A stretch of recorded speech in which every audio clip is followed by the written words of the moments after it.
Indeed, there are participants from many countries, as you saw already, no? Not just Europe, but India, China, Korea, and so on, and many others. The moderator for the first session will be Ilze Šķērsgriezumā. She is a PhD student and soon will be PhD. She is a specialist in Korean studies, is speaking Korean fluently, but so she will moderate regarding different topics, as you see. And then today we will have also our colleagues from Ljubljana University, our Chinese colleagues. There will be Korean topics and so on. So quite a variety. So Ilze, floor is yours. You are starting. You are the head of this section.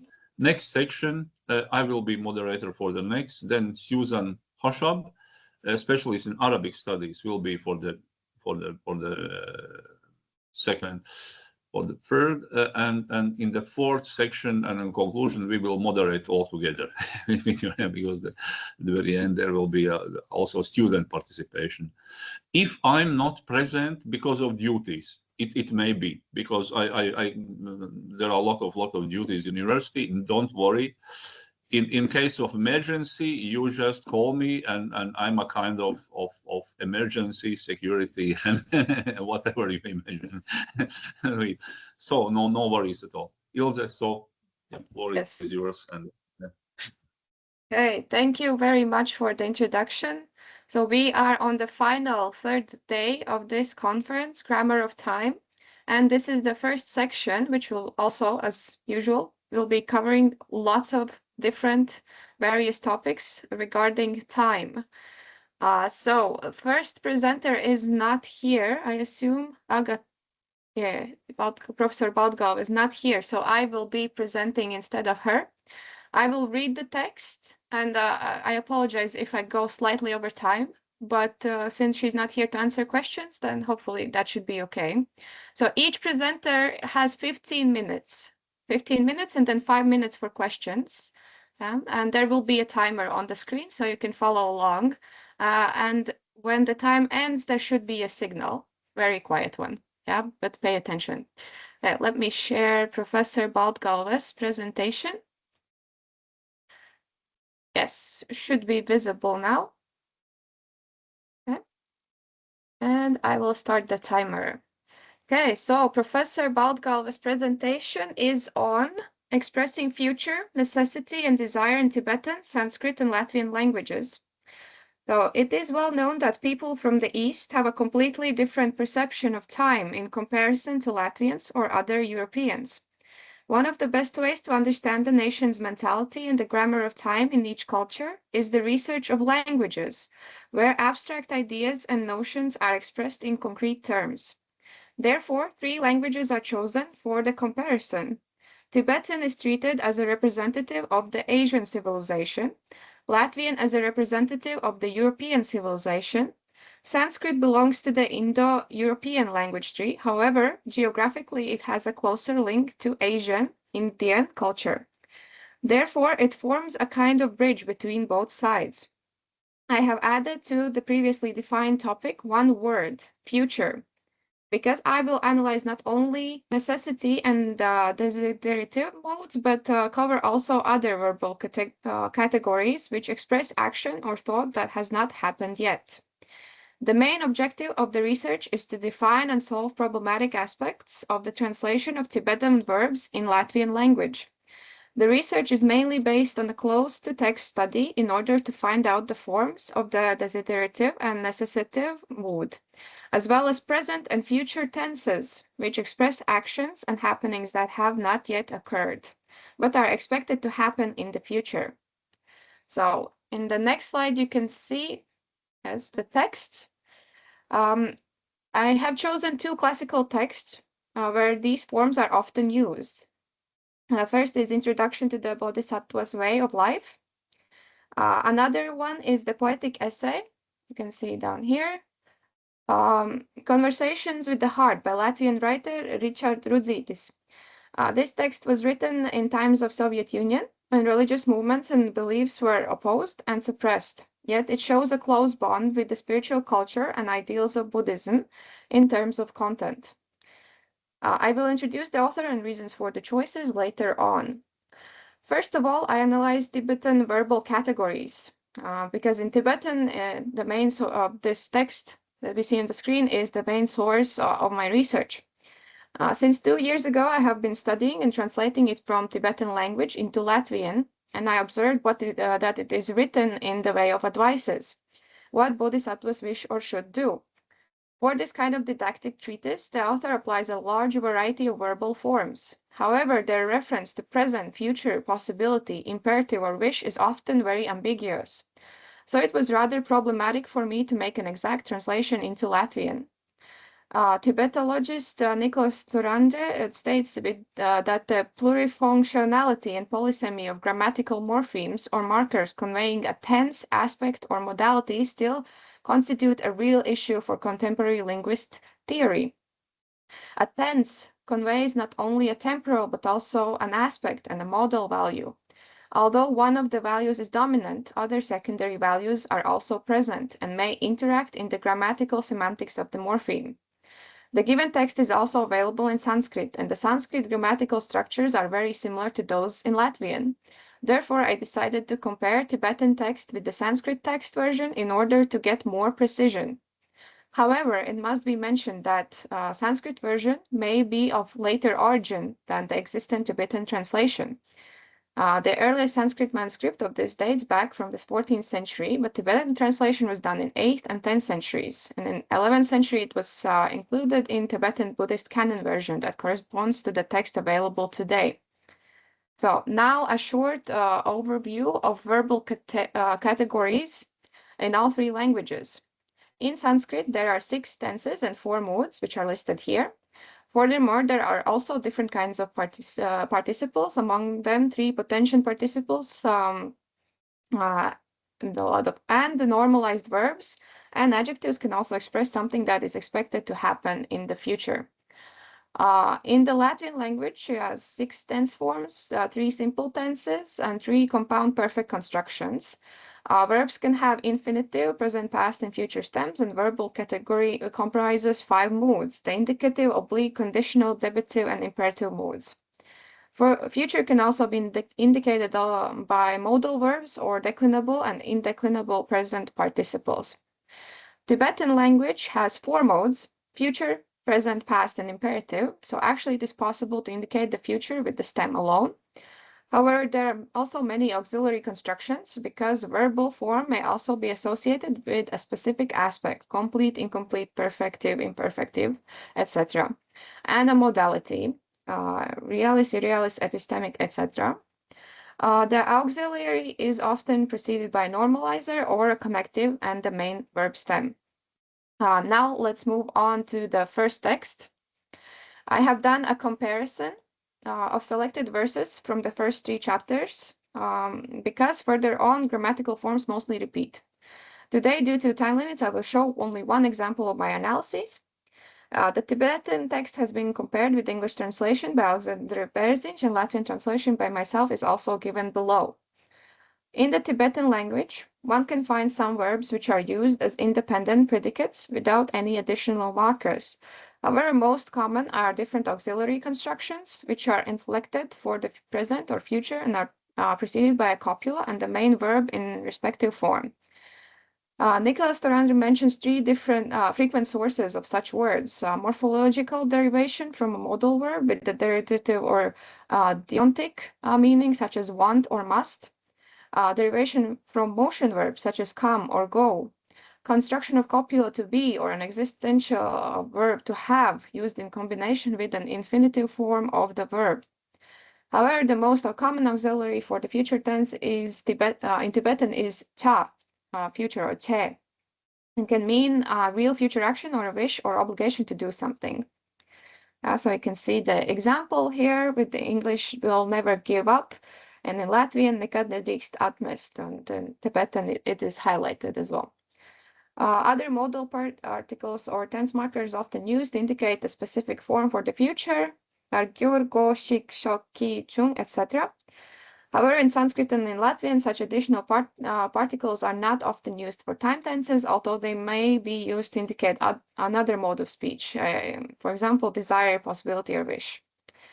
And in Sanskrit and in Latvian, affixation is the most widely used inflectional device. Endings mark the grammatical forms or person forms of verbs, while suffixes play an important role in constructing the tense forms and participial forms of verbs.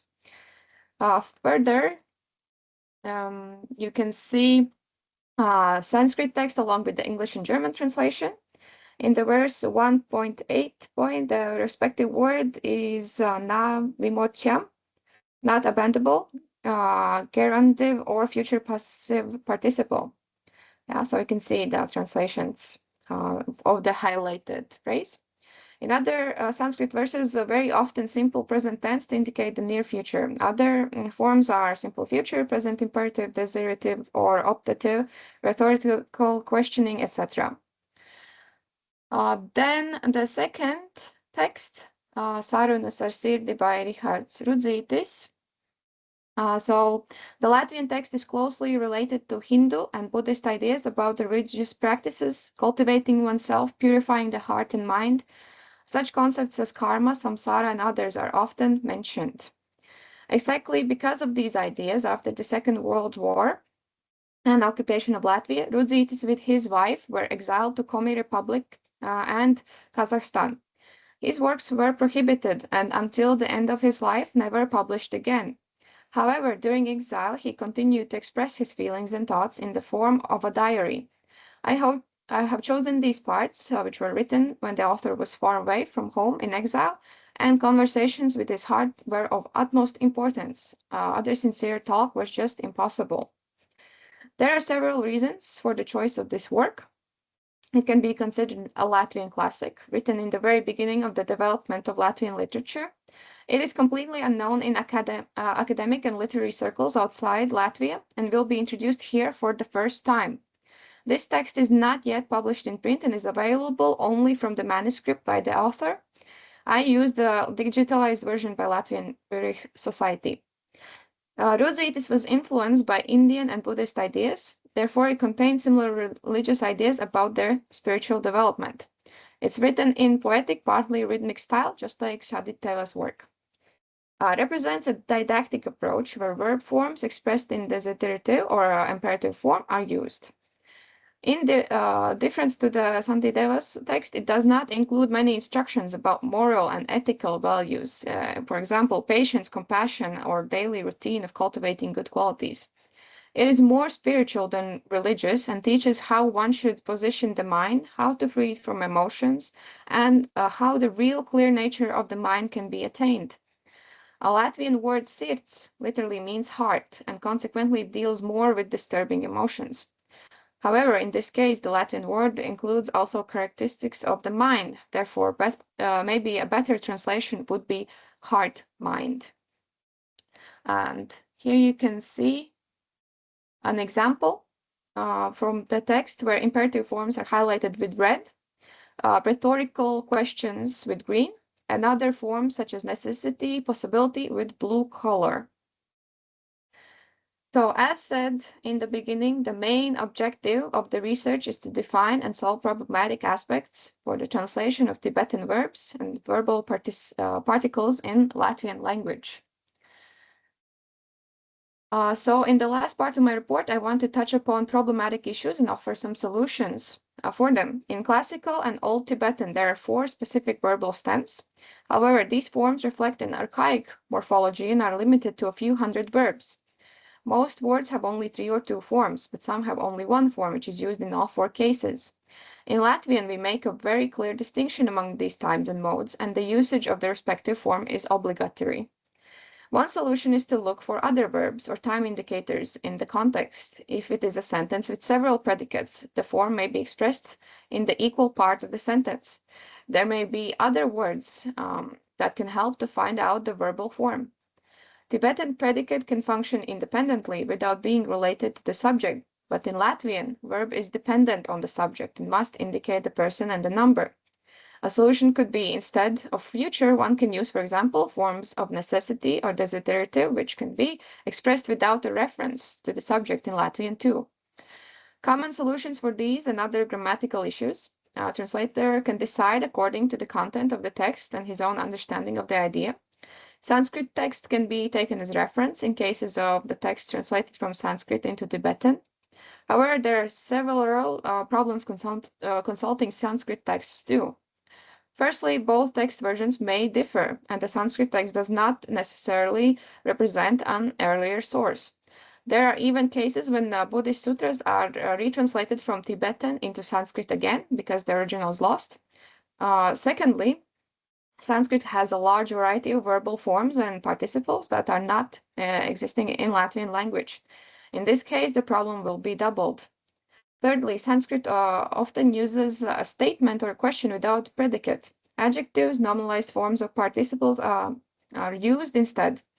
This kind of approach isn't possible neither in Tibetan nor in Latvian. Fourthly, Sanskrit optative and present forms are not obligatory equal to Latvian forms in meaning. For example, present tense in Latvian mostly expresses the present action at the given moment or a general repeated action. The future indicates possibility or future action. But in Sanskrit, the present tense can also future time span starting from the present moment. But in Tibetan, the future tense expresses also necessity and obligation of an action or non-action. Go back a bit. Besides, Tibetan verbal forms of 3 times and the imperative used in the text do not obligatorily correspond with Sanskrit. For example, present is used instead of future, although theoretically it would be possible to express the same meaning with the same tense. Reason for this may be that one, another Sanskrit version was used, or two, Tibetan verb tenses and stems have changed over time, and current dictionaries do not correspond those which were used at the time of the text translation. So what can we learn from the text of Rihards Rudzītis? Spiritual tradition treatises and poetic works represent the expression of deepest notions and as such not always correspond exactly to grammatical rules. This may also be true for the Tibetan translation. Although Tibetan lotsavas were mostly very, very accurate in transferring Sanskrit words and forms. Rihards Rudzītis uses many neutral forms of necessity and also many exclamations and imperatives. However, the latter ones are often used without exclamation marks. In other cases, he uses exclamation mark in the end of narrative sentences in order to emphasize the meaning. Just like in Sanskrit, Rudzītis also sometimes omits the predicate be in rhetorical questions if the subject is characterized by an adjective or participle. He often capitalizes important words that are normally written with small letters. For example, gaisma, gars, dvēsele. Sanskrit and Tibetan writing has no big or small letters. And even nowadays, it is hard to distinguish which spiritual terms and concepts should be written in Latvian with a capital initial. This could be another important aspect to research or to compare in different literary works and in different languages. And finally, you can see a list of references that the author used, and I have managed to fit into time, so that's very nice. If you have any questions regarding this presentation, then let me briefly go back. You can email Professor Agita Baltgalve to this email. And with this, I will conclude. If you have any questions already, please write in chat and I will forward them. If not, let me know. Let me stop sharing. Okay, so let's see. Any quick comments? Okay, if not, then we have the next presentation. It is Professor Tungzi Wang from Guangguang Normal University with the title, The Expression of Ambiguous Time in Chinese Dialects from the Perspective of Local Temporal Order, a case study of temporal terms in Hubei dialects. Please, are you here? Okay, right now, can you hear my voice? Yes. Yeah. 你好， Also- 有声有一声你好 excellent. No, Also, no 问题 no problem. Can you see my PPT, PowerPoint? Yes. Yeah. Okay. Thank Please. you. That works good. Okay. Good morning, distinguished guests. It's a great honor to be here at this international conference to share my research on a fascinating aspect of language and culture, the expression of local temporal order through vague tongue words in Chinese dialects, with a specific focus on the dialects of Hubei province. My presentation is structured into 5 main.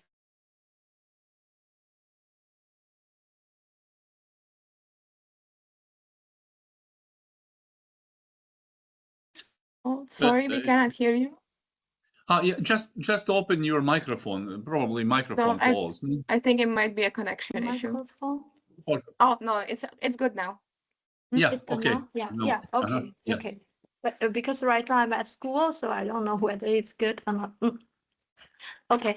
So my presentation is structured into 5 main parts. First, the research background and the question we sought to answer. Second, our data and methodology. Third, the key findings from our analysis. Fourth, the deeper discussion centered on a case study. Finally, I will present my conclusion and implication. In our increasingly globalized world, standardized linear clock time is becoming the dominant temporal regime. But has this process completely erased the diverse grammar of time rooted in local cultures? We believe it has not. Time is not just a physical constant, but is a category profoundly shaped by human cognition, language, and culture. Chinese dialects, as living carriers of local culture, offered a crucial window into these different societal rings through their unique temporal expressions, especially their prevalent use of vague tongue words.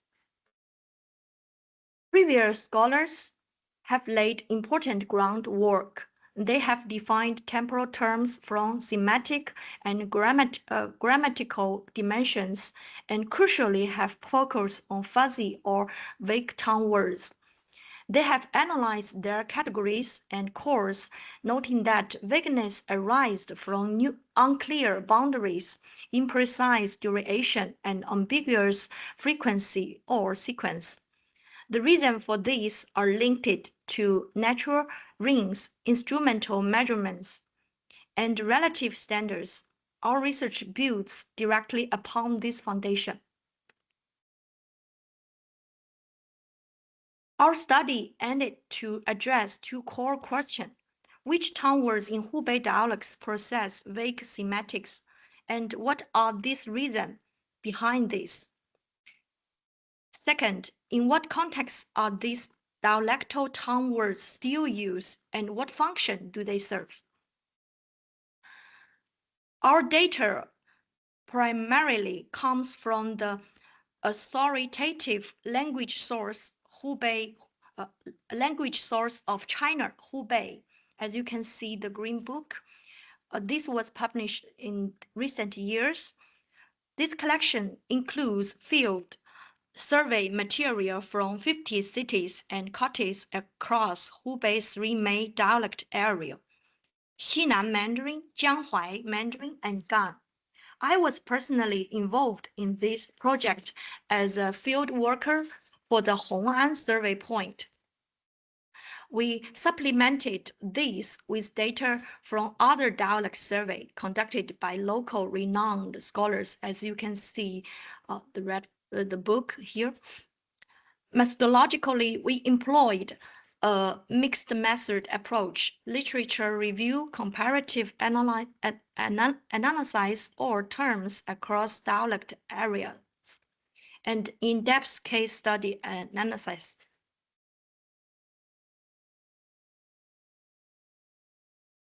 We found that while many Hubei dialect tongue words are influenced by standard Mandarin and share similar form, the most striking difference appeared in vague tongue words for periods like morning, noon, evening, and time and night. The differences lies in the logic of word formation. Let's take evening and dawn as an example. For evening or darkness, we can say 天快黑了. It means the sky almost dark. Or 傻了黑, it means darkness sets. Or using 打麻音儿, it means seeing shadows. All these words are very common in the dialects. These terms vividly describe the process of darkness falling, either by referring to the degree of the darkness or the appearance of visual phenomena like shadows.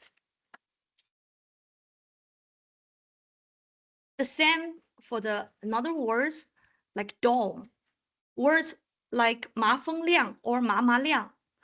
Those two words are used the same concept of brightness to mark the beginning of the day.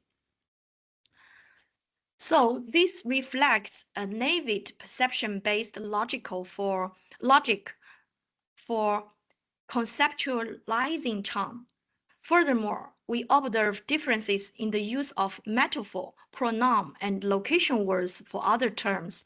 For example, the day after tomorrow can be 老后天, 外后儿, 大后儿.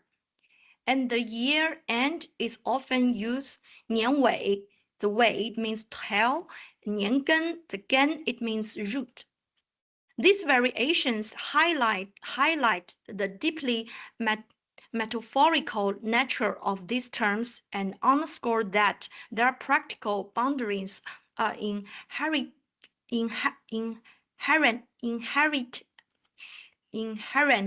fuzzy. Sorry, my English is not that good. And as also, we do a clean table to compare all these terms from different dialects. As you can see here, from the very like morning, 清早, and 上午, also, but in Chinese it's also is a little bit different from English meaning. It's morning, and 中午 it means noon, and 下午 it means afternoon, and 傍晚 dawn, and evening, 夜晚. So they are very different in the dialects. The sayings are totally different.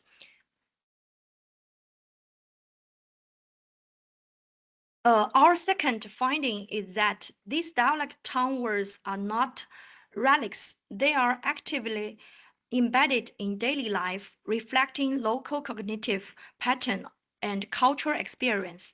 We identify three primary contexts of use. The first, agriculture themes. Many tongue words are woven into proverb tied to crop cycle. For example, 清明前后种瓜点豆.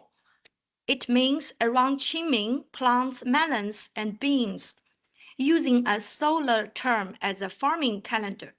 Seasons are described with terms like 2、4、8月 for spring and autumn, and 5黄6月 is for summer. Integrating climate perception into timekeeping.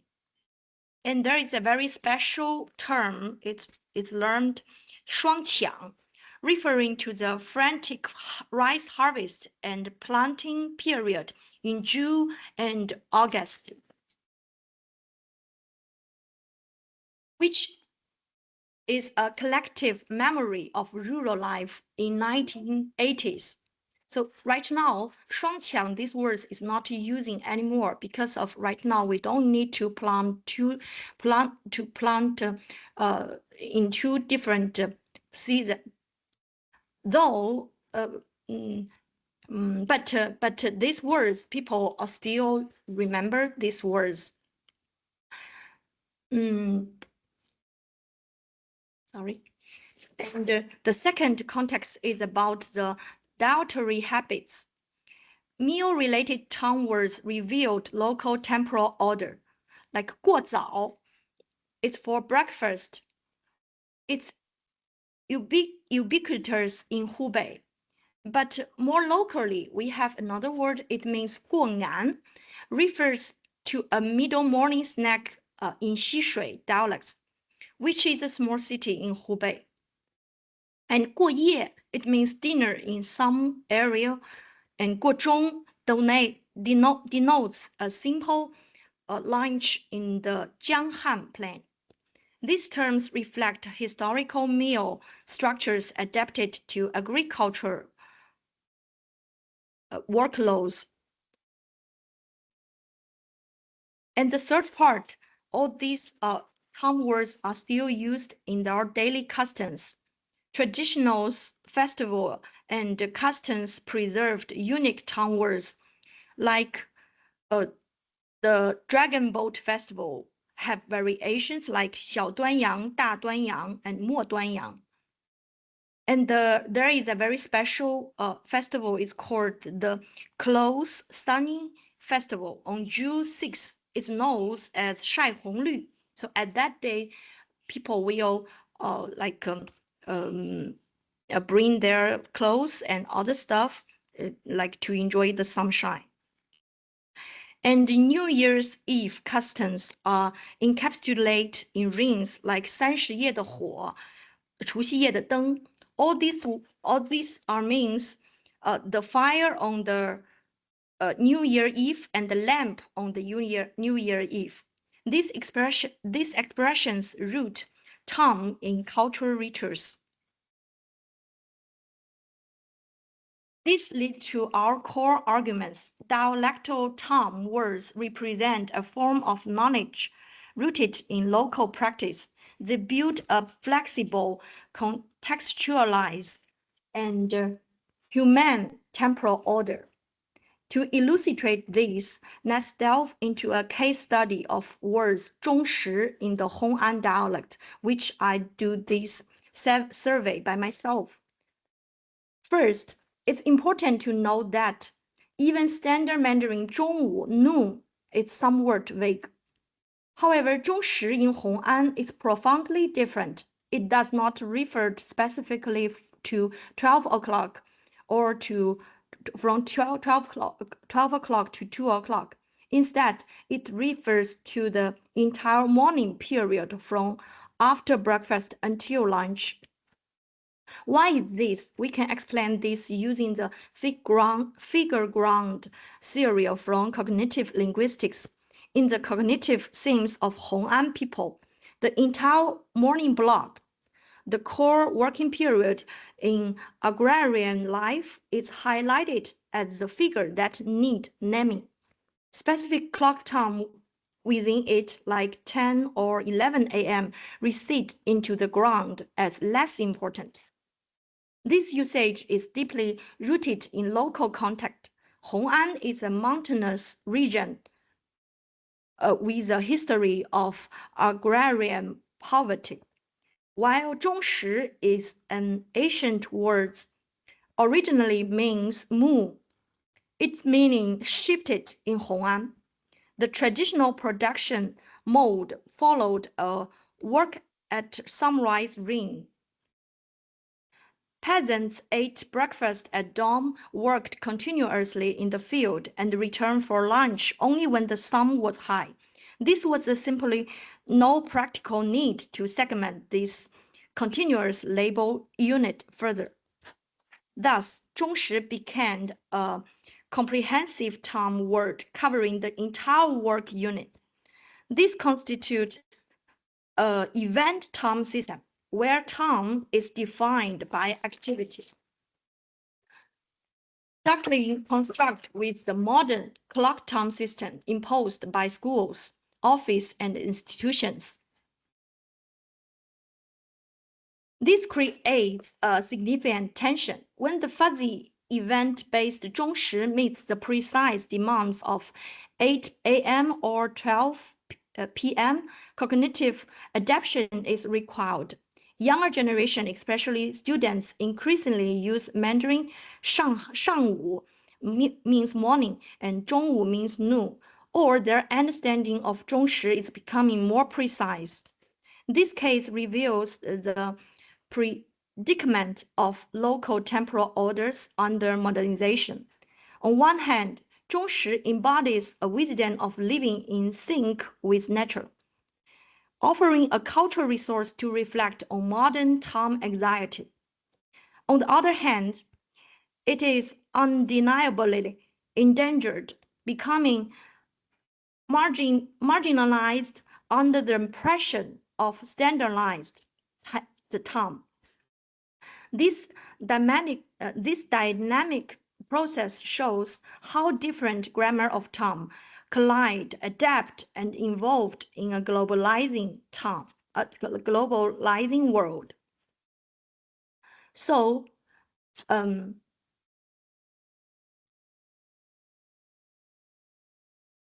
in conclusion, our study demonstrates that the vagueness in Hubei dialect time words is not a cognitive limitation or linguistic flaw. It's a manifestation of local knowledge, a flexible, context-rich temporal order born from the deep integration of language with natural rings, agricultural activities, and daily customs. However, this local order and its linguistic expressions are facing erosion due to the modernization and the spread of standardized time. Looking forward, we suggest that future research can track the usage and transformation of this term across generations and urban-rural divides. Furthermore, we should recognize the intangible cultural heritage value of these dialectal expressions. They are not just words, they are key to understanding cultural diversity and to rediscovering a more human relationship with time in our high-speed world. Thank you for your attention. I don't know whether I make myself clearly. Thank you so much. Thank you so much. It was very clear and very interesting. Thank you. Yes, Yeah. Professor, comments? No, very, very interesting, because I was in Yunnan province, and I remember that there are also a lot of local little languages, little dialects, and local also very important intangible heritage. Is there a recent scholarship in China comparing many local dialects in a huger research or monography? Actually, I didn't find that much. So when I accepted, I saw these notes, also this conference like information I check from our data like for scholars, and actually we didn't really focus on this point, and I find there's still a lot of space to do, especially for all these days I have get from this conference, because I think the time is really a great topic, like can combine different field, like can use a different way, like to do the research. So it's quite a fascinating like a field for me. So yeah, I really appreciate you guys. You can give us this chance to to find this field. Thank you so much. Thank you. Mm-hmm. Yes. Thank you so much for Professor Kļaviņš for the question and also for the answer. Are there any more questions? Comments or questions? Yes, so I found this very fascinating because I think the vagueness of words in any language is very interesting, and especially I think dialects are very interesting. So you mentioned that you did this field work. Yeah, there was field work. Mm. Yeah, so how did you collect these words or phrases? Oh, yeah. Okay. Okay, I understand what you're talking about.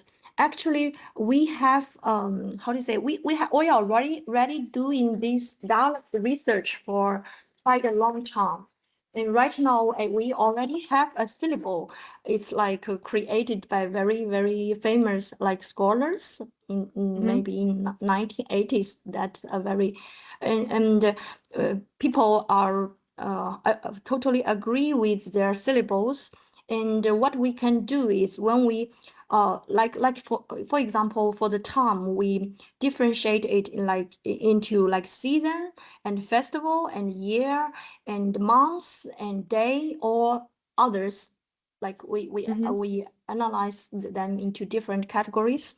And then when we ask, we are trying to how to say it, like for the simple one, we just ask, okay, how to say year, 年, and you can just tell me.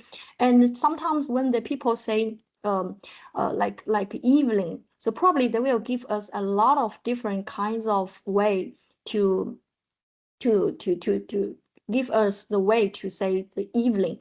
So from different angle. So we are just write it down and then and then collect them. But there is a problem is how do you say it? You should find the right person who really can represent this place dialects.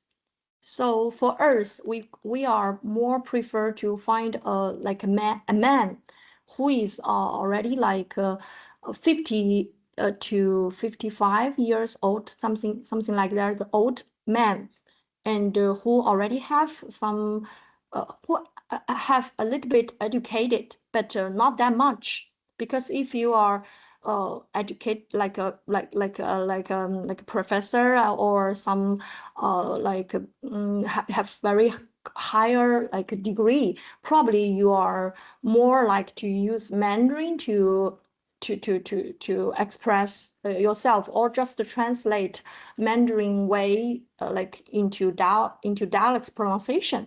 But I don't know whether I make myself clear. So that person should leave their place for a very long time, and should be a kind of person, and we use this person to represent this place dialects, and then we trying to collect all these words and one copy, like not only for city, like small city, So what you can see, this book includes like 50 cities, but this is not all, not include this. Not this part is not just like include all Hubei. Actually, Hubei can cover more than like 50 like cities dialects inside. Yes, thank you so much for the answer. I see we have time for very short question. Vivek Kumar Shukla, yes. Thank you very much for your presentation. I have a very quick question, because like it's sort of similar what we have in my language, actually, Hindi. And I was wondering that like, is there like also a calendar difference, so that like all the dialects you're talking about culturally, do they use a different calendar? And that's where the notion of time is changed, because that's what the case is in India. So is there how many calendars you're using? And sorry for my ignorant question, I don't know much about. Okay, so right now, actually, we use maybe not that much like calendar. For calendar, actually only two.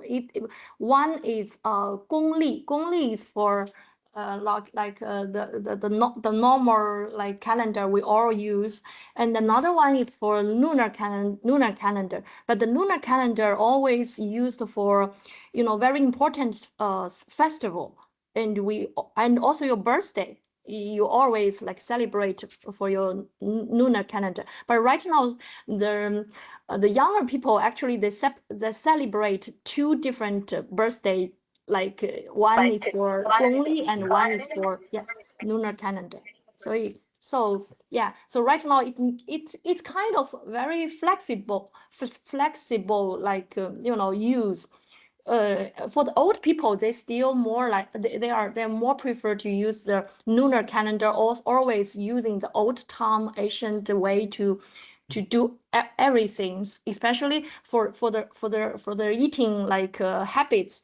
The old people like they especially in the countryside, they are more prefer to just have 2 meals per day. But right now, for young people, they are totally different. We have the same in India, but thank you.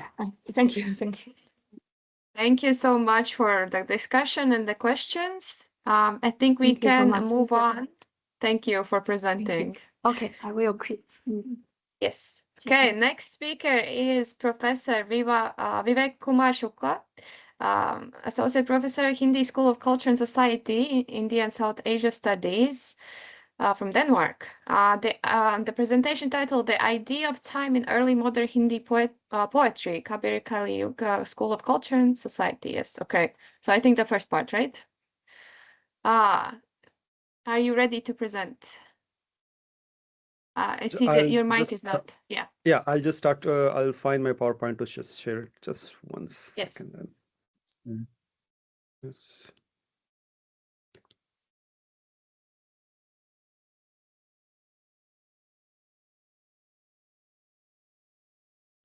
Sorry, just where is my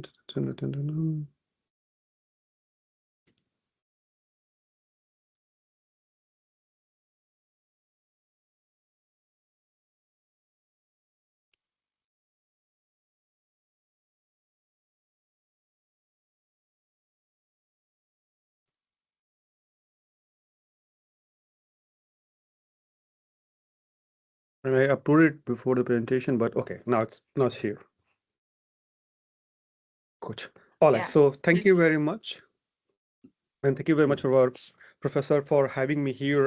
It was like a spam mail and everything. So thank you very much again, professor, for letting me present here. So I'm going to talk today about is the idea of time in early modern Hindi poetry and Kabir's Kali Yuga. Just to give a small brief introduction before we go further. Kabir was a Hindi poet or rather a saint, a devotional poet in 14th century. And he is a Nirgun Bhakt poet, as we call it. So basically, the idea of God is formless. So in that context, he becomes the representative figure actually of a parallel bhakti tradition in the case of India. So today I'm going to talk about like how time actually is used in 3 different formats in this tradition. One is that after Kabir is gone, how his later followers, appreciators, how they remember him. And that's where they use the term Kali Yuga. And I'll come to that, the term Kali Yuga as well. Secondly, Kabir himself actually is using time as a device, sometimes to re-strengthen the philosophical traditions of India, and sometimes to actually question an object and reject the same thing. So time does not only becomes like a lenient thing, but it rather becomes a device actually in the case of early modern Hindi poetry. Time is also important in this context because the concept of time is also opening windows and works as a key on many things. First of them would be that to understand the tradition of bhakti in Hindi. The second would be also, which is a question of text analysis, like Kabir, for example, have various texts available, and there is a whole scholarship like which text is authentic, etc. But when we go to that, actually, time becomes a tool to decide which text is important and which text is more authentic. Now,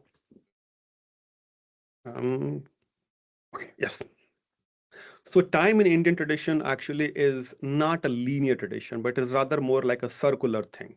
So there is no final day or judgment day. So time is going in a circle, birth, rebirth, etc. And as the Indian philosophy says, that the goal of human life is basically to come out of this cosmic wheel of birth and rebirth.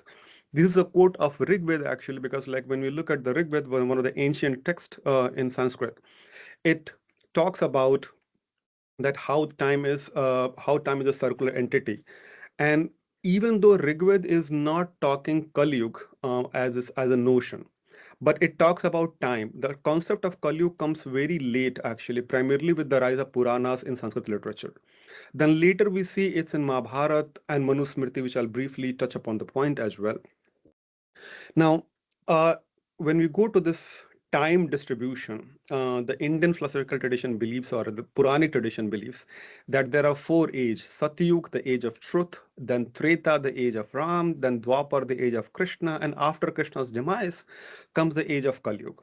Various traditions, be it Kabir's tradition of Nirgud poetry or be it Tulsi's tradition of Sagun Bhakti poetry, all these traditions actually are of one opinion that Kali Yuga is not the best of the time. Kali Yuga is a time where humanity is deteriorating, people are telling lies, etc. And Brahmavat Puran, for example, talks about that there are 4 steps of Kali Yuga, and we are basically on the step 1, and the things will get worse. It's sort of like a sci-fi zombie apocalypse, future predictions. But that's the tradition of time.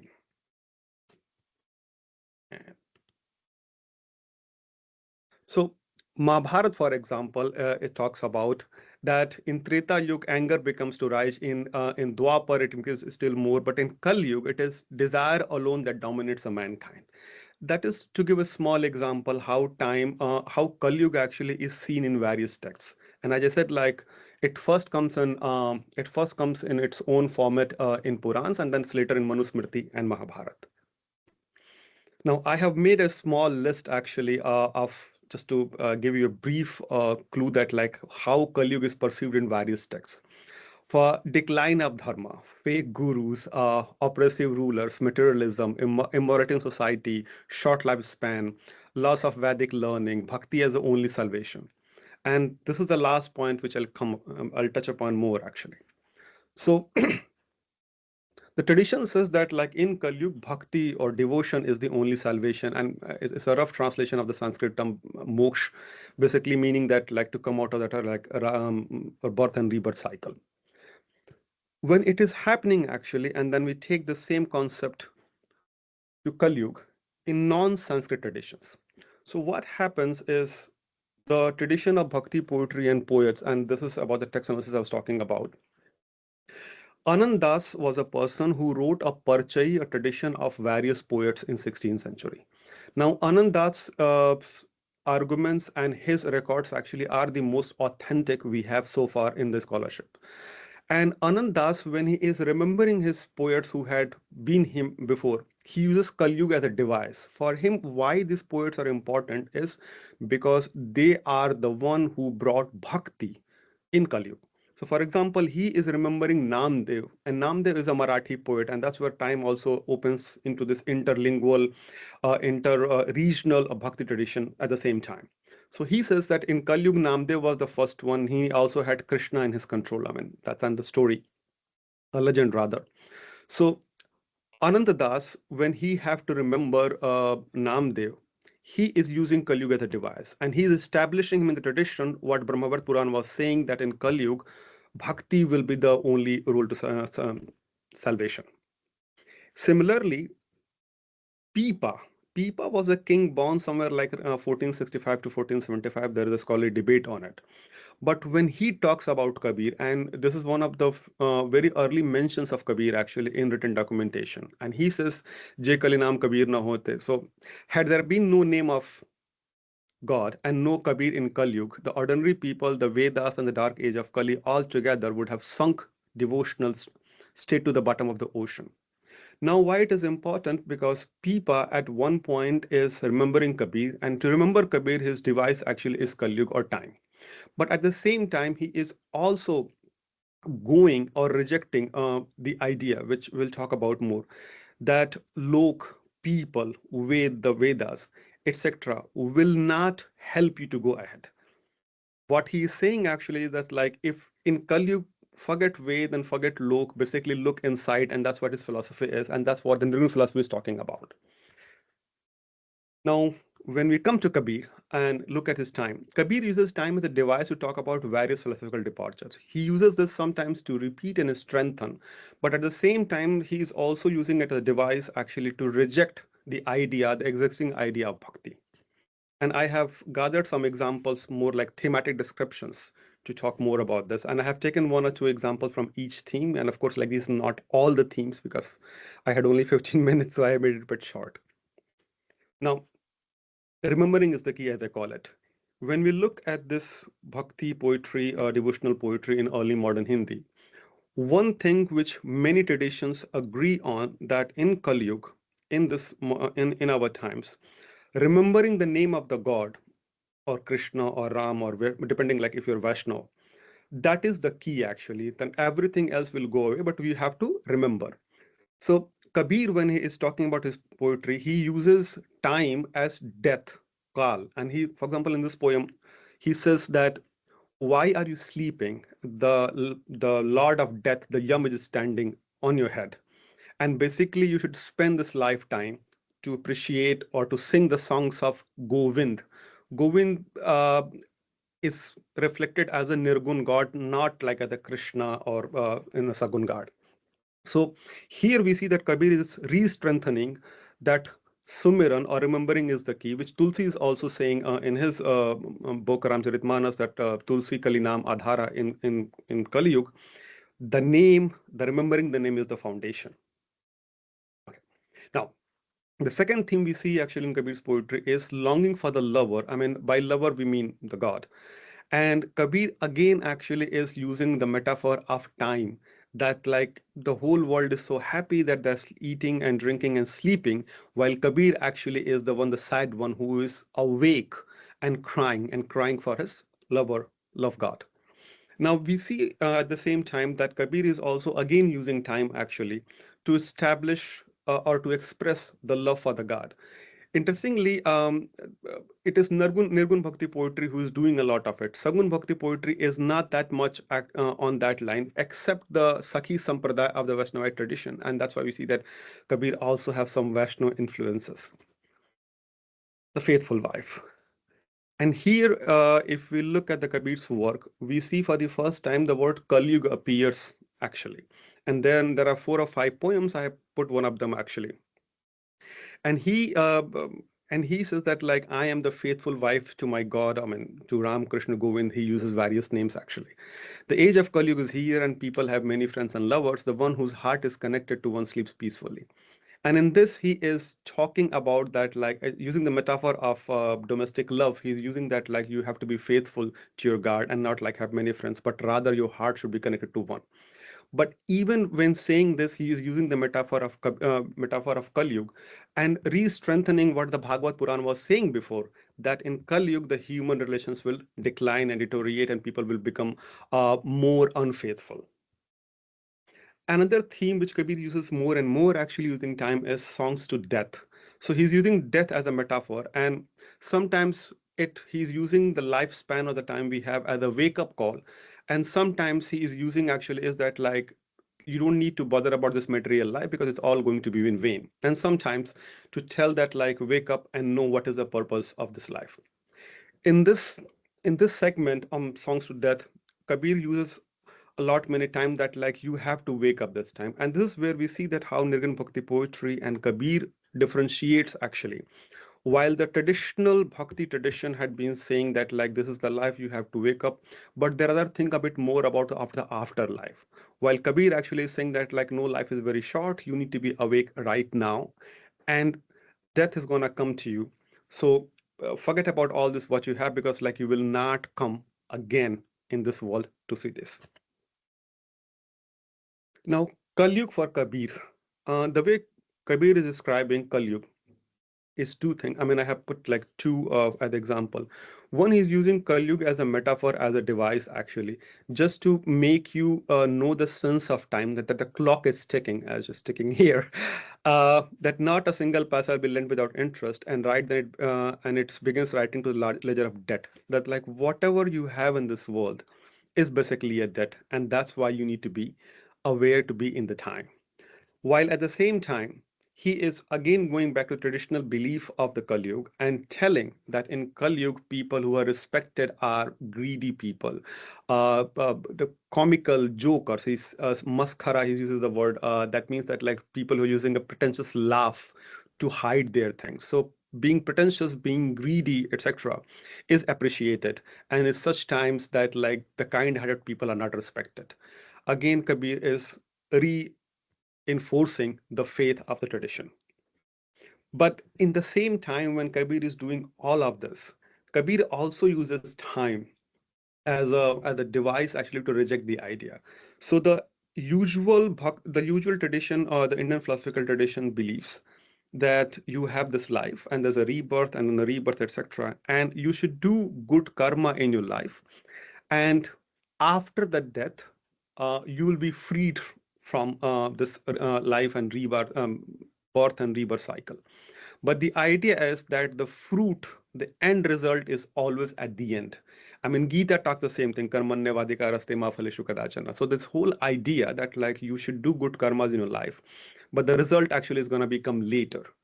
While Kabir again reject this idea uses time as a metaphor. And then I have put one of his poems actually, and this is a Robert Bly's translation. The other translations are from me actually, which I just made it. But this is a Robert Bly's translation, and that's why it's a bit more free. Robert Bly is a translator of Kabir, and he's a Boston-based American poet. So Kabir writes in one of his poems in Hindi, it is Sadho Jeevte Kije Asha. Friends, hope for the guest while you're alive. Jump into the experience while you're alive. Think and think while you're alive. What you call salvation belongs to the time before death. And here Kabir is rejecting that idea that like it comes after death. And if you don't break your ropes while you're alive, do you think the ghost will do it for? The idea that soul will join the effect is just because the body is rotten, that is all fantasy. So we see that Kabir, to sum up all of this, as we see that like time comes in three formats in this discourse of Bhakti movement. One is that time becomes the device, the tool actually to remember the tradition and talks about Kali Yuga and to establish the importance of all these Bhakt poets. Secondly, Kabir, influenced by Vaishnavite tradition, influenced not following the Vaishnavite tradition, he is also using time to re-strengthen the Indian philosophical beliefs, but at the same time, he's also using time as a device to reject, argue, debate with this existing philosophical traditions. And that's it. Thank you very much. Thank you so much for a very, very interesting. Yes. Okay. Are there any comments? Any questions? Just one brief, very ignorant question, because he is blending many traditions. As far as I know, just from a little study. What was actually, what do you think? Which tradition would be more important, Vedanta, Bhakti, or folk cosmologies in his perception of Kali? From all these traditions, he's blending actually. Yeah, exactly. What we know for sure, and long story, very short, that is also the question of text analysis, that like what the poems we have in the name of Kabir, are they actually written by Kabir? That we don't know for sure. I mean, there is a bunch of scholarships on this, like Vinant Kalwat have done it. So, but if we put that all this debate and discussion aside for a second, and then let's look what is available to us to understand this poet and this tradition. It is already established that like Kabir definitely was borrowing from Nath Panth, from Vaishnavite traditions, from other philosophical traditions, and he was writing his own. And in his own, in a way that like there was already an established tradition of the Nirgun Bhakti poetry when Kabir is writing. I mean, there are Pipa and Adas and other poets before him. So I don't think that like he is inclined more towards any of the philosophical traditions. But in terms of sects, I could say that, and this has also been researched by Professor Purushottam Agarwal, that we can see definitely a big influence of Vaishnavite traditions on Kabir and the entire Nirgun Bhakti poetry. There are various occasions where these poets reject the idea of Shakti or Shakt traditions. But for Vaishnavite tradition, they all are very liberal, keen, and sometimes like re-strengthening the ideas of Vaishnavite traditions. So that will be a very brief answer to that. Thank you. Thanks. Okay, are there any more questions? Any other comments? Yeah, as a person that does not know much about Indian traditions, but still very interesting to listen because, well, this is history. This is how we can peer into the past, yeah, and see how traditions have developed. So thank you so much for your presentation. Thank you. Yes. Okay, let's see. Our next presenter is Anastasia Matskus from University of Latvia, teaching Korean language. And today she will be presenting Translating History, terminology translation issues in Rundala manner audio guide translation from Latvian to Korean. So Anastasia, yes, All right. the Hello, floor is everybody. yours. Hello. Yeah. One second, let me share my presentation with everyone. One moment. There we go. It should be right about now. Do you see the slides? Yes. Yes, perfect. So, a few short words about how this presentation happened. I've received a very brief invitation to participate in the conference, and all of my waking days and hours have been consumed by this translation project. I have received it about a month ago, and thus have been mostly busy with it and nothing else otherwise, except for, well, my studies and my teaching. So the reason why the translation was and is currently still very like at the forefront of my mind at all times is because we rarely have translations that happen from Latvian to Korean. It's a very rare translation language pair in the region, despite the fact that people speak Latvian. And here is just a rare situation, not to mention the fact that the terminology of the text is very specific.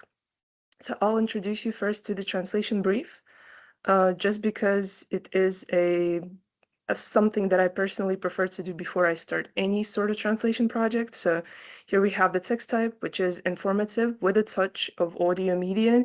It does not exactly adhere to straightforwardly, right, adhere to Catherine Reese's text typology that was made in 70s. However, it does kind of combine both because it is an informative text, since it is an audio guide, though it does have the same or similar constraints that the audio medium types usually poses, which is just very brief, very precise, very concise text that is supported by the visual. So if I mistranslate something and call a table a door, for example, right, or a chair, people will be visibly confused, and that will already ruin their understanding of situation. So there we have the text purpose, and the remainder of the brief I usually personally myself prefer to do with the scopus theory in mind, Vernier's translation scopus theory. So the text purpose obviously is to inform the audience. It is made for the people who would be visiting the museum, right? And then we have the brief description of the target audience. The client was very bent on the fact that it is supposed to be an average Korean person, someone who is interested in history enough to visit the museum and potentially use the audio guide, but someone who most likely has zero or very little knowledge on the history of the region, and thus very little knowledge on local historical figures or anything architecture related, right? Because it is a very different region and it's a very different part of history. And thus, we do have to adhere to that. Then we have context description. So as I've mentioned, it is an audio guide. It is intended for solo tours in the museum, since there will not be a person who speaks fluidly the target language and will be able to understand or provide further explanations. So it has to be fairly detailed, but also not overwhelmingly so that people can comprehend by being able to just hear.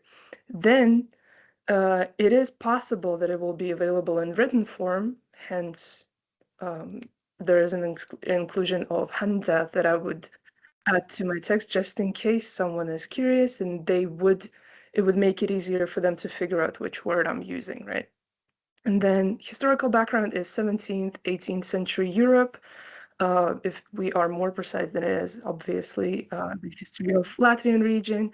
However, there are times when the history kind of overlaps, considering that it is 17th, 18th century Europe, and it is a very different region, very different history from what we have currently right now. And the added complications are architecture, culture related terminology, considering the fact that well, the only reason, or one of the only reasons, is what people would visit and require an audio guide is because they want to learn more about what they're seeing, because of course everyone can see once again, a table, but there are some interesting details that we would be interested in knowing when we go into museum, because otherwise we can just look at the pictures online. And as for technical requirements, which is once again a technicality, but there are no technical requirements, I am allowed to use computer-assisted translation tools, any sort of vocabularies, any sorts of dictionaries, as long as they are comprehensive and cohesive. So there are, very quickly, additional notes from the client, which is they are very open to changes for the sake of accessibility and ease of understanding for a very foreign clientele. So prior to the translation, the text has been shortened and condensed by the museum workers. So they have omitted several historical figures that are not very crucial to the history, right? So forgive my voice. And they have omitted some facts that might not be as interesting or as easy to understand and might just provide confusion, right? So that is the project that I was set with. And then let's take a look at the issues that I have encountered in the process. So here in this section, I have, one second. Not sure what is going on with my voice, but apologies. So the issues that I have encountered while working on the project, instead of just introducing you to the list, I've decided to show some examples to maybe highlight and talk about the ones of the most interesting ones. So first issue that I have encountered at the very first page is translation of proper nouns. And if currently it is not considered it's not a normal thing that we do in translation. We don't usually translate names, we transliterate them. However, back in the days, back in 17th, 18th century, that was commonly a case where a person would have one name in Latvian and it would be Latvianized. Like in here we have Pēteris Pirmais, which is Piotr Первый. So I have to go through different languages to find one specific one, which person that is and how my Korean audience might know them as, because they definitely would not know a Pēteris Pirmais, but they would know a Piotr Ilse, right? So I have to go through Russian because I thankfully know that this is a Russian emperor, and then check the English version of it, since I am very aware that Koreans tend to go in their transliteration through the English route and are usually inclined to pick the English version. However, in this case, fascinatingly enough, it was the transliteration of Russian name.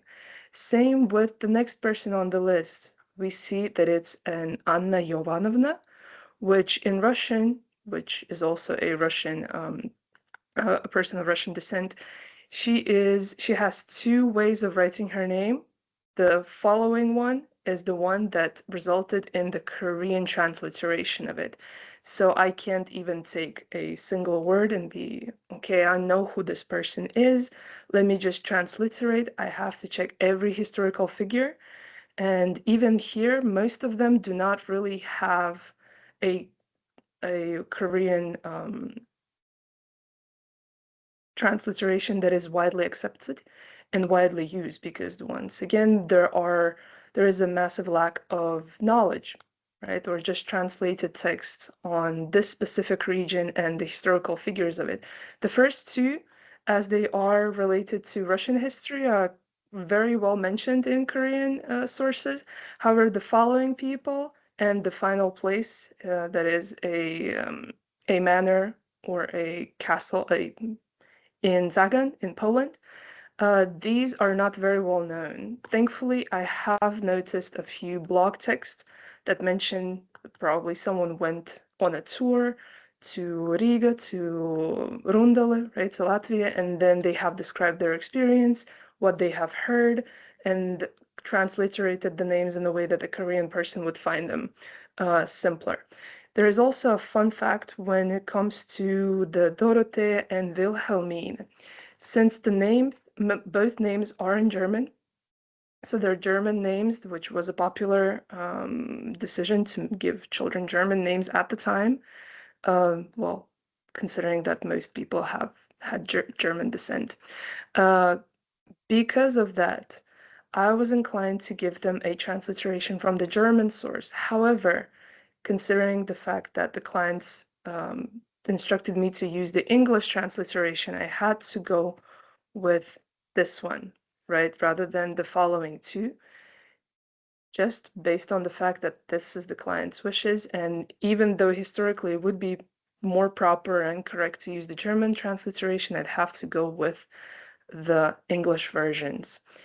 So if we take a look at the next issue, this one actually is the bane of my existence for the past few days, considering the fact that the guide is walking audience members through the rooms. So I have to find an appropriate title for every room. And I can't just say, oh, this room, that room, because they all have specific titles. And here, for example, we have the word salon or saloon. Fun fact was the fact that we do not quite have sources that are Latvian that are translated directly into Korean, not to mention on this level of historical terminology, or this kind of lays between historical and architecture terminology. And due to that, I have to often go through translating Latvian into English or Russian, and then translating either of those two languages, and usually both, into Korean. And then most of the times I am presented with 3 words or 4 words or 5 words that are synonymous in meetings. So to figure out which one fits best, I open the dictionary in Latvian, see which word is it supposed to mean. So here, this is a room that is intended to meet the guests, to greet the guests in manors and castles. And here we have multiple rooms that are similar. So I went with Ingdopsir since all 3 of these have very similar meaning. There is not a big difference in them, but Ingdopsir has been used more commonly in the text that I have uncovered while looking at this problem. Then we have a different issue, the room that is named boudoir, right? In English exists, it's a French word, but it's a word that commonly exists and still is used sometimes. However, the concept has shifted to boudoir, which changes and complicates my search for the right word, considering the fact that in Korean there is not exactly a word that is used instead of it.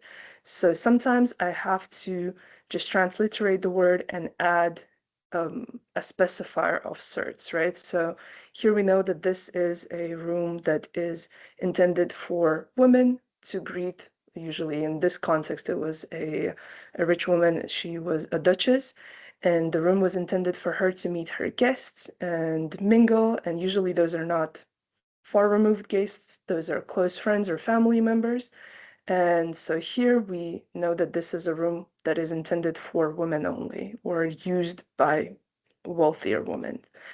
And the final, I think, descriptor and room that has created some issues is parades appartamenti, which is a parade apartment, as they define it in not Louvre, but Versailles in their website. It is also commonly called a state apartment.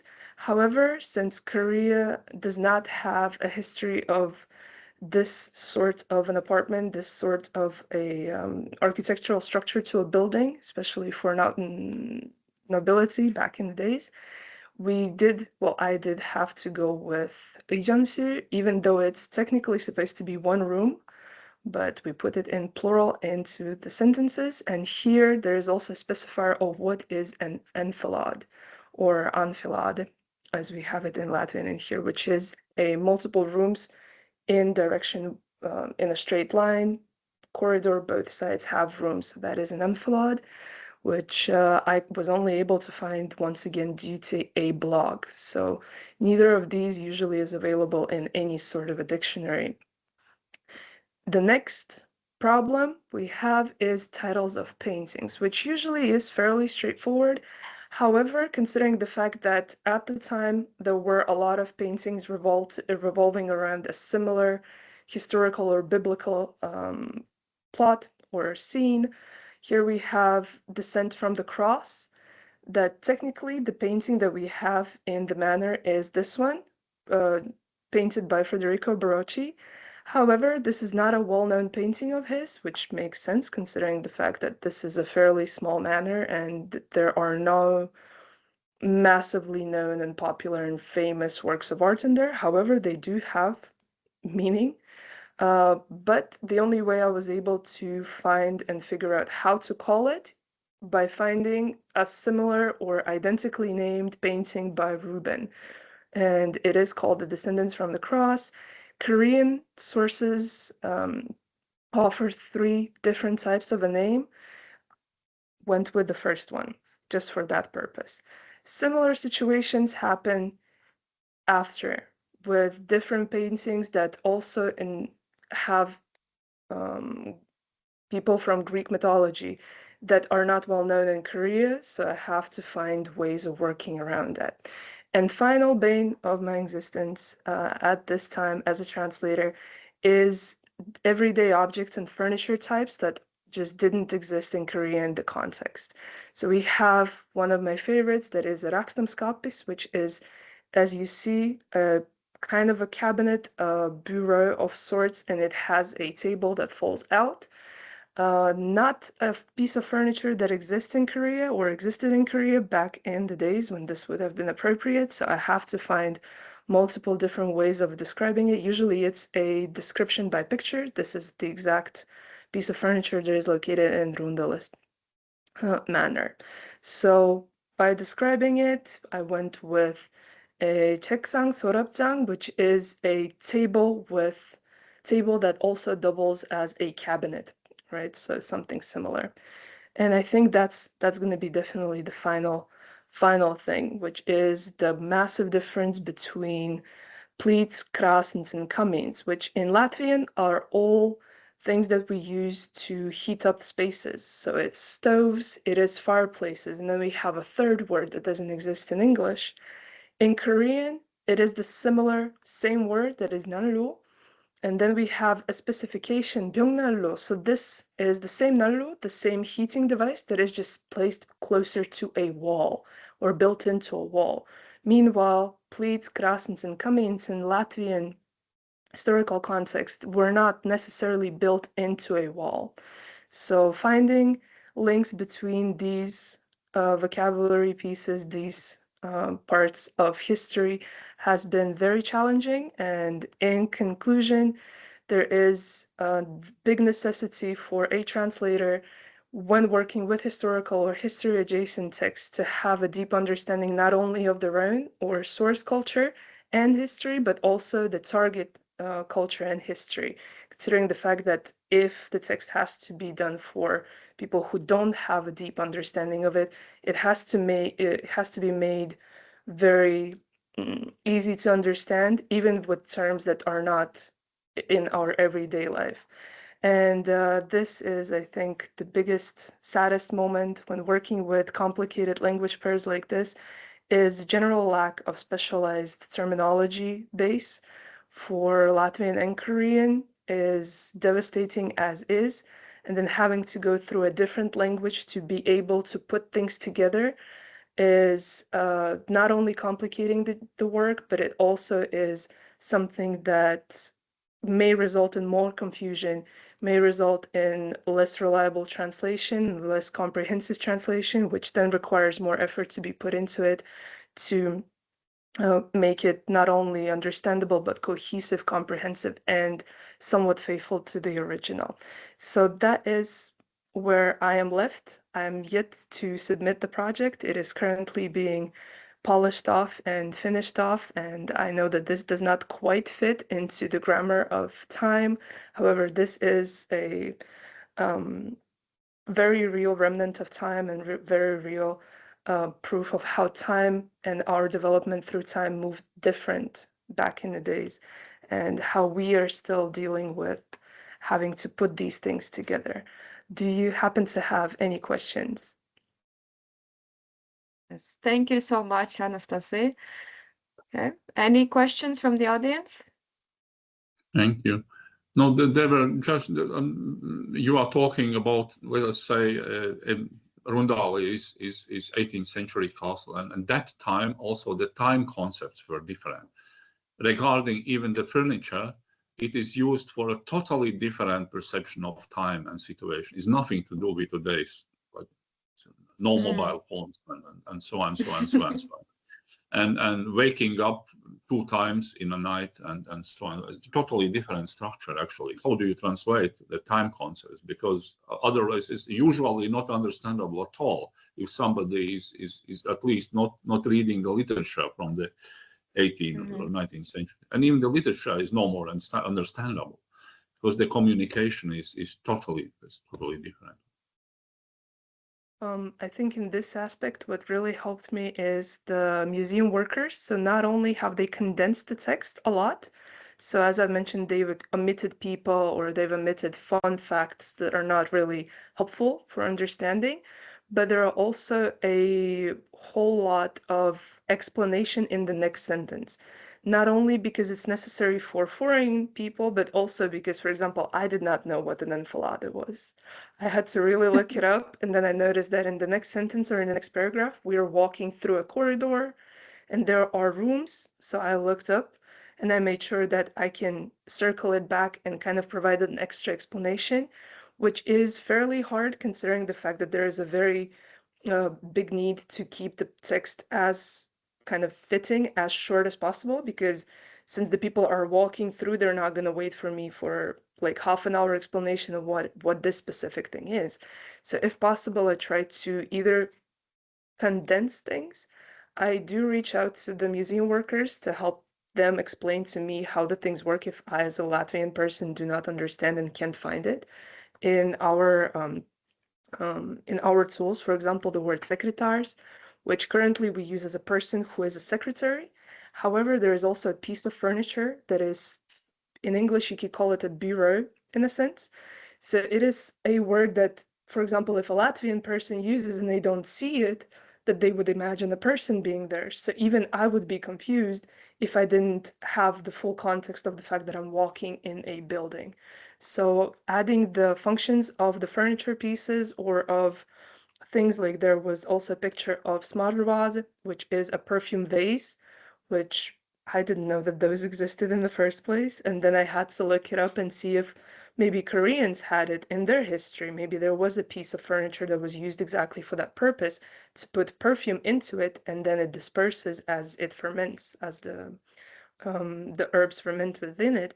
Couldn't find it, but then again had to then provide the description of what it is used and why it's not a vase in a typical sense. Why it's some sort of a dish for it. So that's about it. Yes, thank you so much. And if there are more questions, you are welcome to leave them in the chat. I will have personal questions to Anastasia, but that's for later.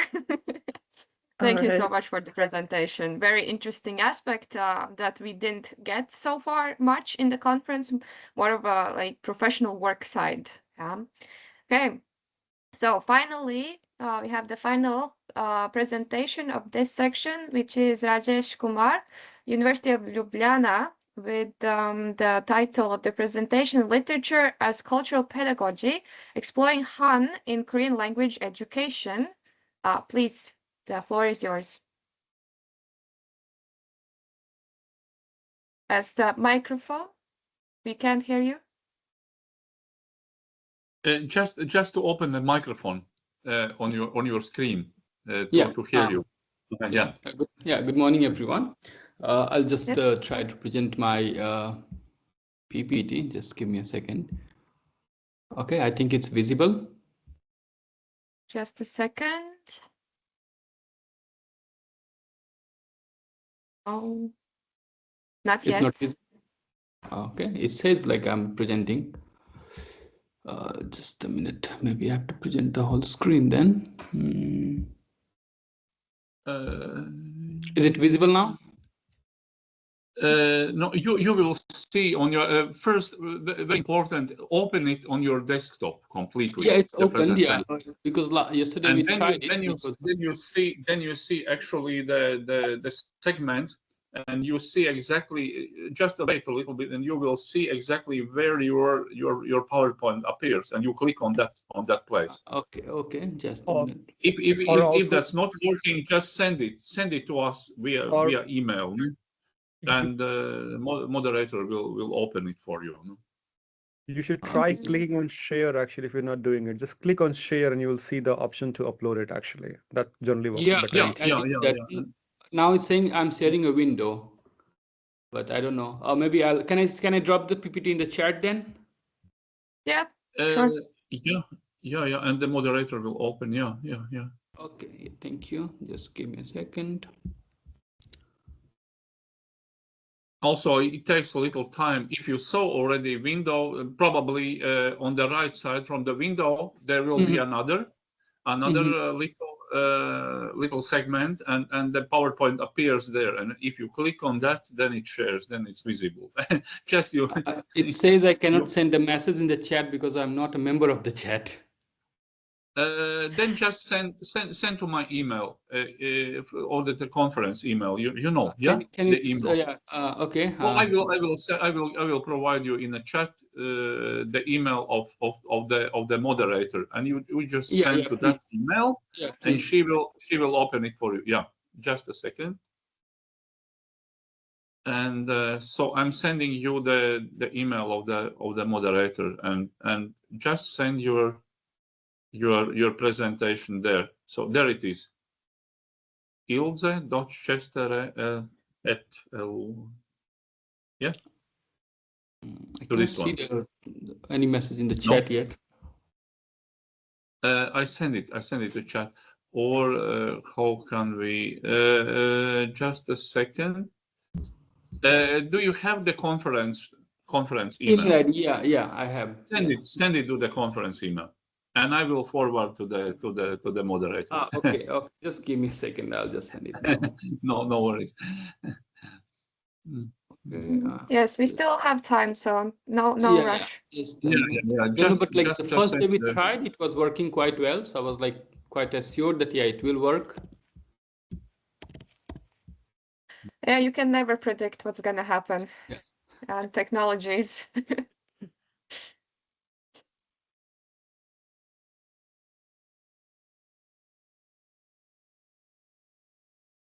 Okay, I have just sent it. Did you receive? The email that I sent was to ulconf.asia. Yeah. Not yet, because it takes probably a little. Yes, it can. Okay. So I'm forwarding now to the moderator. Okay, yeah, I'll just give you the hint to change the PPT, and please.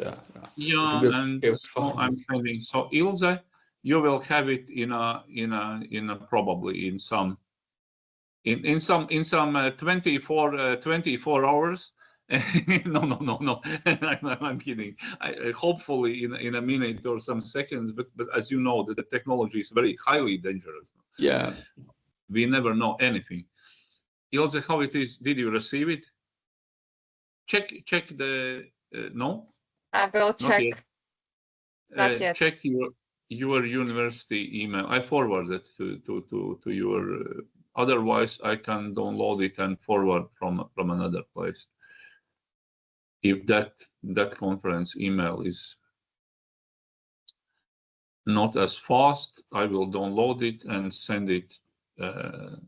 Just a second. Let us do it like that.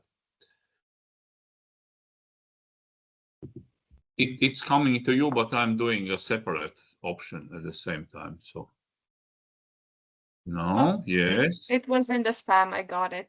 Oh, wait. Yeah, spam is the usual place where all the worthy and important things are coming. No. Always. You receive 2 million euro charity, and it goes to spam, and you never see it. So all your life you remain without the investment. So I will share now. Okay, great. Okay, is it visible? Yeah, it is. Okay. So I'll start presenting. I'm sorry for all the delay. Okay. Hello, everyone. My name is Rajesh Kumar, and I teach Korean language at the University of Ljubljana. Today, I'll be presenting on the use of literature as a tool for teaching Korean in Korean language classroom. In particular, I have focused on how literary texts can be used to teach the Korean cultural philosophy. For example, I have given the example of Han and one literature like called Changma, written by Yoon Hoon-gil. Okay, and it will be serving as my central theme for my discussion. As you can see, my title of my presentation is Literature as Cultural Pedagogy, Exploring Han in Korean Language Education. Okay. Next slide, please. Yeah, so why cultural education is matters in language learning? For that, my opinion is that cultural education is very important aspects of language education, because language learning is not just about mastering grammar or vocabulary. It requires understanding the cultural values and philosophies that shape how people communicate. Cultural norms, politeness, strategies, and deeper worldviews such as Confucian or Western ideas about respect or individuality influence how language is used in a society. When learners grasp these underlying philosophies, they develop greater empathy, avoid misunderstandings, and communicate more effectively. Literature plays an important role here because it captures cultural meaning in ways that textbook alone cannot. Okay, yeah, next slide, please. So what is the purpose of using Korean literature for cultural education in a Korean language classroom? You may ask, like, why to use literature in Korean language classroom? Literature plays a central role in a foreign language education because it explores learners to authenticate language uses, cultural values, and meaningful social contexts. Scholars like Hadway highlighted how literature provides contextualized language and reflects real social situations. Korean literary texts and films integrate cultural elements naturally, allowing students to understand Korean society and ways of thinking. Importantly, the aim is not to create literary experts, but to strengthen language ability and socio-cultural awareness. Literature also conveys deep cultural emotions such as Han that cannot be fully understood through grammar-focused textbook, making it an essential tool for cultural education. So you have some Korean philosophies, for example, like one of the most common one is maybe you can say Han or Chong, or maybe some other Korean Ye that you say in Korean, or maybe the etiquette that is like Nunchi Poda, like no. So these kind of things, you cannot really explain them with words. Like you need some kind of context to explain them. And in my opinion, this literature serves as the best medium to teach those kind of philosophies. Okay, next slide. Here I have tried to define Han. Okay, it's a very complex philosophy that that you can see. Okay, it involves a lot of emotions, for example, frustration, suffering, and deep psychological wounds. That's how the Encyclopedia of Korean Culture describes it. But you have other scholars also. One of them, the most important one, is Mr. Kim Samil. He coined it as a Hanism, and he viewed it as a foundational Korean worldview with non-dualistic cosmological significance. But you have other people also who have come and said that, like, okay, there's a huge debate that is it really a Korean only philosophy, or it's a philosophy that could be seen or observed in other parts of the world also. But we being Korean are so ignorant that we don't see it, that like it's there in the other culture also. However, some other post-colonial point of view, or maybe some kind of that like this Han is not really a indigenous Korean construct, but it's like a post-colonial construct. This kind of theories or like arguments are also there. Okay, next slide, please. Yeah. So in this section, I'll be arguing that like why only the textbook explanations are insufficient to explain this Han. Okay. Just a minute. Yeah.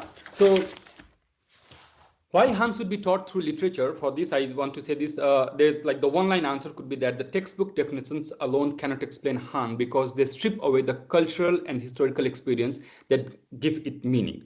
Han is not just a single emotion, but a layered structure of sorrow, resentment, inherited wounds shaped by Korea's history. It is expressed through folk traditions, rituals, and everyday storytelling rather than through simple definitions. For this reason, classroom explanations without cultural immersion cannot fully convey the emotional depth or complexity of Han. Okay, next slide, please. So in this regard, we can use literature as a medium of making students experience this philosophy or these emotions of Han. Okay, so cultural emotions cannot be learned through vocabulary list or textbook definition. That since you all are also educator of a language, so you also know that. So they must be experienced in context. Scholars note that even in language-centered classes, cultural and literary elements are unavoidable. Literature provides the emotional and historical depth that textbook lacks, and embedding Han in narrative, imagery, and lived experience will help to overcome this hurdle. Because readers actively interpret stories, they internalize cultural emotion and develop deeper communicative competence. Ultimately, literature helps learners understand Korean emotions more authentically and communicate with greater cultural insight. Yeah. Next slide, please. So here we come with other question that what kind of literature should be used to teach this Han or maybe other emotions in Korean language classroom. So for Han, I personally believe with my experience of teaching or maybe with others by the hearing about the opinion of other scholars, that partisan literature and Korean war narratives are very powerful for teaching this philosophy of Han in Korean language classrooms. These stories portray separation, loss, and historical trauma, okay, and experiences at the heart of Korean emotional identity. Because literature uses symbolism and layered meaning, it conveys emotion that factual texts cannot. Such narratives preserve collective memories of colonization, division, and war, allowing learners to engage empathetically with Korean suffering and resilience. In this way, partisan and war literature offer a direct experiential entry into emotion and historical roots of this culmination of this feeling called Han. Next, please. So here I kind of talk about what kind of text should be chosen according to the level of the Korean language learners that we have in the class. We know that in a language classroom, we have a beginner, or maybe intermediate and an advanced level of learners. So we need to cater need to modify our this text or what for these students. So for that one, my hypothesis is, so for teaching this Han, it requires matching cultural depth with students' language proficiency also. Beginners rely on translation so they can focus on emotional themes without being overwhelmed by the Korean text. So maybe for beginner level, we can introduce a story or a literature that is already translated in their mother tongue or maybe in English or whatever language they're comfortable with, and they can learn that one. And that's how they will be able to understand these emotions. Of course, not really the nuance of the emotion, but at least they will come to know that okay, this emotions is something similar to this. For intermediate level learners, we can work with both Korean text as well as a translated text, because intermediate learners already have a little bit of proficiency of the language, so they can read the Korean text also, and if they find some difficulty understanding, they can go through the English text also, and that could kind of compensate for their lack of language proficiency.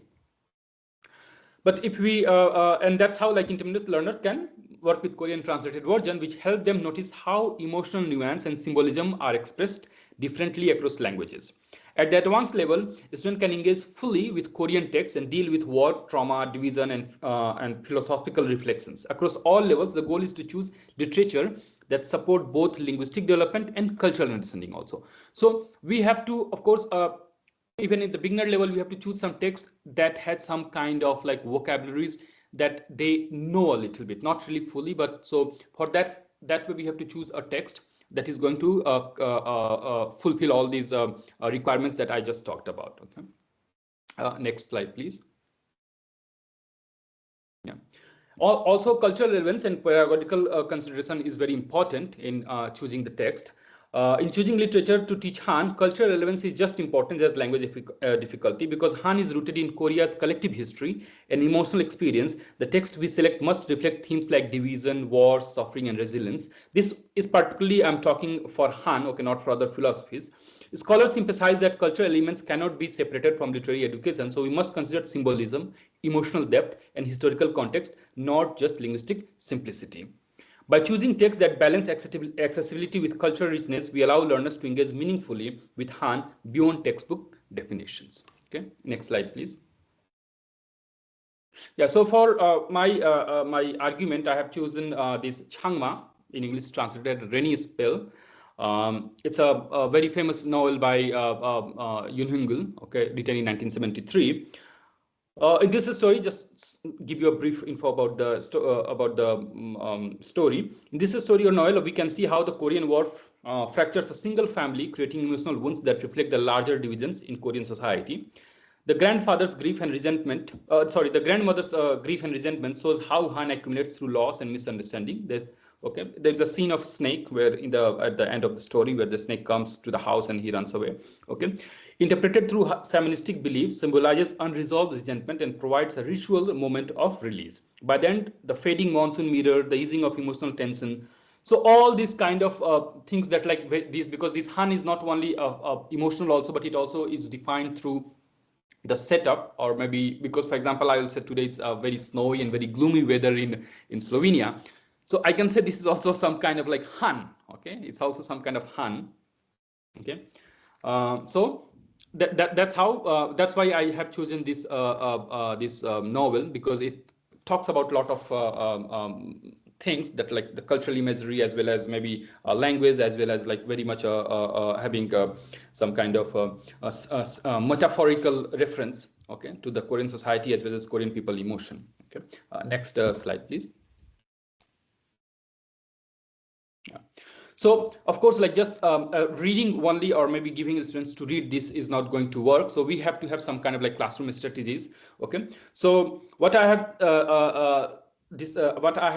my hypothesis is like to incorporate literature in language classroom. Some strategies are very important. One of them could be guided reading sessions. In this session, a tutor can help students see Han expressed through history, emotion, and symbolism. We can draw attention to grandmother's unresolved grief, the ideological conflict that divides the family, and the layered resentment that grows from personal loss.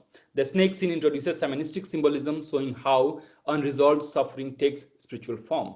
Finally, the ritual moment of calming the snake provides an example of reconciliation and emotional release. These guided discussions allow learners to understand Han not just as a definition, but as a lived emotional process. Okay, next slide, please. So now to reinforce understanding of Han, guided discussions should connect the story to the historical context, especially the trauma of the Korean War. Students can examine the emotional layers in the grandmother's relationship and analyze the symbolic elements such as the snake that represent unresolved suffering. These discussions show how Han operates not just individually but interpersonally within families. By using translation for beginners and gradually adding Korean text, we support comprehension while preserving the cultural richness essential to understanding Han. Okay, the next slide, please. Okay, so the other activities that I can say that like to deepen students' understanding of Han, we use interpretive and culturally focused activities. Emotional mapping helps. Identify layered feelings in a story while rewriting from different characters' perspective highlights the unspoken internalizing nature of Han. Symbolism activities like analyzing the rain or the snake connect narrative elements to the cultural meaning. Comparing Korean text with translation reveals emotional nuance, and constructing a Han timeline allows the student to see how experiences accumulate rather than appear suddenly. Together, these activities build a richer understanding of Han as both emotional and cultural. Yeah, next slide, please. The last argument that I would like to make is that not only teaching the Han as it is important, but it's also important to ask students to connect this with their own culture. So for that one, cross-cultural reflection helps a student to understand Han not just as Korean concept, but as a part of broader human experience. By comparing poems or stories from their own culture with Korean narratives, learners see both similarities and differences in how emotions like grief and longing are expressed. Literature provides alternative worldviews that challenges cultural assumptions and encourages empathy. That's why this reflective process builds intercultural literacy and helps students appreciate how different societies express suffering, memory, and resilience. Okay. To conclude, the next slide, please. So to conclude, I will just like to say that literature is essential for teaching the philosophical and emotional dimension of philosophy such as Han. Textbook definitions alone cannot capture the depth, but literary narratives and embedded Han in lived experience, shaped by trauma, memory, and relationships. By analyzing texts like Changma or other, maybe there are other stories also, for example, Crane and these stories, they use strategies such as guided, they use these narrative, we can use this narrative to teach the cultural aspect of a language. And of course, the teacher intervention is also very important for having a guided reading, like maybe symbolism analysis and cross-cultural reflection. And ultimately, this will enable students to develop meaningful intercultural competence and a deeper appreciation of Korean cultural philosophy that is very much important for in the language of in the area of like language learning, because now language learning is not only a language learning anymore. It has developed from language learning to language as well as cultural learning. So yeah, with this, I will conclude my presentation. Thank you very much. If you have any questions, I will be eager to answer to that. Yes, thank you so much for the great presentation. And of course, me and Anastasia as Korean language educators, I think we appreciated it even more maybe than some others. But we also have our students here, I see. So I hope that they appreciated listening to the presentation. I have just a practical question. So you talked about how this text can be used in the classroom and all these like ideas. Have you tried using this text already in the classroom? Have you practically done this lesson or a couple of lessons maybe? Yeah, the problem here in Slovenia is the proficiency of students to learn to kind of like in Korean language. So that's why we sometime to explain some cultural. For example, I remember like I was introducing what is nunchi. So I showed them a kind of like a webtoon or a cartoon or something, that how it is, like what is this nunchi is. More than that, like of course, because I teach only a few courses, and it's very hard for me to incorporate all these things because we have something to finish also by the end of semester. So in that scenario, I don't really tell them that I don't really present them with the literature, but I present them the story, like in a very shortened form, that okay, there's this story and this. Did you understand what this nunchi is? Okay.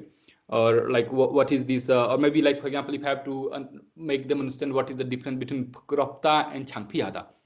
So for that scenario also, I say like, okay, Pukropta, like maybe you have this scenario, something happened, so this is Changpiyada, but if this scenario happened, this is Pukropta. So these kind of things we use, and also for like maybe in cultural, like when we try to teach them culture, yeah, we do share, but like a very small stories from maybe you can say children's book or something, very small ones, for because so that they can understand. But the problem only is like the language proficiency also matters, and right now we cannot get the translated works of all these works that I want to use in my classroom. So because we have maybe most of the students that I teach are at beginner level, so they don't have that level of proficiency. So it has some kind of like maybe you can say logistical problem. But yeah, we do try like in some way or other. Yes, thank you. We all have the same concerns, I think, across universities, because we have to adhere to programs, we have to adhere to time schedules, and there's certain courses that are given to you to teach, and then, it's like always the same thing. You always want to do more, and the ideal lesson plans, well, they don't work out always. But yeah, thank you so much. Very interesting approach. I've taught a little bit of literature back in the day, but and I also use the approach when we read texts and we try to get the students used to the literary language of Korean, and it's usually upper courses. But yeah, it's hard. Yeah. So are there any other comments, questions?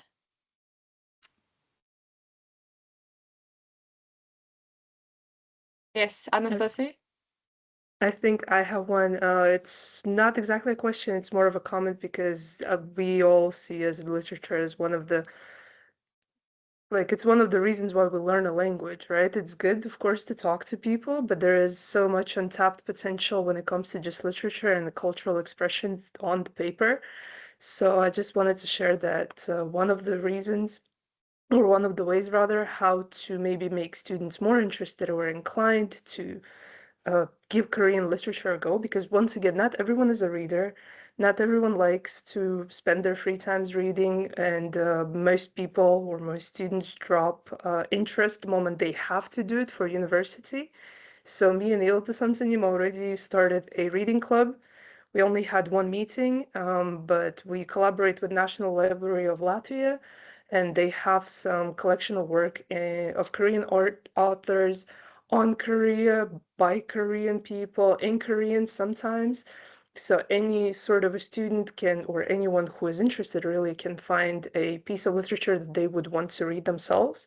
They can give a go to a book to start reading, realize they don't like it, put it back, pick another one up, see what they like. So I think that's one of the approaches that can be taken with kind of an informal situation when you do want students to kind of discover that world of Korean literature, but you don't want to push that in class because it does tend to get a little daunting on both us and the students. So I guess that is something that might be considered for future reference in case anyone is interested, I guess. Yeah. Thank you. Yeah, it's like very good suggestion that you suggested. Maybe I will try to incorporate this in my at my faculty to teach. But only problem that I found sometimes is like the language proficiency. I want to give students to read something that, okay, read this one, and then they come and they're like, oh, it was too difficult to read. I couldn't find the word in dictionary, the words. I was like, okay. So I will tell you, like, okay, so let's do a kind of like reading in the class. But like, yeah, of course, you have some kind of these thing that like by the end of semester you need to finish this much of courses, you know, so that like you don't finish like some half of the courses and like the next class they go and like the next level they go and the teacher's like, oh, you didn't study anything. Yeah, so yeah, that kind of problems can arise. But yeah, thank you for your suggestions. Yeah, maybe I should try to incorporate that in my faculty also. Thank you. Yes, I see there's one hand raised. Yep. Very quickly. Very quick one. Just to give a small comment and like share what I do in my classes in continuation of discussion. So when I teach Hindi here as a second language, I try and use literature from the very beginner, semester 1 actually. And my idea is that like when I'm, to give an example, for example, like if I'm teaching like the normal present tense, I eat, I go, I sleep, you know, and students know only this much. Then I would actually use a poem from a Hindi poet called Dhumil actually, and it goes in Hindi like there is a man who eats the bread, there is a man who makes the bread, there is a man, and it goes like this.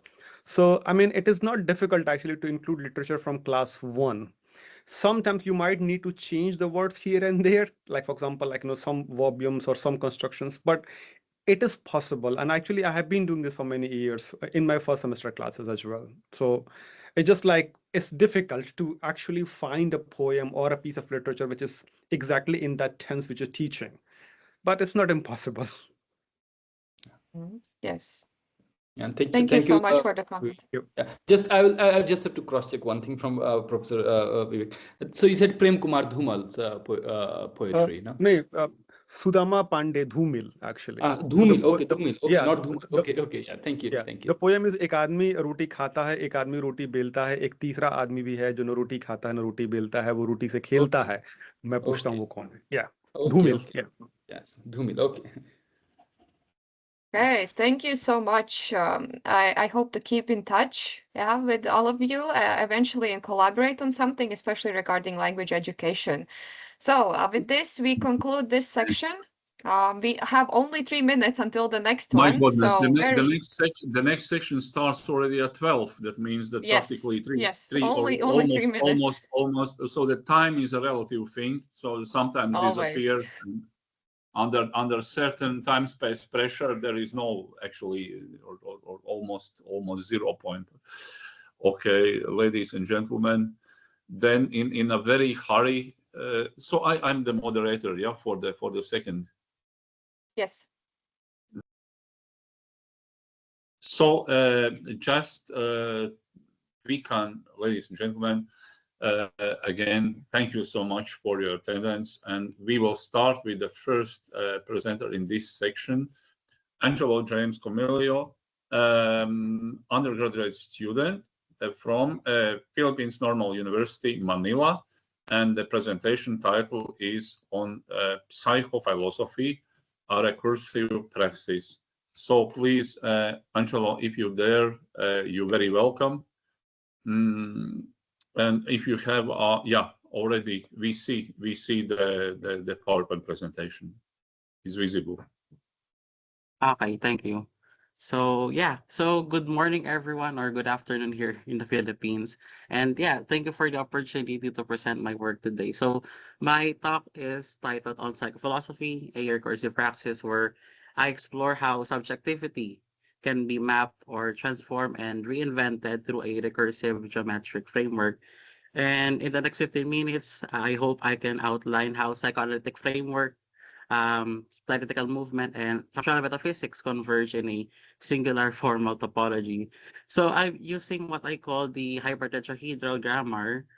It's a bit of a mouthful. I show how the subject continually produces knots and renews itself across time. So yeah, I'm really grateful to share this work with you, and I hope it contributes meaningfully to our ongoing conversation about temporality, ontology, and what I'm gonna bring here is about transformation. So that is apparently claim now that at the crossroads. So psychophilosophy stakes a claim at an interdisciplinary crossroads. So it's coming from Lacanian psychoanalysis, Hegelian dialectics, and Spinoza's metaphysics, no, without collapsing them into one school. The core problem it names is the grammar of the subject-world relation, how minds are formed and transformed by symbolic fields, institutions, and inner drives. So my aim here is to produce a working topology and a precise vocabulary for debates about desire, truth, normativity, and transcendence. So how does it work? No, the unified method or the engine. So from psychophilosophy, an adequate theory must be reflexive about its own premises and generative enough to invent new ontologies. So psychophilosophy therefore uses a three-layered engine. First, it's surface deconstruction to expose binaries. Second is metadialectics to interrogate how those binaries are formed and how they serve. And third is the radical critique to invent counter-ontologies that reconfigure the grammar itself. The point is to turn critique into a constructive mechanism, not mere demolition. So what's the core proposition? So subjectivity here is presented as a loop.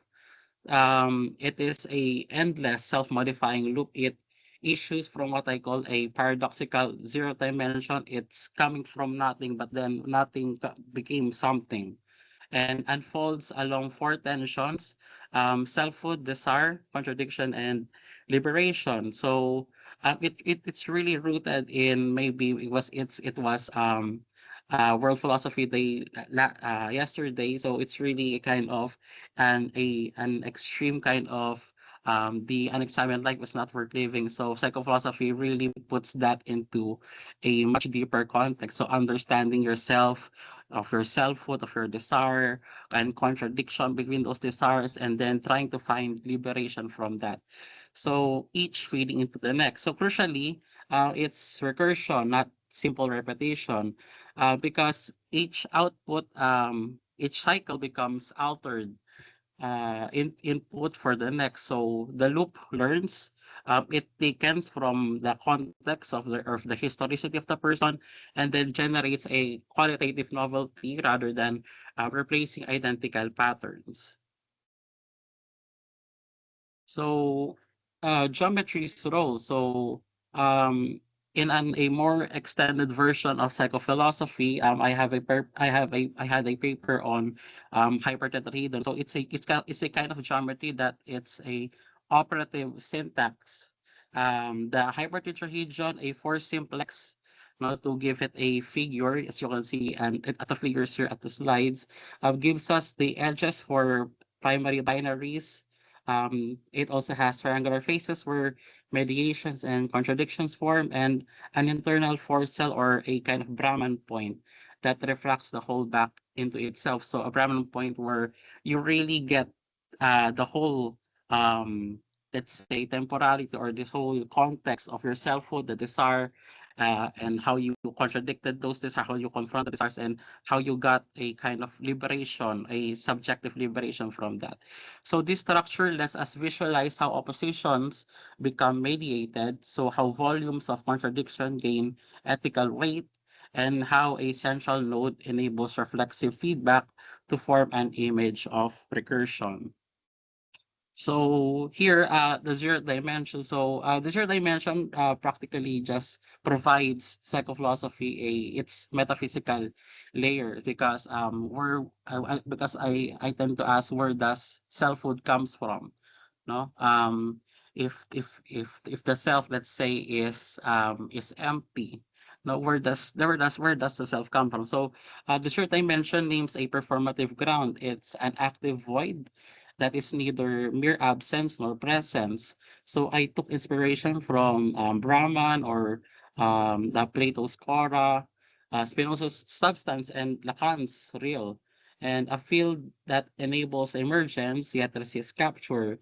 So it's really a hard concept to make out of. So I used my language, Filipino, an idiom. It's called a wala na meron. So nothing that is already something. So yeah, it's wala, it's nothing, but then naming that kind of nothing would already produce something.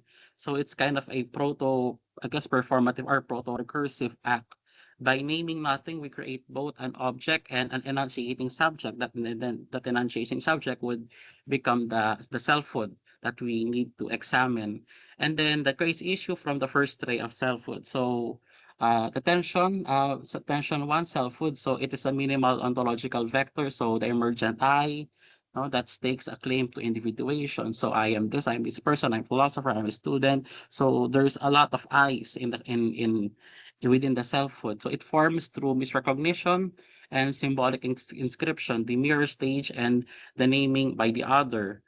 So let's say I am a student by this institution, or I am a citizen of this country, and so much, and functions as both origin and archive. Every encounter, every reflection reinscribes this ray. So selfhood is provisional. So really, selfhood provides this psychophilosophy a kind of a unlimited amount of descriptions about the self. So I am this, I am that, I am that. So yeah, carrying sediment from past cycles while remaining the site from which new cycles begin.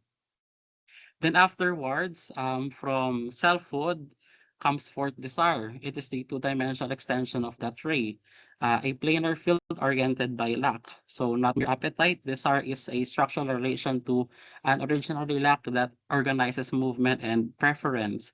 So let's say if I am a student, then maybe I desire to have good grades.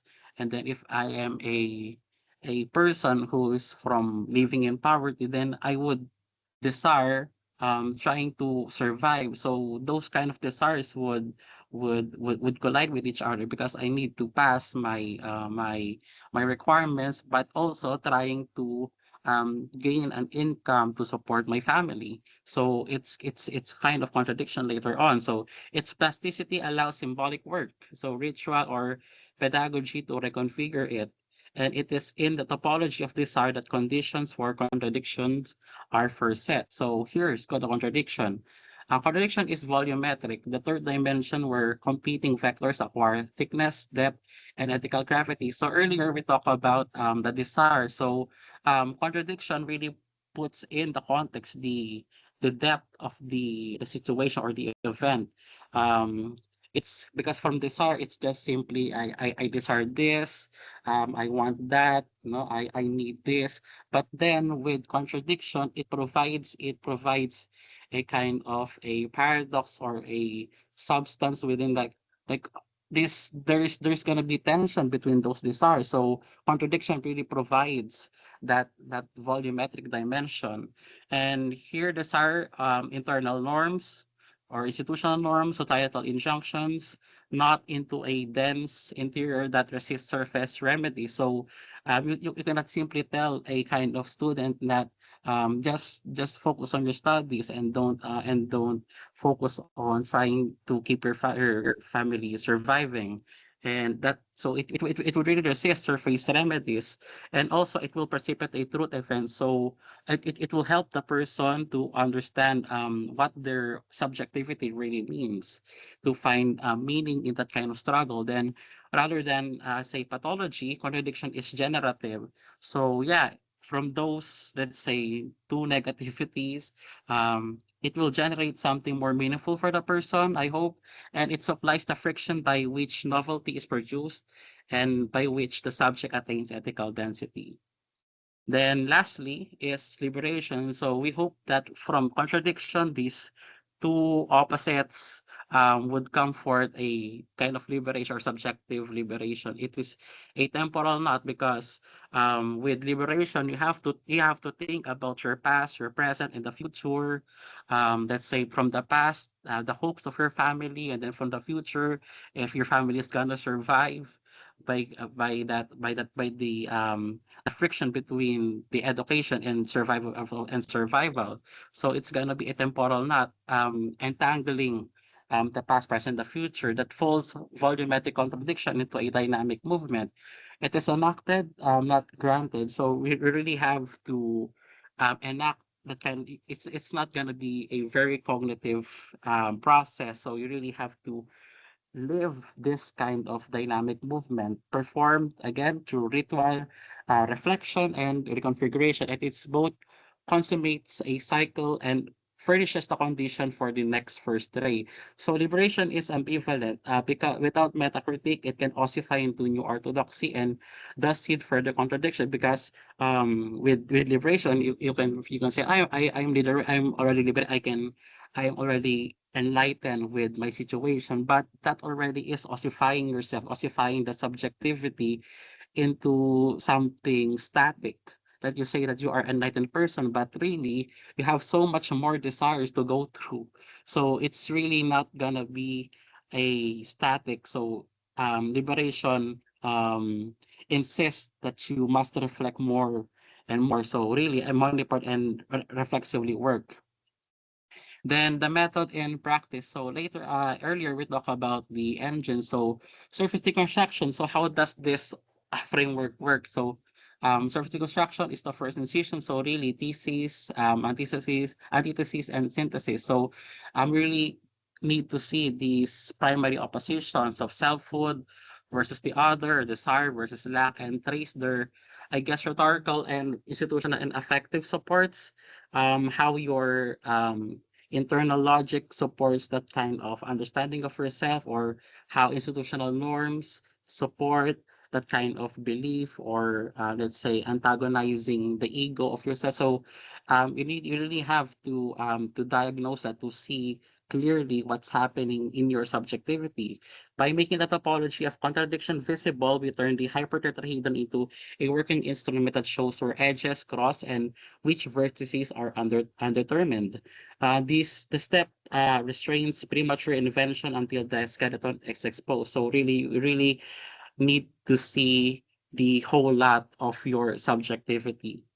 And then with meta-dialectics and radical critique, you need to reflexively integrate these binaries.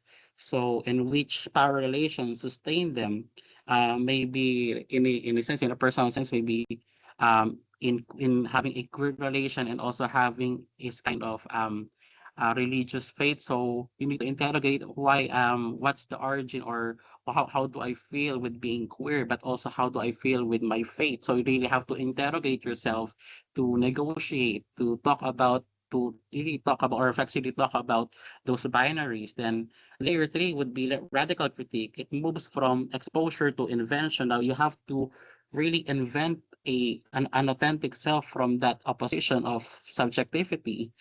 It drafts counter ontology. So from what you have absorbed from the external world of the kind of ontology or the kind of reality, you have to create your own counter-ontology. You have to create a kind of reality where your subjectivity or your hybrid subjectivity flourishes. So real topological edits such as vertices or relabel axes and test them as working templates. So you really need to test if these edits in your subjectivity are doable. These are not mere thought experiments, but disciplined prototypes. So ritualized, I guess you have to do more rituals about how you will go on with your life with this new kind of understanding of yourself, institutional redesigns or artistic practices that prefigures alternative subjectivities. So the spiral movement, so it's a productive difference. It is our, I guess, operational image. So a cycle folds back through the Brahman point and reconstitutes selfhood with outer coordinates. Unlike linear progress or mere circular repetition, the spiral guarantees qualitative novelty. Patterns repeat structurally but change materially. This trains agents to refold their histories, desires, and contradictions into a generative synthesis that compound rather than merely replay themselves. So lastly, I guess why recursive praxis matters now. So in the age of fragmented identities and if you just remark, if you can already conclude shortly because the time is time finished. So sorry, just if you can go on the conclusions because the section is quite tough. Yeah, it's kind of heavy. So thank you. So maybe in short, psychophilosophy equips us to navigate the complexity of subjectivity and by making recursion the public practice of renewal. So yeah, that's my last slide. Thank you for listening. Oh, thank you so much. Are there questions from the participants, from other participants to the? Thank you so much. Are there some brief questions from auditorium? Yeah, please, Alice Lynch from India Studies Center. Please, yeah, your question. I see that. Thank you so much, respected Angelo James, for your research. So my interest is to ask you, I agree that subjectivity is resourceful trend, and as we know that in binaries of social activities for humans, objectivity is maybe uplifted too high. But if we speak about this selfhood, about higher self, there are scholars who agree that the true selfhood in Brahmanic tradition and Atma, it is beyond binaries. But we know also that the practices are aimed onto that subjectivity versus objectivity should be rebalanced and reconsidered in each idiosyncratic way. What would you comment on this, the selfhood as we would see on a mundane scale, and then the selfhood in a transcendental scale? How you would interpret these theories which are most emphasized in Kashmir Shaivism school? Thank you. Yeah, so maybe I would like to emphasize, and this is the non-duality, or the I guess in my psychophilosophy, it really champions a kind of non-dual selfhood. So it may be between the understanding of objective personality or objective understanding of the self, and then subjective, maybe from that polarities, again in taking from a Brahmanic interpretation, would be a non-dual understanding of the self. So because yeah, in the metaphysical layer, or the zeroth dimension, at some in some of my interpretation, it could be a sense of a divine. So coming from psychophilosophy, it's a kind of trying to transcend the subjectivity, coming back to the divine by trying to collapse or trying to collect all these desires into a more substantial kind of divinity of the self. Thank you so much. Thank you. Thank you. Very good presentation. Thank you. Thank you so much. I have to ask Susan, according to you, is there a time for one more question or no more? Because you are yes, seeing. Yes, we have a couple more minutes for a question. I just want to ask, what do you think? Could it be psychophilosophy? Could it be more used in a therapy or applied science, or nowadays, or could it be more connected with a classical philosophy? Because if somebody has anxiety or whatever, if we are talking about philosophy, it may even increase, or that's a hard question. Could it be used more for example, as a therapy?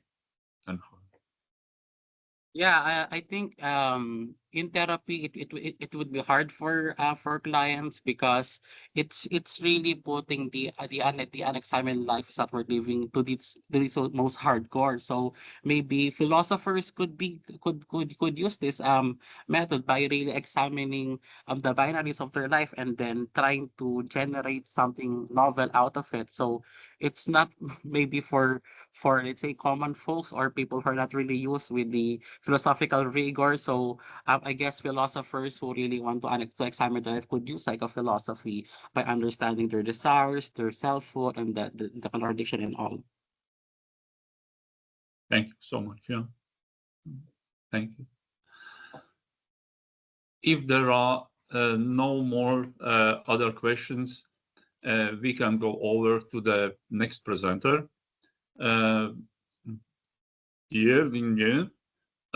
From Capital Normal University, China, and the presentation title is Time and Intuition, Reading Taoism in Light of Core Themes in Neoplatonism. It's very, very interesting.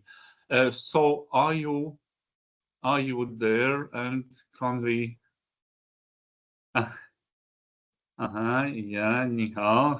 你好。你好，请开始你的报告。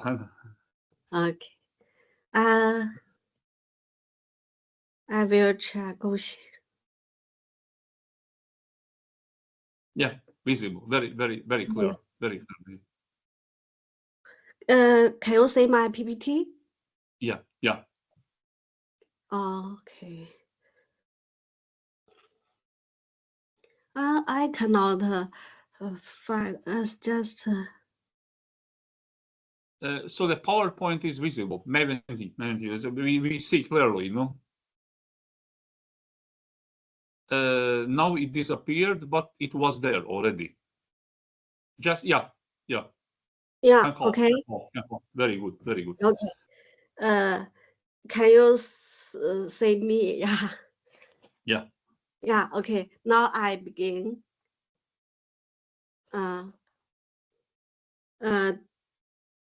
Dear esteemed professors and colleagues, I'm Lin Yunye, come from CNU School of History. The topic of my presentation today is Time and Intuition, reading Taoism in light of core theme in Neoplatonism, mainly explaining viewpoint time through theoretical mapping. Specifically, the goal is to interpret the theoretical model of Neoplatonism in order to demonstrate an understanding of the Taoist school's concept of time. So this thesis aims to address this question. Today, the PPT I divide 4 parts. The first part is about the introduction. The second part is about the structure of time and door. The third part is the main part. I will analyze how the core theme of Neoplatonism sheds light on intuitively understanding the concept time of Taoism. The fourth part is come to the conclusion. Okay, now we come to the part 1 introduction. In this part, I want to analyze and narrate how the methodologies of ancient intellectual tradition and Bergson's intuitive approach resonate with each other across time and space. Okay, as you know, in the Western history, the development of modern philosophy and physics not only put forward own views on nature of time, but also the academic community's debate on such views has not ceased to this day. Now, we may make some reflections. Western philosophy has always placed rational speculations at the forefront. Yeah. Since ancient Greece. But this approach offers distinct advantages, yet it also raises some reflections. Is this method that solely emphasizes rationality sufficient to address philosophical puzzles? Okay, for Bergson holds that the authentic time is duration, because he thinks that through intuition can one comprehend the fluid and dynamic reality of time. But this duration, as opposed to the static, spatialized view offered by intellect. Intuition, obviously, in Bergson's thoughts, plays a pivotal role in Bergson's philosophy thinking. Bergson is based on the ontology of subject-object fusion. It's very differently from the Descartes' onward, the dual method of subject and object are two different things. How the subject can grasp the object it causes a great difficulty, but in fact, not only subject and object fusion based on the method of intuition and rational reason. In fact, not only Bergson, but also the ancient Eastern and Western intellectuals have proposed intuitive methods to understand the time. Okay, now let's dive into some specific examples. In the Aeneas, Plotinus wrote like that: subject and object are fundamentally identical. The object is not approached externally, but grasped from within the self. Thus, it relies not on reasoning, but on intuition. Now, the second sentence is about the Zhuangzi, the metaphor of a butcher named Paul Ting. He dissects the ox. He said, "Now I work on it by intuition and do not look at it with my eyes." Of course, the eyes he means the biological eyes. The intuition he means the inner world, the inner world, the eye of the inner world, the spiritual eye. Maybe I can say like this. Okay, now from these examples, we can conclude that the both of them, the Western and the Eastern in the ancient world, the two great thoughts school of combined intuition with reason, revealing the metaphysical structure between time and the arranging. This approach at the same time integrates intuitive and rational elements, can be referred to as the intuitive to rational method. This intuitive method of grasping pure time and true time has been in the Tao Te Ching. It believes in this version of 道德经, Dao is believed to be ceaseless moving, and time like the movement of the Dao has no beginning or end and is cyclical. Dao and time are two sides of the same coin. Maybe so. Based on this common methods, exploring the ancient understanding of time is also an opportunity to understand the modern concept of time, and it can also help us understand the relationship between human beings and the universe. In that case, based on all the points above, thus we can arrive at the takeaway of this section. The methodologies of ancient intellectual tradition and Bergson's intuitive approach resonate with each other across time and space. Maybe this is the first part. Now we come to the second part. It's mainly concerned about the structure. Is specifically the structure explaining time and Dao constitute a metaphysical structure. What is the metaphysical structure? How to understand the structure, and when people try to understand the metaphysical structure, what's the difficulty? Okay. The concept of time in the Chinese Dao school was proposed, of course, simultaneously with the ontological Dao. In Dao De Jing chapter 25, he said like that something of chaos had earlier birth than heaven and earth. Her name, I don't know, the word you might call it, or greatness, if you insist on naming it. Greatness suggests without end. Okay, from these words, we can say the Dao is soundless, formless. It does stand, extend, recycle without end, which we may regard as mother of the world. But in this word, these words, the time and the Dao has been proposed, but how what is the relationship between them?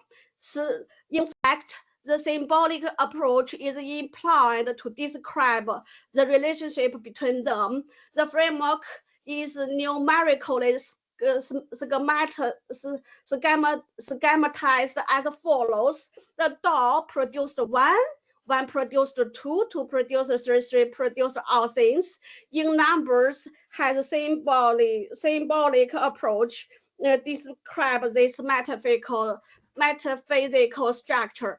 In fact, these words convey two crucial pieces of information. First, it's concerned about the metaphysical structure between time and Dao. The second information is about the world's internal wholeness. In a metaphysical sense, the relationship between time and Dao can be described as a geometric structure. Okay, we can use this structure to symbolically understand the relationship between them. But how the structure how actually carry a profound and underlying meaning to us? Okay, first they give us the information that all things share a common origin, Dao, which fundamentally determines that they do not exist independently, but belong to an integrated and organic whole. So, In that case, to understand the internal structure of Tao and time requires an understanding of the world's internal wholeness. Taoism holds that grasping this wholeness is something that can be achieved through intuition rather than rational reasoning. The words have been written on the version of the book says stay void and keep calm. Everything grows all at once. Thereby, I observe the recycle. Observe here is to some extent is equals the intuitively perceive. The first meaning, it means discarding all distractions and subjective biases, can one intuitively perceive the wholeness? Okay, the Taoist school upholds the theory of the natural generation of Tao, an eternal being that transcends the dimension of time and operates as invisible, formless principle. The moment when everything is generated is also the moment when time manifests. Time and Tao constitute a metaphysical structure that illustrates the relationship between the original in itself and self-soul emanations. Though, in fact, Taoism proposed a kind of innate mode, which is the order by which all things in the universe come into being. This mode can be manifested in the subjective consciousness realm, and it is a metaphysical structure that combines Tao and time in a dual aspect. Based on this structure, the world is formed and operates. Okay, after we have proposed that the Tao and time can be symbolically to be demonstrated as a geometry structure, and the structure has denotes the wholeness and the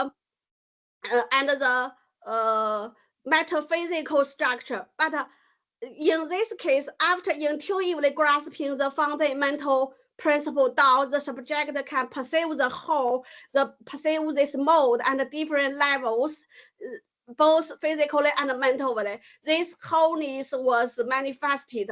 That is to say, there is only one mode, but the content assigned to this mode is quite diverse. This diversity is unified by the same pattern, forming an orderly and holistic universe. But now the difficult faced to us how to intuitively perceive the mode or the overall order of the universe or the wholeness. From to Tao to time, in between there is a cosmic order. How? What? What's the order? That's a problem. So the part 3, I will analyze how the concept of Neoplatonism sheds light on intuitively understanding the whole, the order, and the structure. And basis this understanding, we can understand the concept of time of Taoism. The thesis proposed that it is feasible to interpret the time view of Tao thought in a metaphysical way using the Neoplatonism theory. That is feasible. Why? Because the hierarchical and theoretical framework forms a isomorphism and similarities between the two. Neoplatonism theory provides an intuitive, greater way to understanding Tao theory's order the universe. The similarity between the two lies in 3 points as follows. First, both Taoism and I am really sorry. I'm really sorry for the interruption. The time is over. If you could just summarize and do some conclusions at the end, just a bit quicker. Yeah, please. Oh, okay. The three point. First point is about the cosmic order. The second is the intuition. The third is the self-soul emanations. So according to Plotinus, he has given us the relationship between time and eternity, how the time is present in his system of theory. Now, eternity is from the first emanation, then come to the time. So the paper contains that elucidating Neoplatonism sheds light on the holistic nature of the cosmos from a metaphysical perspective. Now, so we can come to the conclusion. First, through theoretical mapping, lucid expression of the relationship between the universe, time, and one can grasp how time perceives and motionless will unfold. Second, the universe perceived intuitively orderly, and time has its own metaphysical precision with this order. It has own corresponding structure in relation to the primordial principle. Three, returning to the ancient wisdom may cast new light on and open alternative passes through the quadrants of problem of time. Thank you. The end. Oh, great. Thank you so much. Thank you so much for your great and very, very interesting approach. Are there some questions from auditoria? The topic is quite complicated, but also very, very clearly stated. Okay. Thank you. If there are no questions, just as a conclusion, just a remark that's really important, because there are two, as you saw, there are two different ways towards the universal harmony. According to Neoplatonism, intuition is a kind of higher knowledge, and according to Taoism, the methodology is different regarding void and calmness and so on. So actually, two different paths coming to the common conclusion. Will be very, very interesting to have your presentation as an article.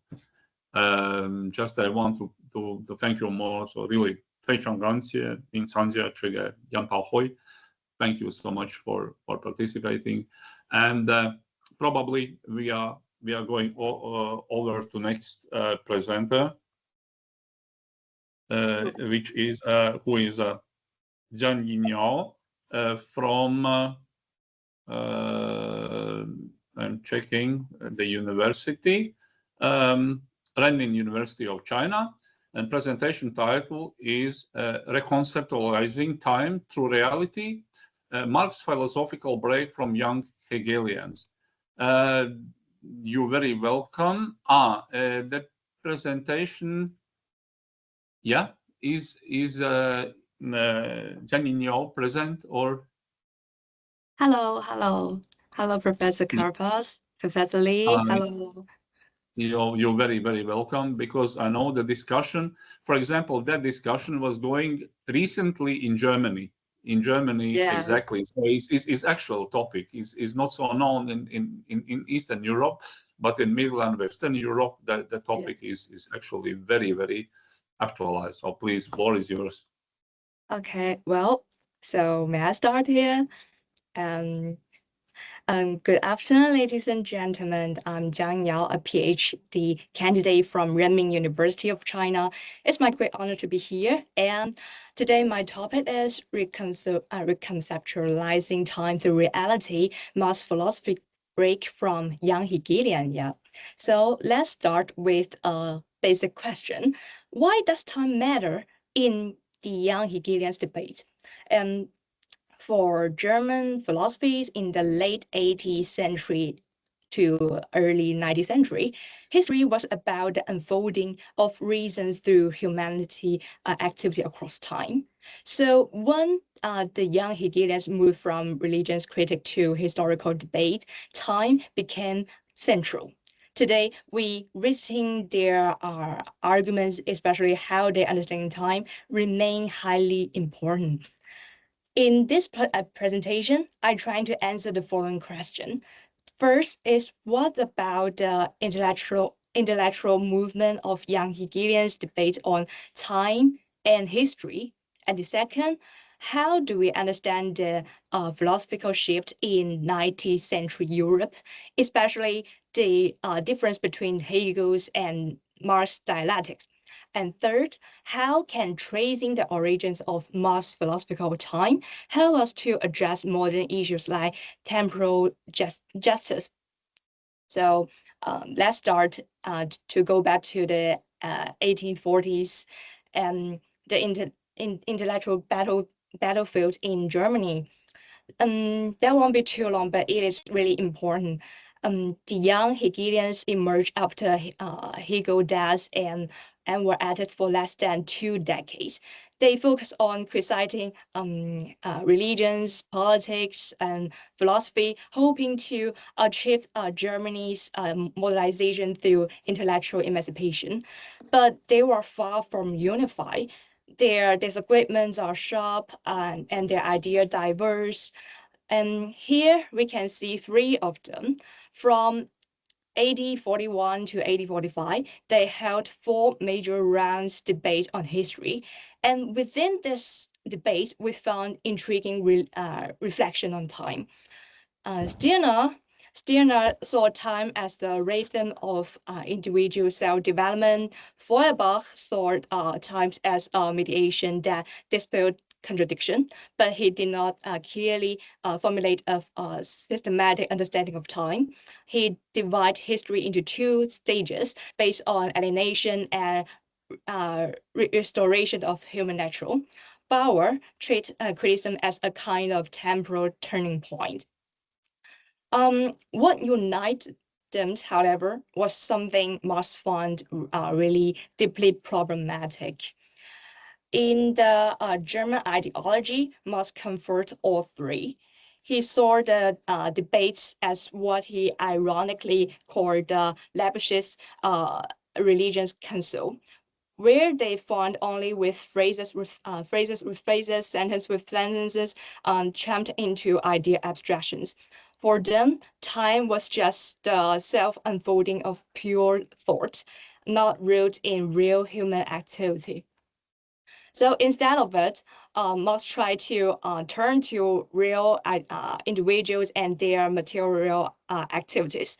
For him, time was no longer logical unfolding of unfolding of ideas, but creating unfolding of human production and social life. It inbuilt generated logic of objective historical conduction and the agents of human practice.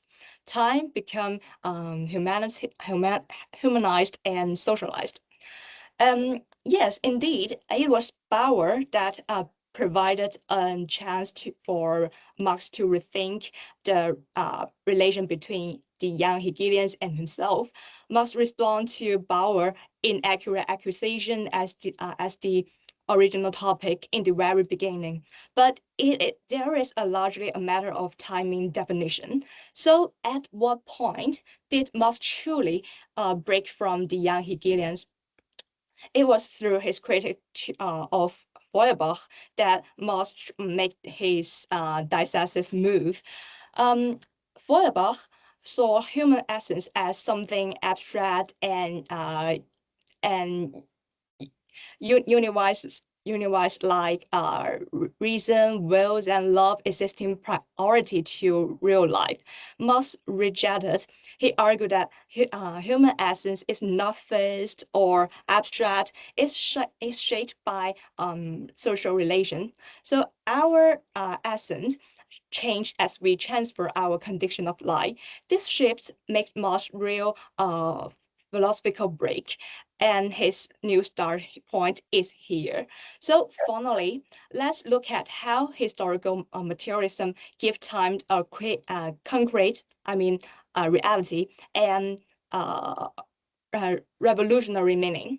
For Marx, time is structured by material production, social relations, and forms of consciousness. Under capitalism, time is organized around labor time, supplied labor, and capital accumulation. This category of time shows how human lifetime is increasingly absorbed into the circle of production of supplies, value, and capital accumulation. But Marx's goal wasn't just stop here and wasn't just analyze time under capitalism.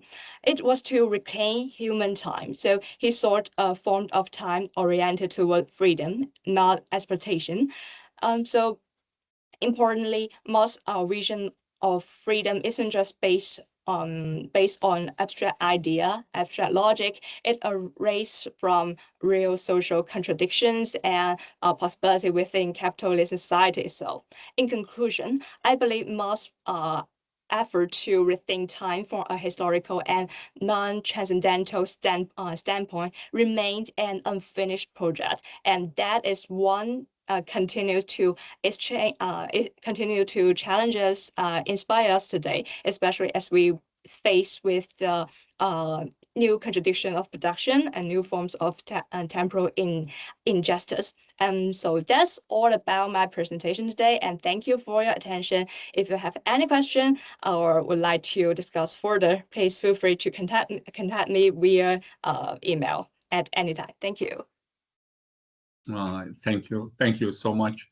The topic is really important because, as I told, that's just recently I brought from Germany, and it is not some kind of, but the German faculties of philosophy discuss exactly these topics, and Wow. there is discussion going on. Is in Europe recently, just these days.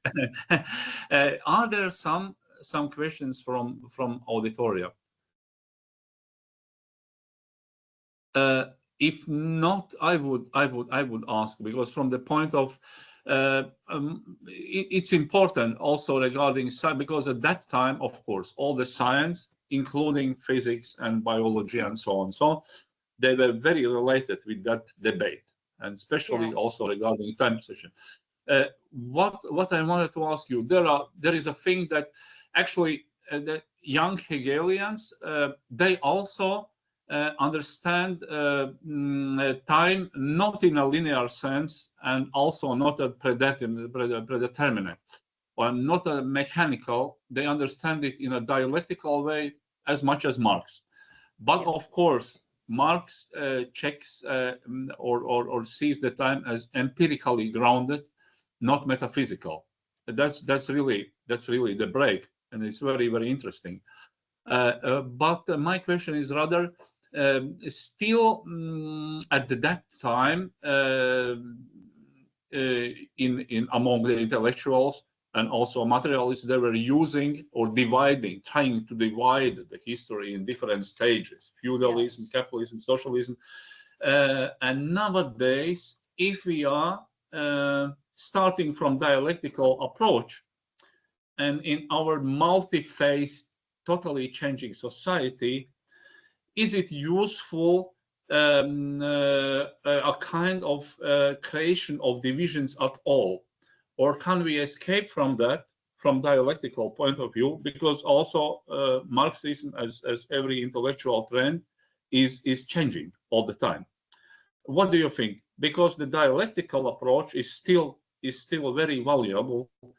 Can we escape from the previous kind of structuring of society? Because now it is not as predictable as it was in 19th century or until the middle or the. What do you think?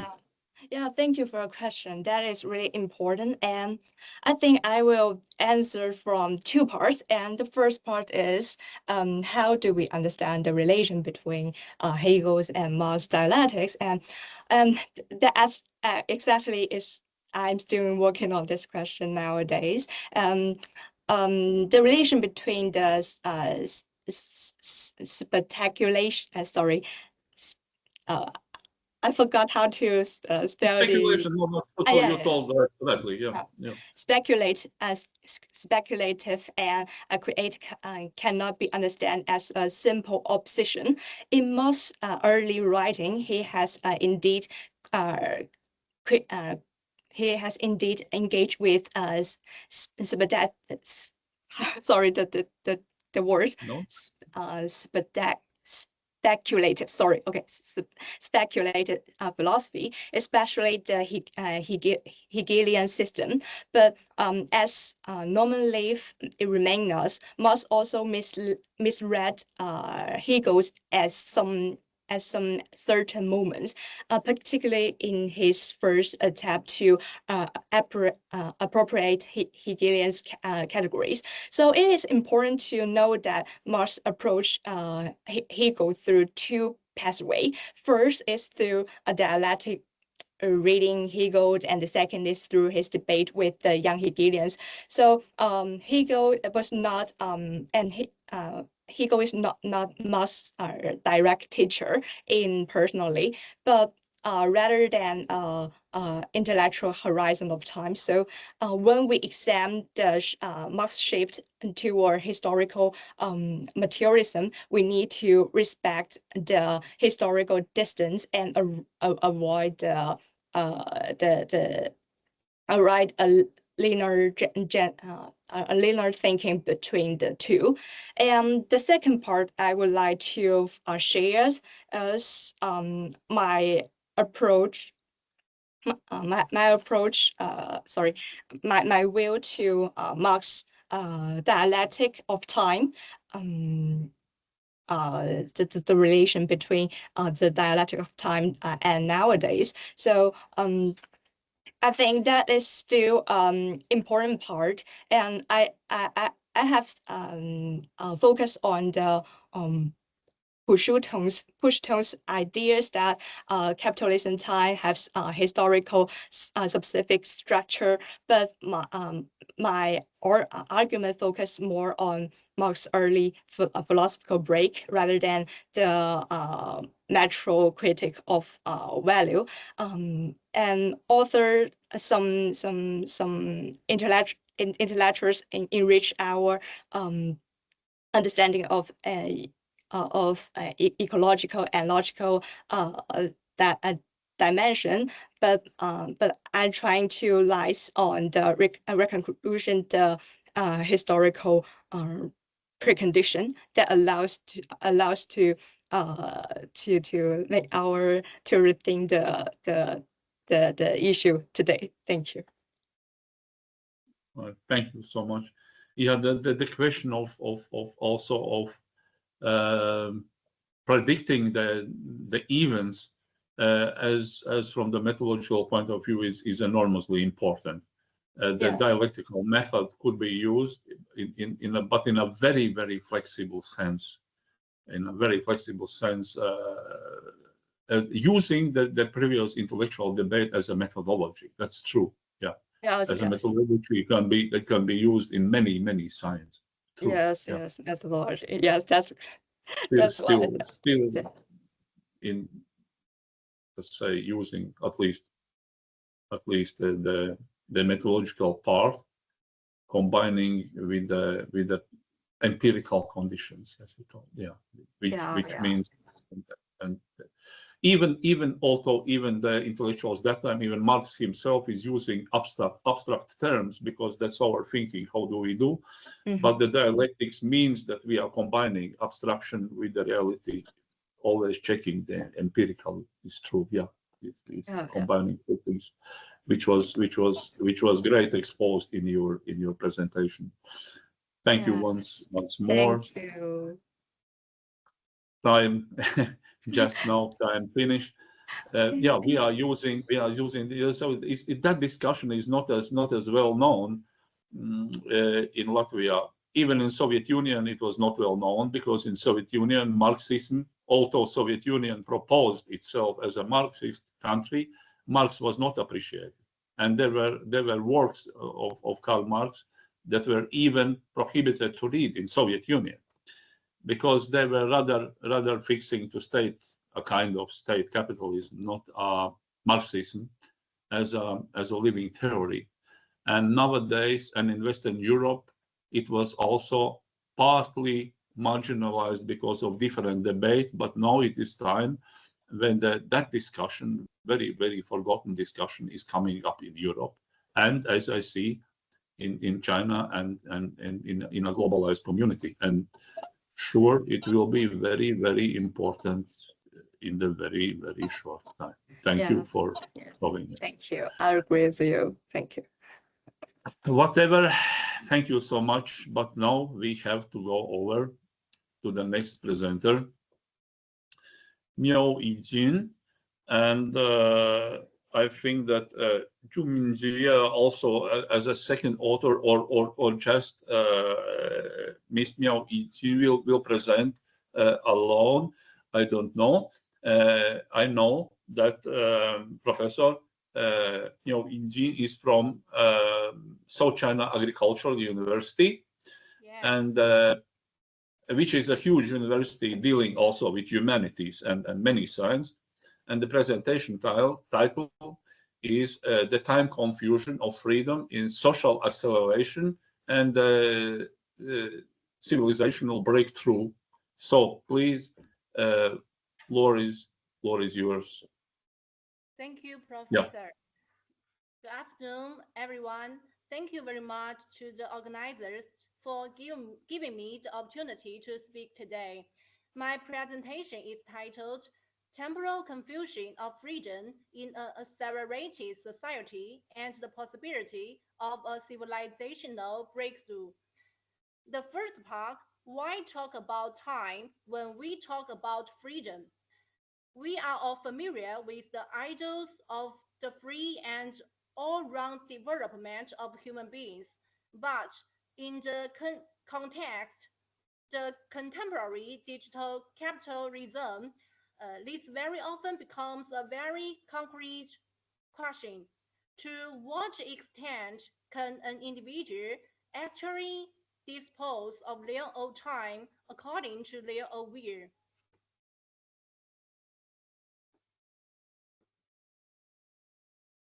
Marx famous argued that real will is not simply the accumulation of things, but the amount of disposable time a person has, and that the realm of freedom begins where the realm of necessary labor ends.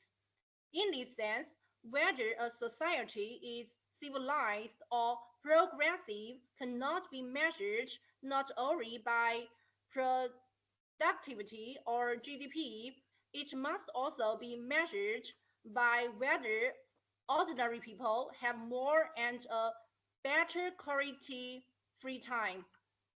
However, our present situation is quite paradoxical.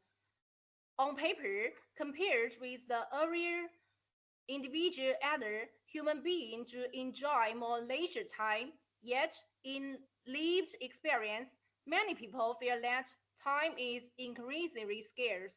We are constantly rushing as if we are running inside time but never really moving forward.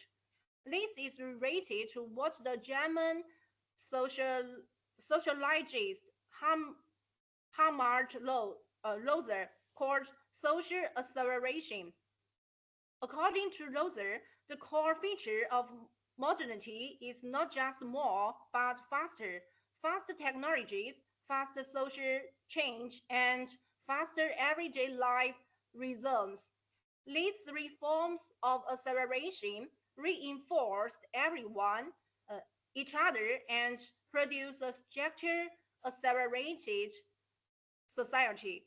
Within such structure, even if the amount of formal free time increases, subjects may still experience temporal emptiness or being chased by time. Auziņa even speaks of a kind of speed alienation. We are always trying to catch up, but never feel we are truly in control. At the same time, critical theorists have long pointed out another tension in modern capitalism. On the one hand, it frees individuals from traditional authorities and endows them with formal individual freedoms.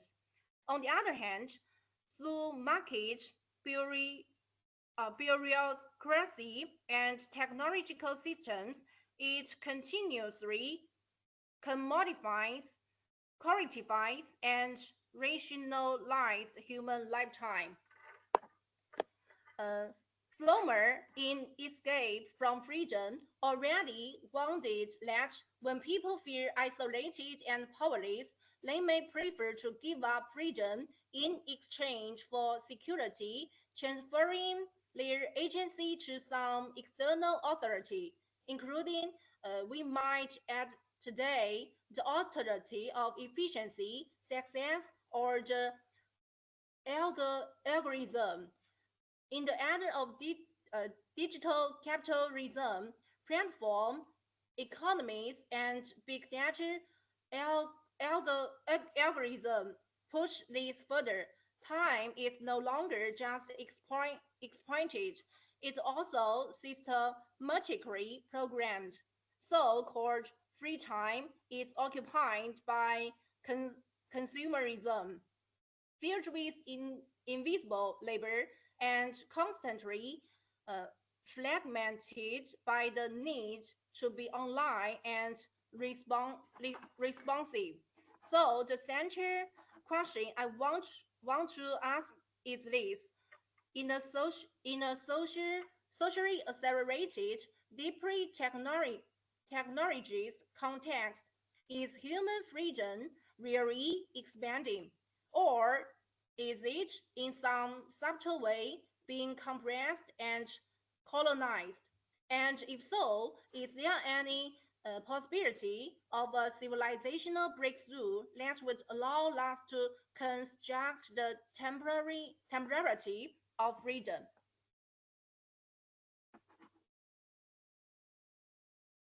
So let me turn to the first analytic level, the paradox between social acceleration and constrained freedom. The most visible driver of acceleration today are digital technologies. The internet, AI, 5G, automation, and so on. These technologies also have a double face. On one hand, they dramatically increase the efficiency of social practice. They compress the time and cost of transportation and communication. They multiply our capacity to produce, process, store, and recombine knowledge. But at first sight, this seems to open up a huge temporal space for human beings and for our freedom. We can, in principle, spend less time, no less labor, and free up more time for activities that we find meaningful. But on the other hand, the same technologies have also created a new kind of temporal tyranny, continuous notifications, instant messaging, and online work platforms place us in a permanent state of urgency. So I think as a result, in an accelerated society, we face a paradox. The more we emphasize efficiency and saving time, the more we fear that there is never enough time. So we process more formal free time, yet our sense of freedoms shrinking.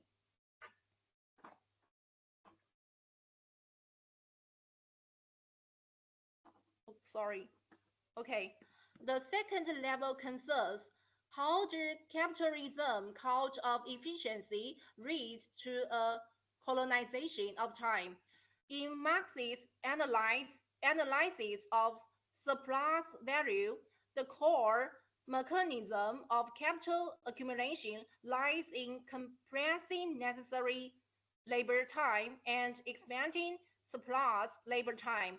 In the high-tech era, capital cannot simply extend the workday identifying or endlessly intensifying physical labor. Instead, it increasingly relies on more subtle ways of incorporating part of people's free time into the circuit of capital. In everyday life, we can see at least three mechanisms at work. First, consumerism's occupation of free time. Second, the expansion of efficiency, discipline into off-work hour, and that the blurring of boundary between work and life. So under these conditions, a significant portion of what we call freedom is actually implicit labor time or passive consumption time. Lifetime is continually swallowed by narratives of efficiency and success, and people's interests and aspirations are increasingly shaped by the logic of capital. So we can describe this as capital under the banner of efficiency conducts a colonization of time. To resist this colonization, we need to reassert the parallel value of time. Okay, the third level brings together two issues: information overload and the extensional impasse of the subject, and how this related to what I called a civilizational breakthrough. In our current environment of information explosion, many people experience the following. There is more and more information, but less and less capacity or willingness to think deeply. These are more and more choice, but people feel less and less free and more anxious or helpless. Artificial intelligence and algorithmic recommendation system can, in one sense, save last time, but filter and prioritize information. But they can also create filter bubbles, reinforce existing preference and weaken our motivation and confront complexity or transcend our own horizon.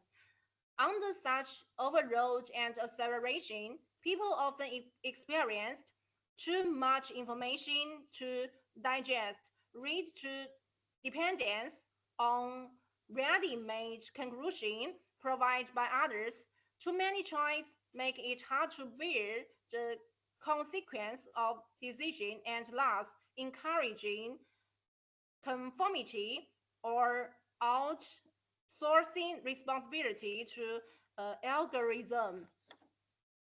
So in this process, freedom risks sliding from an inner capacity to an external burden, from an active creation to passive escape. So I think people desire freedom, yet at the same time fear the uncertainty and responsibility that freedom entails. This is where I think the idea of a civilizational breakthrough must first take shape, not only at the level of grand narrative and institutional reforms, but also at the level of everyday life and personal attitude. Concretely, this might involve at least three moves. The first, raising fast logic with slow experiences. Second, actively reclaim sovereignty over our time. And third, cultivating inner anchor point of subjectivity. So only when individuals begin to reconstruct their relation to time in this way, can a broader civilizational breakthrough become more than a metaphor? Now, I will make a conclusion. First, time has become the hidden butterfly of modern civilization. Second, the key to a civilizational breakthrough lies in reconstructing the temporality of freedom. The reconstruction has at least three dimensions. First, a normative dimension. Second, an instructional dimension. And third, an everyday dimension. Third, reconstructing the temporality of freedom is a long-term civilizational project. We cannot simply go back to pre-modern slowness, nor can we passively accept a technological deterministic feature. Instead, we need an ongoing process of negotiation and creative between technology and value, efficiency and meaning, individual and institutions. This is my presentation. Thank you very much for your attention. I'm looking forward to your comment and discussion. Thank you. Thank you so much. Thank you so much. Are there some immediate comments or some questions to the speaker? Yeah, please. May I ask? Hello, Professor, and thank you for your presentation. I have a question that we have mentioned. I had discussion before. Maybe you could remember it. And my question is, how do you define civilization breakthrough? It is a grand and ambiguous term. And are you referring to a technical singularity or a fundamental shift in collective consciousness? So what about your idea? Thank you. Okay, thank you for your question. By civilizational breakthrough, I don't mean single technological invention, but rather a paradigm shift and enable us to address core existential challenge in fundamental new ways. It encompasses at least three dimensions: the technological paradigm, just like the shift from hunting to agriculture, and the social organizational paradigm, just like the transition from monarchy to democracy, and the paradigm of conscience. So the current challenge lies in the fact that while technological acceleration is rapid, breakthroughs in the later two dimensions seem to lack, creating system tension and so on. Thank you for your answer. Thank you. I would have just also in a sense of question, because historically, of course, acceleration didn't always lead to confusion, because past societies had stabilizing structures that help people integrate in rapid changes. There was always amortization somehow with the acceleration together at certain time, despite all the difficulties. But today, those structures are weak, more fragmented, and often bypassed by technology, as you show. It amplifies the confusion of freedom. And actually, we are living in time of fragmentation of temporal narratives. So not like past societies with some coherent social, religious frameworks. Contemporary societies offer multiple, actually conflicting, different temporal logics. What do you think? What kind of amortization could be in that situation that is totally different from the past, when certain religious, ethical and so monolithic frameworks still help society to adjust with the acceleration.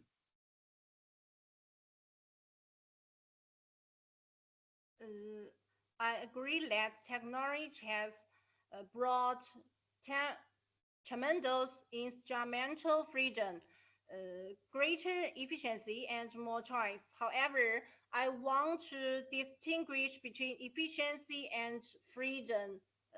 This is not one thing.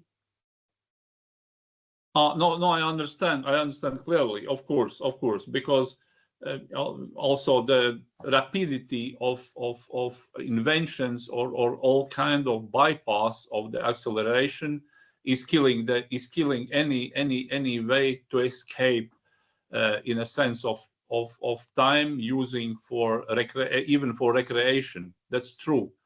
You have to be online 24 hours in a sense, and if somebody can't reach you, then that's dramatic. So the situation is sure is your message is very, very important, urgently important, even from the sense of recreation and medicine. Is true. Okay, thank you. Yeah, that's a huge question, and lot of questions and less answers, because to restructure one thing means to restructure all the other things. But that could be done only if the whole context changes, and the whole context may change in the source of catastrophe or as a total restarting of, as the yesterday paper statement was, total restarting of the global way of communicating and inserting new, like a new computer or new device with a new apps that we're inserting instead of the old ones. And in that sense, cross-cultural communication could be very important. So thank you so much once more. And yeah, 向我们在中国的朋友问好, pass greetings to all our friends and colleagues. Now probably, yeah, that's the end of our section, I guess. Susan, what do you think? Because you are controlling more than me, because I'm a kind of decoration, but you are really checking the time, no? Does it mean that our next session starts at 2 p.m. Latvian time? Yes, our next section is at 2. Technically, we have a little bit more time, but if there are no any questions, I think we can also do a little extended break before the next section. So we have break 35 minutes. At 1:30, yeah, it should start. So yeah, it will be about 35 minutes until 2 p.m. And Susan Hoshab, as you will be the moderator for the next session. Yes. Thanks, Claude. Then we have a good moderator instead of weak moderators like in this section. So then I'm happy. So see you. Thank you so much. Bye. And see you in almost half an hour. Bye. And now we are starting our section. Moderator is Susan Hoshab. She is specialist in Arabic studies, but we will have presentations on different cultures, starting with Japanese, then turning over to other Chinese and other. So please, Susan, now you are the head of the section. Floor is yours, and then give the word present. Thank you so much for the introduction. And thank you everyone for joining us for the third section of this conference. In this section, we will have 6 speakers. So please, in the spirit of this conference, let's be mindful of time. There will be a timer of 15 minutes for each speaker visible on the screen. And afterwards, we should have about 5 minutes for comments and questions. So now to start the session, please welcome the first speaker, Associate Professor Agnese Taivāne-Pizāno, from the University of Latvia, presenting the title, The Aesthetics of Ma, Emptiness, Interval, and Presence in Japanese Culture. Good afternoon, everyone. Can you hear me? Yes. Yeah, excellent. Okay. No worries. Okay. Can you see my presentation? Yeah, it's visible. Yes. Okay. No problem at all. No worries. Okay. Thank you very much. I have slightly changed the topic of my presentation since in the I decided to focus on a much narrower field, and instead of discussing aesthetics of Ma across various disciplines, I decided to focus on one landscape scroll by famous Japanese ink landscape painter Sesshu. So let me start the presentation, the aesthetics of Ma and time in Sesshu's landscape scroll in 4 seasons.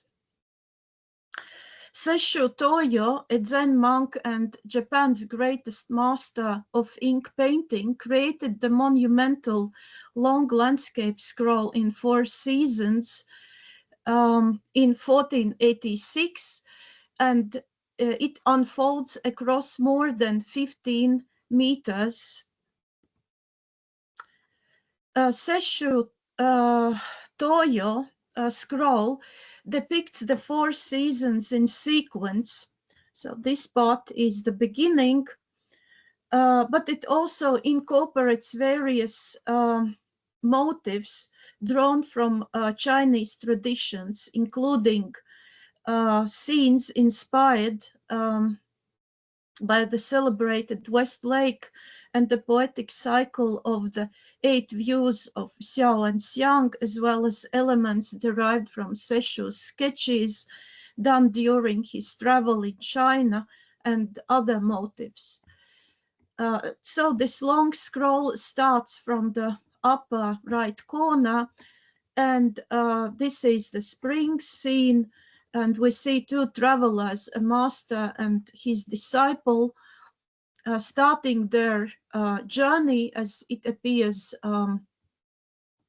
it is a spiritual journey through 4 seasons and different landscapes, and proceeding from spring scene to summer.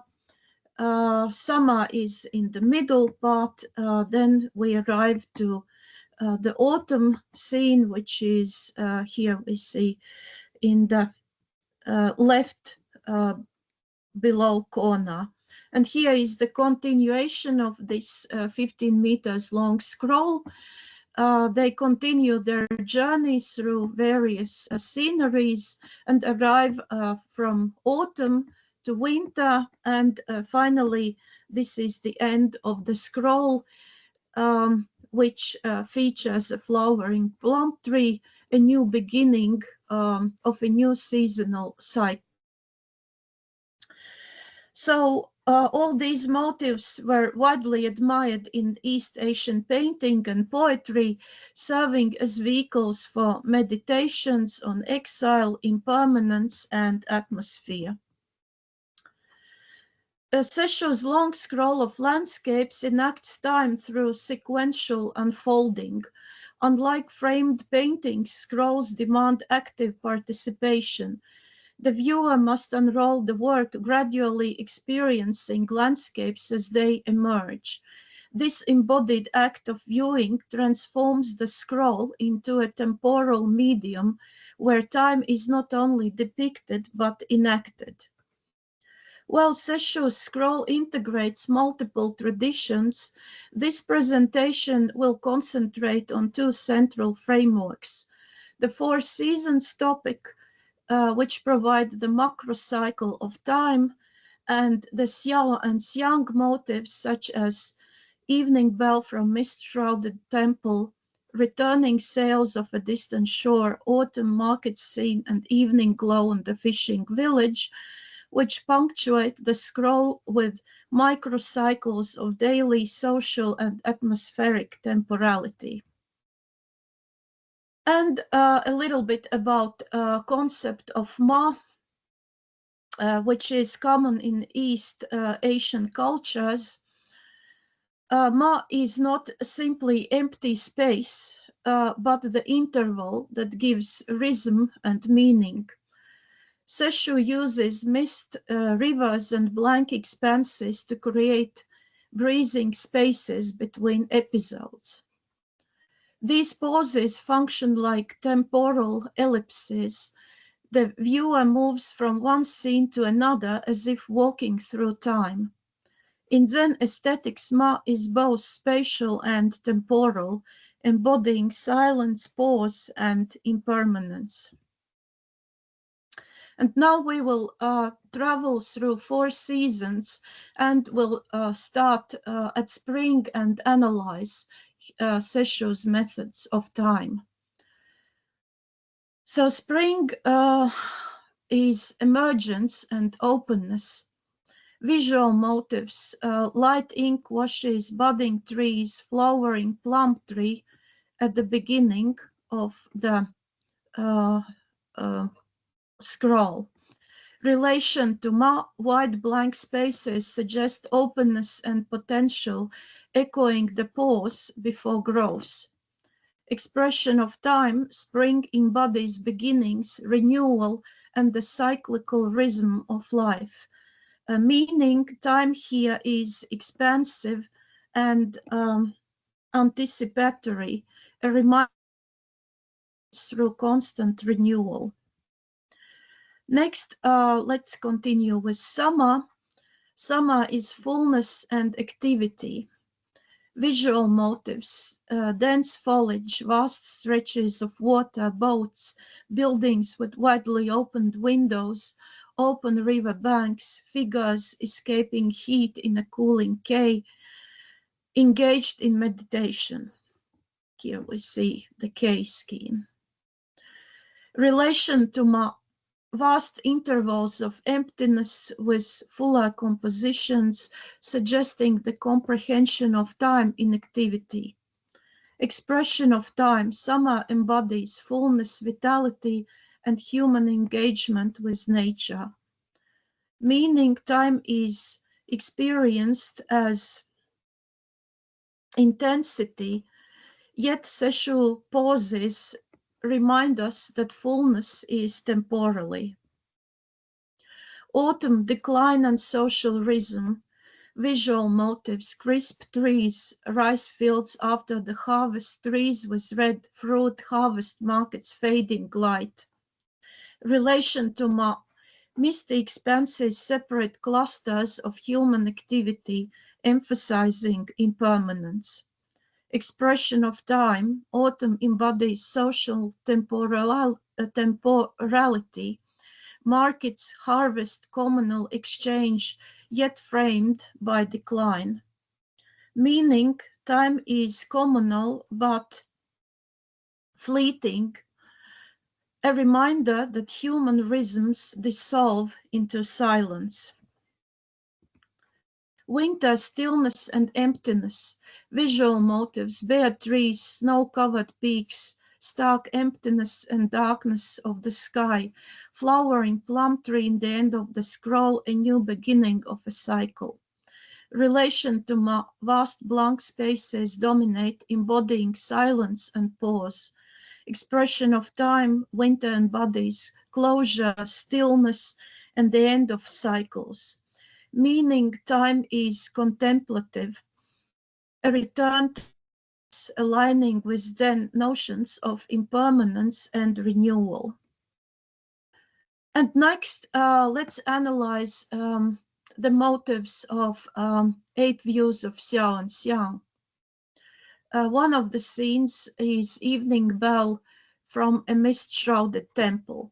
The temple itself we see in the left below corner of this section, and we see a master and his disciple starting the journey, perhaps in the morning, through a craggy cliff, and in the evening, where the light is fading, we see the temple and probably we imagine these temple bells.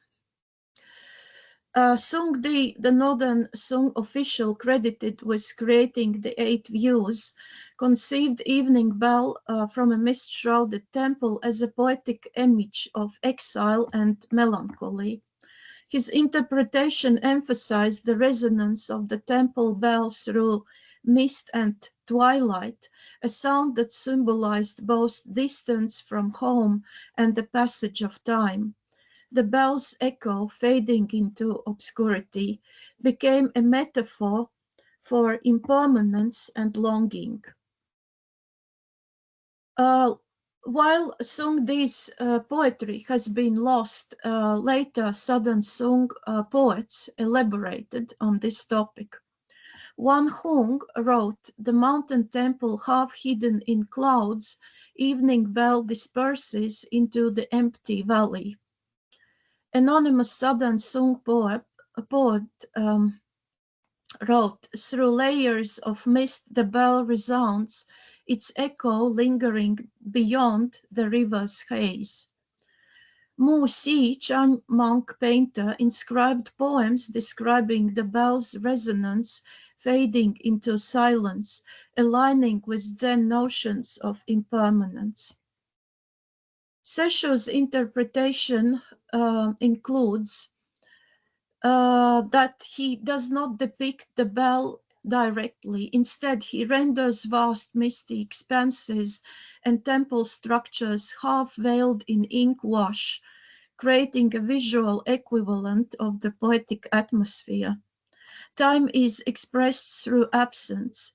The viewer imagines the bell's sound, just as Sung Di and later poets evoke it without describing the bell itself. Seshu's use of ma, blank paper, as mist translates the poetic pause into visual rhythm. Next episode, Returning Sails of a Distant Shore. This is this episode, 2 distant boats returning homewards.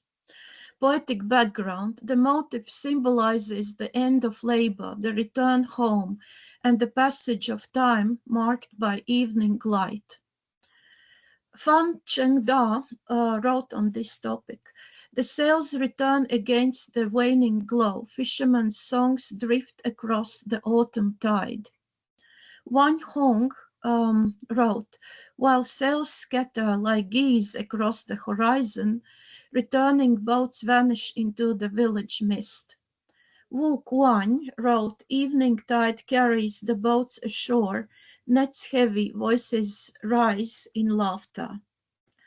And Seshu's interpretation is that boats gliding across misty expanses are depicted with minimal strokes, emphasizing emptiness or ma around them. Sails are simplified forms, often half-furled, suggesting slowing movement and closure of the day. Seshu emphasizes silence and space. Boats dissolve into mist, their return marked by absence rather than presence. Next is autumn market scene. Poetic background. The market scene emphasizes rhythms of human life without seasonal change.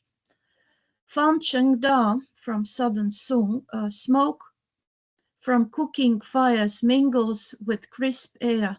Traders' voices echo across the riverbank.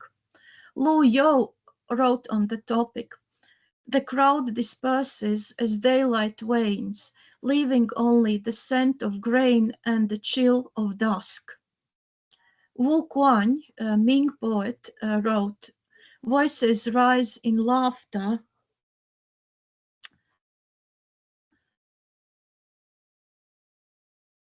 Stalls overflow with harvest goods. Sheng Zhou, a Ming poet, wrote, painted rustic markets with figures dwarfed by landscape, reinforcing humility of human activity.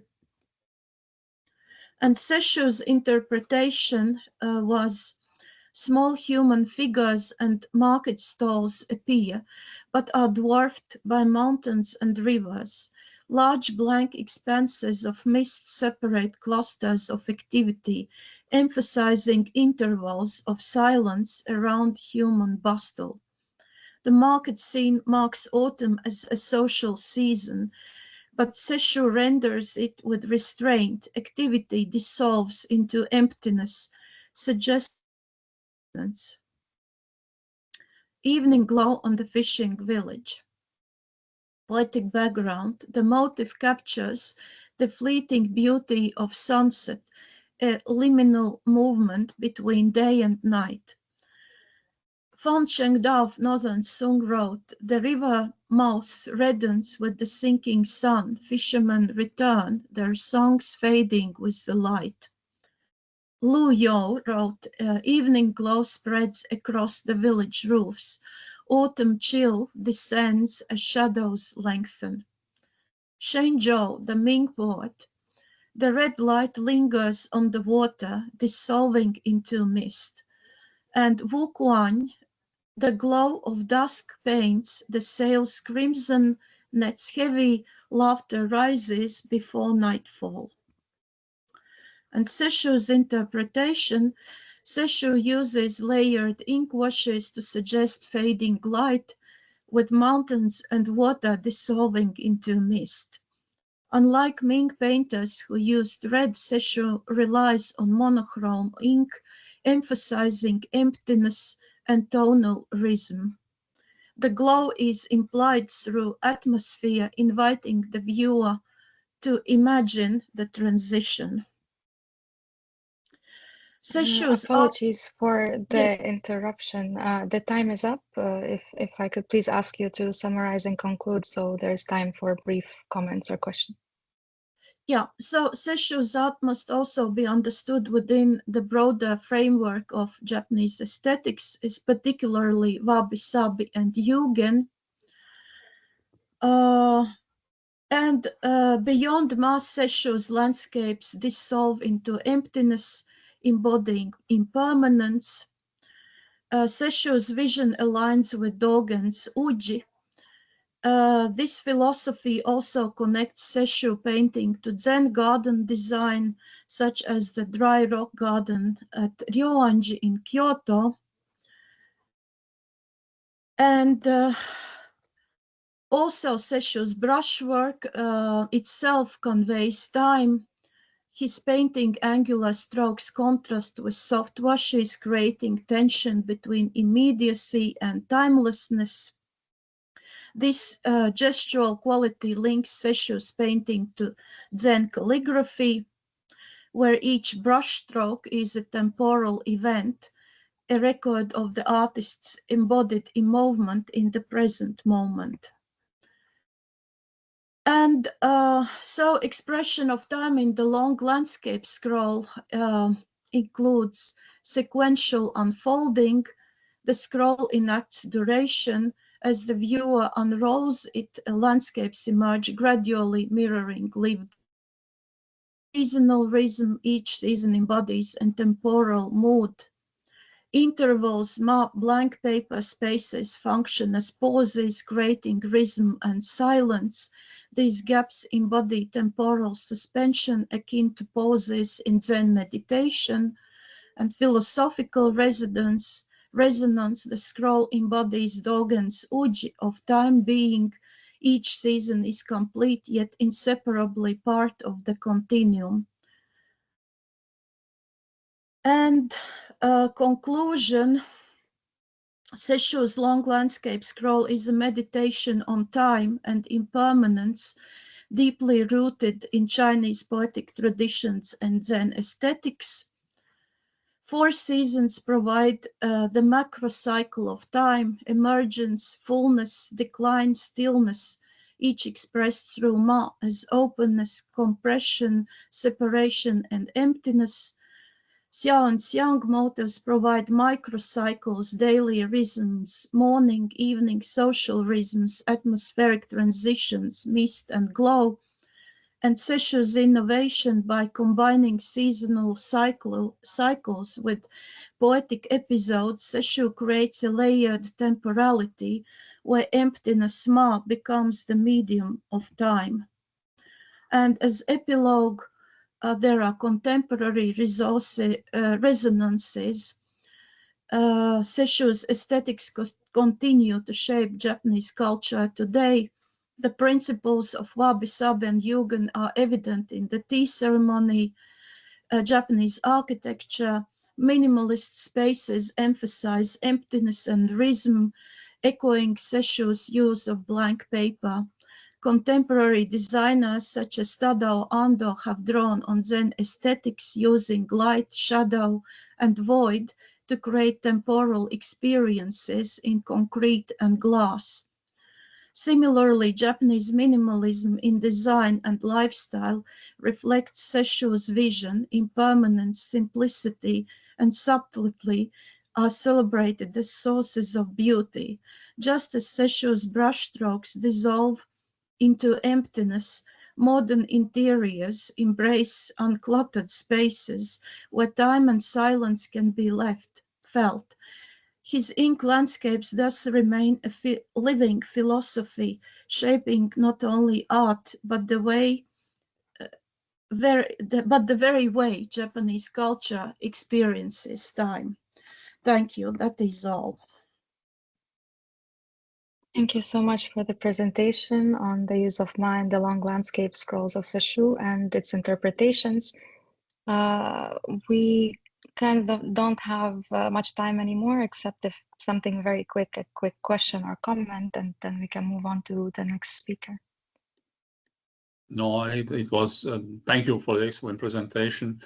So a lot of, actually, most of the questions already answered based on the example.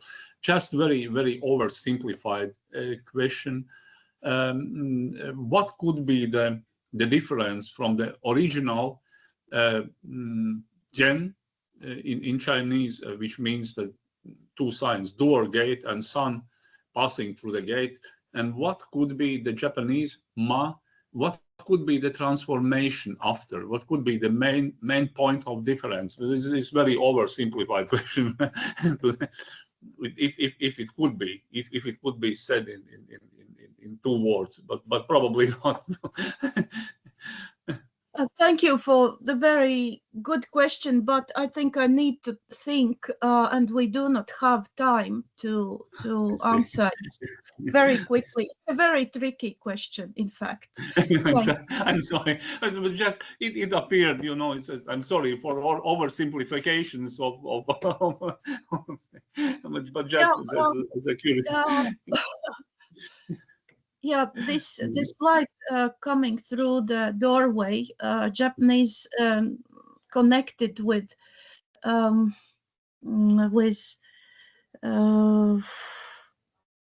apgaismība. Enlightenment. I understand.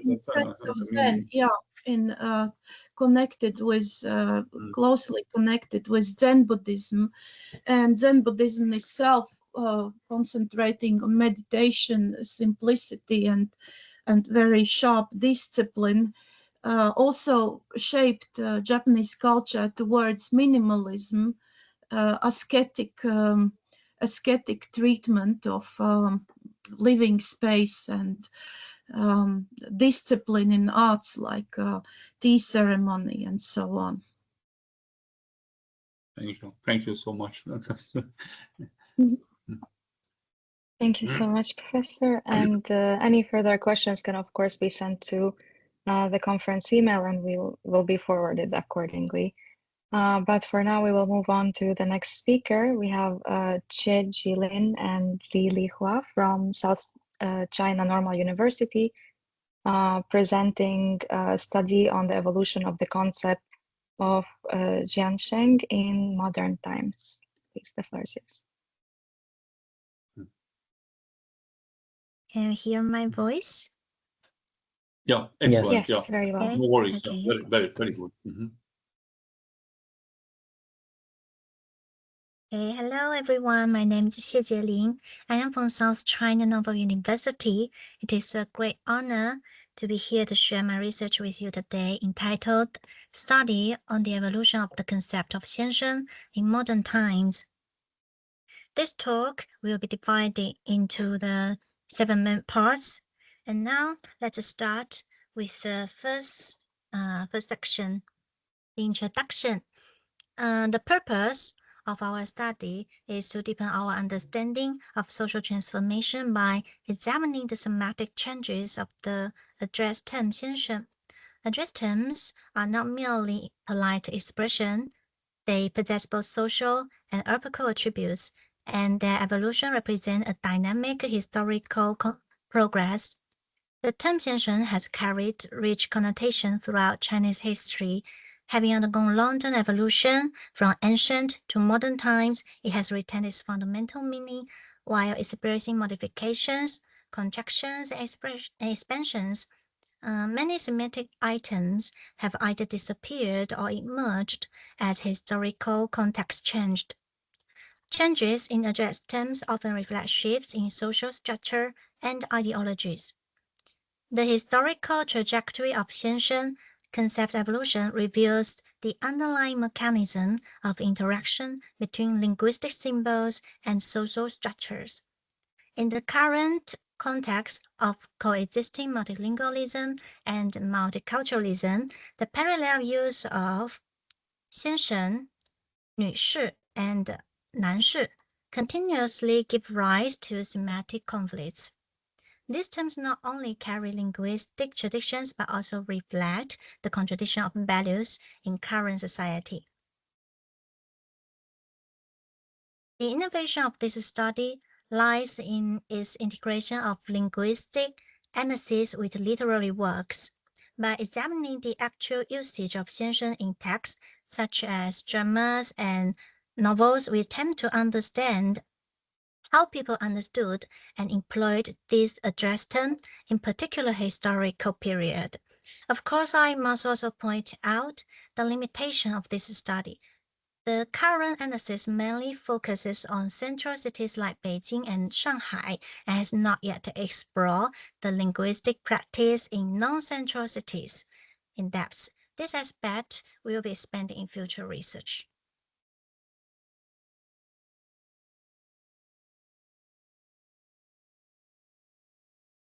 Now let's turn to 先生 in historical traditions.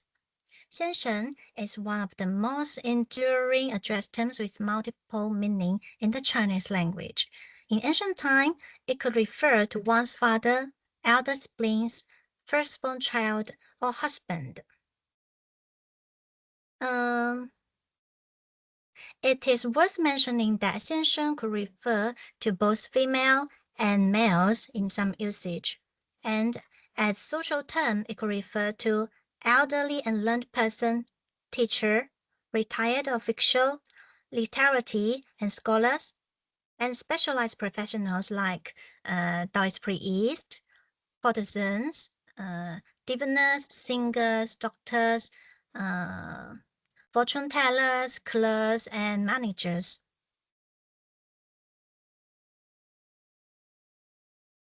And the core element of 先生 is knowledge and moral reputation. Yet, language never stands still. Since the late Qing dynasty, the meaning of 先生 has undergone profound transformation. From the early 19th century to the early 20th century, Western missionaries and sinologists translated the English term Mr. with the Chinese 先生. While this translation seemed convenient, it brought about far-reaching cultural consequences. In English, Mr. is a clear gender term, referring specifically to adult males. By contrast, the traditional Chinese 先生 emphasized learning, reputation, virtue, and respect, regardless of gender. When these two became equivalent in translation, the Western gender logic was implicitly embedded into the Chinese linguistic system. The table presents the mutual translation between Mr. and 先生 in Chinese English dictionaries from the early 19th to the early 20th century. Among the various Chinese translation of Mr., terms like 相公, 公, 官, and 兄台 were common honorifics, and 翁 referred to elderly men and could be used to address one's father. Among dictionary entries, where the Chinese translation includes 先生, the dictionaries provide a relatively comprehensive summary of 先生's usage, covering scenarios such as addressing teachers, professionals in various fields, and general honorific use. This indicates that missionaries had an accurate and nuanced understanding of 先生. Dictionary compilers recognize the inherent compatibility between Mr. and 先生, but also acknowledge the differences in specific usage. Notably, Lopshide was among the first to connect the mysteries with 女先生. Here, 先生 means teacher, and 女先生 specifies the female teacher. Given that compilers were aware of the incompatibility between the two, why did they still use 先生 as the translation of Mr.? By the late Qing dynasty, 先生 had already gained a degree of university, transcending strict hierarchical boundaries. Although other address terms also show the tendency to generalize, their referential scope was far narrower. Most remained closely tied to official positions, social status, or class. In contrast, 先生 had penetrated various ordinary professions. Moreover, long adhering to the concept of the celestial empire, Qing dynasty rulers resisted transliterated words. Subjectively, missionaries found that adopting familiar Chinese terms made it easier for people to understand and accept new concepts, thereby facilitating the smooth progress of their missionary work. 先生 replaced transliterations like 魏士达 or 密斯特 and was equated with Mr. The translation laid the groundwork for 先生 to shift to a marker of male identity. Now we turn to a key historical phase to analyze how 先生 generalized and contracted. The Mei-Fort period was a crucial stage of drastic changes in the Chinese language and ideology. The advocacy for equality and democracy permeated everyday language, and the demand for equality provided fertile ground for the widespread of the use of 先生.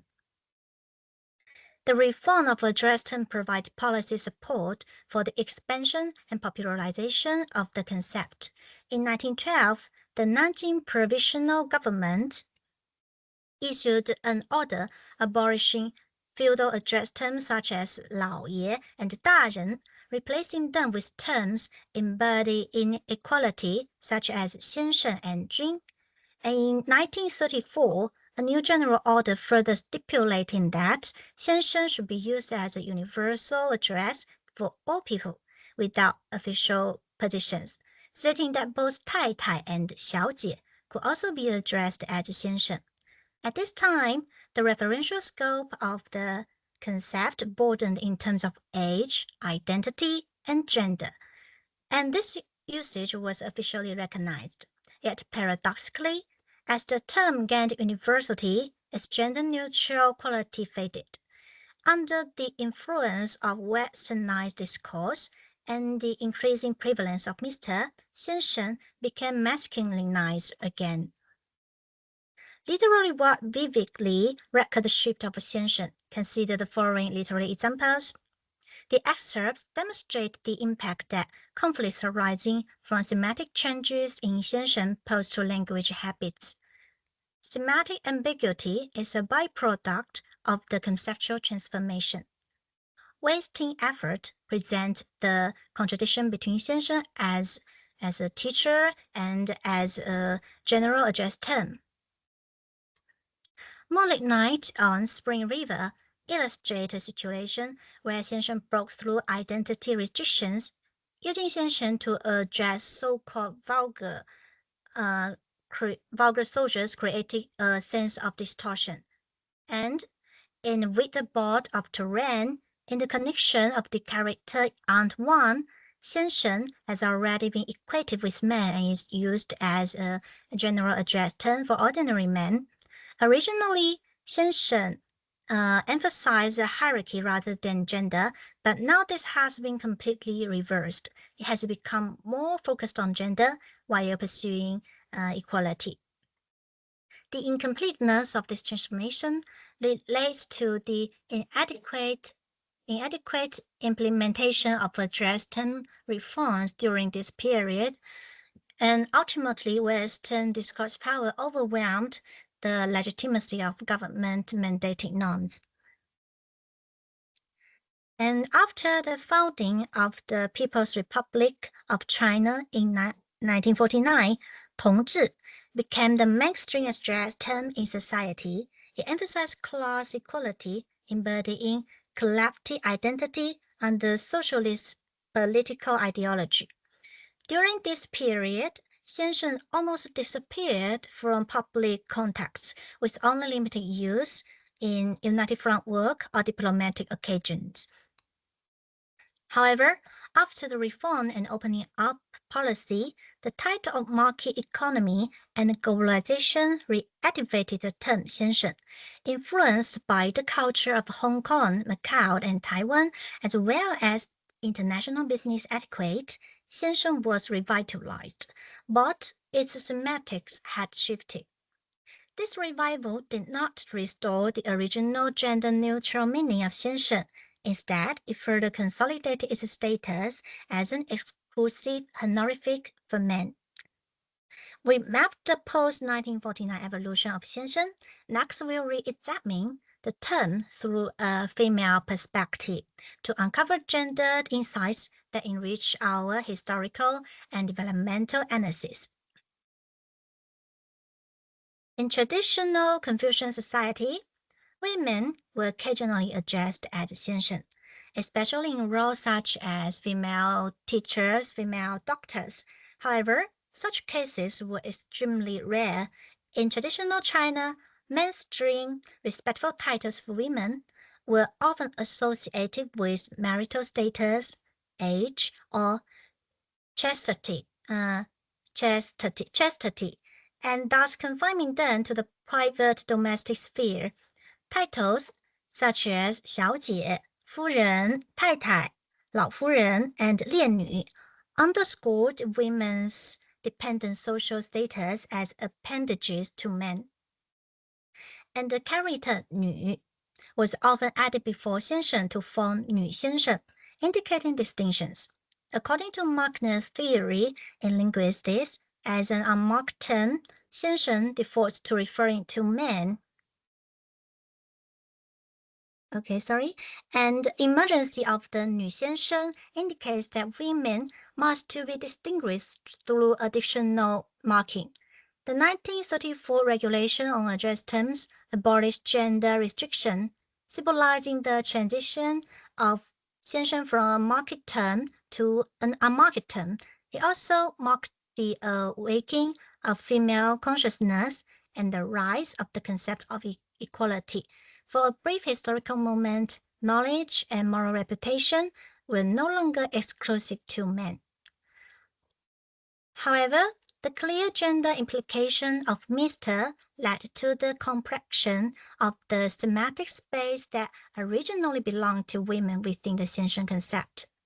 The Chinese term 先生, once encompassing multiple social identities and naturally associated with intellectual prestige, has gradually been reduced to a single referential meaning, adult male. Under such marginalization, the already limited repertoire of respectful title for women gradually disappeared from public discourse. The impact of this cross-cultural translation has persisted to the current day. Entering the 21st century, 先生 has once again become the focus of public discussion. Outstanding women such as Ye Jiaying are respectfully addressed as 先生, expressing the highest respect recognizing her academic and moral achievements. However, this form of respect also reveals underlying inequality. Women must achieve extraordinary accomplishments to receive a title that men acquire by default. The coexistence of the two usages has produced a dilemma of gender erasure. In contemporary China, it is nearly impossible to restore the gender-neutral meaning of 先生. It has long been associated with male identity, resulting in the coexistence of respect and inequality language. Therefore, whether women should be addressed as 先生 is not merely a matter of etiquette, it is a microcosm where cultural sovereignty and gender consciousness intersect and contend. The semantic evolution of the 先生 concept in modern times is not merely an update at the linguistic symbol level. It reflects social and cultural transformation. In traditional Chinese society, the 先生 concept embodied the Confucian's ethical order's emphasis on intellectual authority and hierarchy. With the influx of the Western culture, the mutual translation of Mr. and 先生 was a long and complex process. 先生 gradually evolved into a universal address term. The incorporation of Mr. as a new semantic item implied the penetration and expansion of Western discourse power in modern China, contrasting sharply with the government's efforts to maintain traditional address term. From a female perspective, the respectful use of 先生 in traditional China reflected the limited possibility of gender inclusion. However, the introduction of Western address terms gradually eliminated these latent gender inclusive characteristics.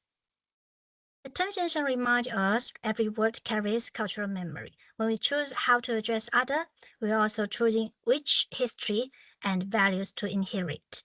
That's it. Thank you all.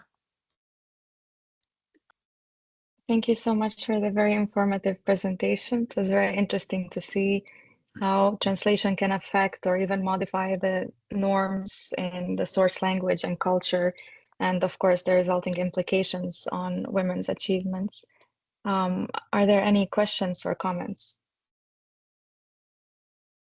Just again, very oversimplified question, because what could be the main difference in a so I understand basically, but between 先生 and 老师, because 先生 is somebody who is born before me or older and so on in a sense of time, but as in a sense of politeness, for example, I'm using 老师 as well to somebody who I respect, for example, Zhou 老师, Zhang 老师, not necessarily as a teacher, not necessarily.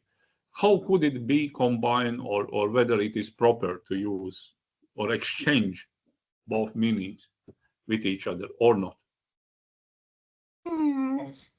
Sorry, can you say The difference, the main difference regarding politeness I will between answer it. 先生 and 老师? I will answer it. Yeah, they have the two concepts have a lot of things in common, and so sometimes we can instead 先生 with 老师, and 老师 is a terminology which we used mostly to refer to the teachers, but we can seldom use them to refer to other things. But as for 先生, you can see the evolution of it during the different time period. But for 老师, it is always stay the meaning like as a profession, like a teacher or a professor. But sometimes if we don't know the profession of a lady or a gentleman, we can use 老师to as the title of he or her, but mostly it refers to the profession as a teacher. like terminus technicus more, less as politeness, because also, can be used in politeness as well, because we're using that in many ways. We can show our gratitude or respect to the lady or gentleman. I see. Thank you. Thank you. Thank you so much. Are there any other quick questions or comments? If not, then we can move on to our next speaker for the day. Veronika Krivko, a PhD student from the University of Latvia, presenting Chan-Buddhist conceptions of time in The Gateless Gate by a woman, Huikai. Please feel free to Hello, everyone. Let me share my screen first. Can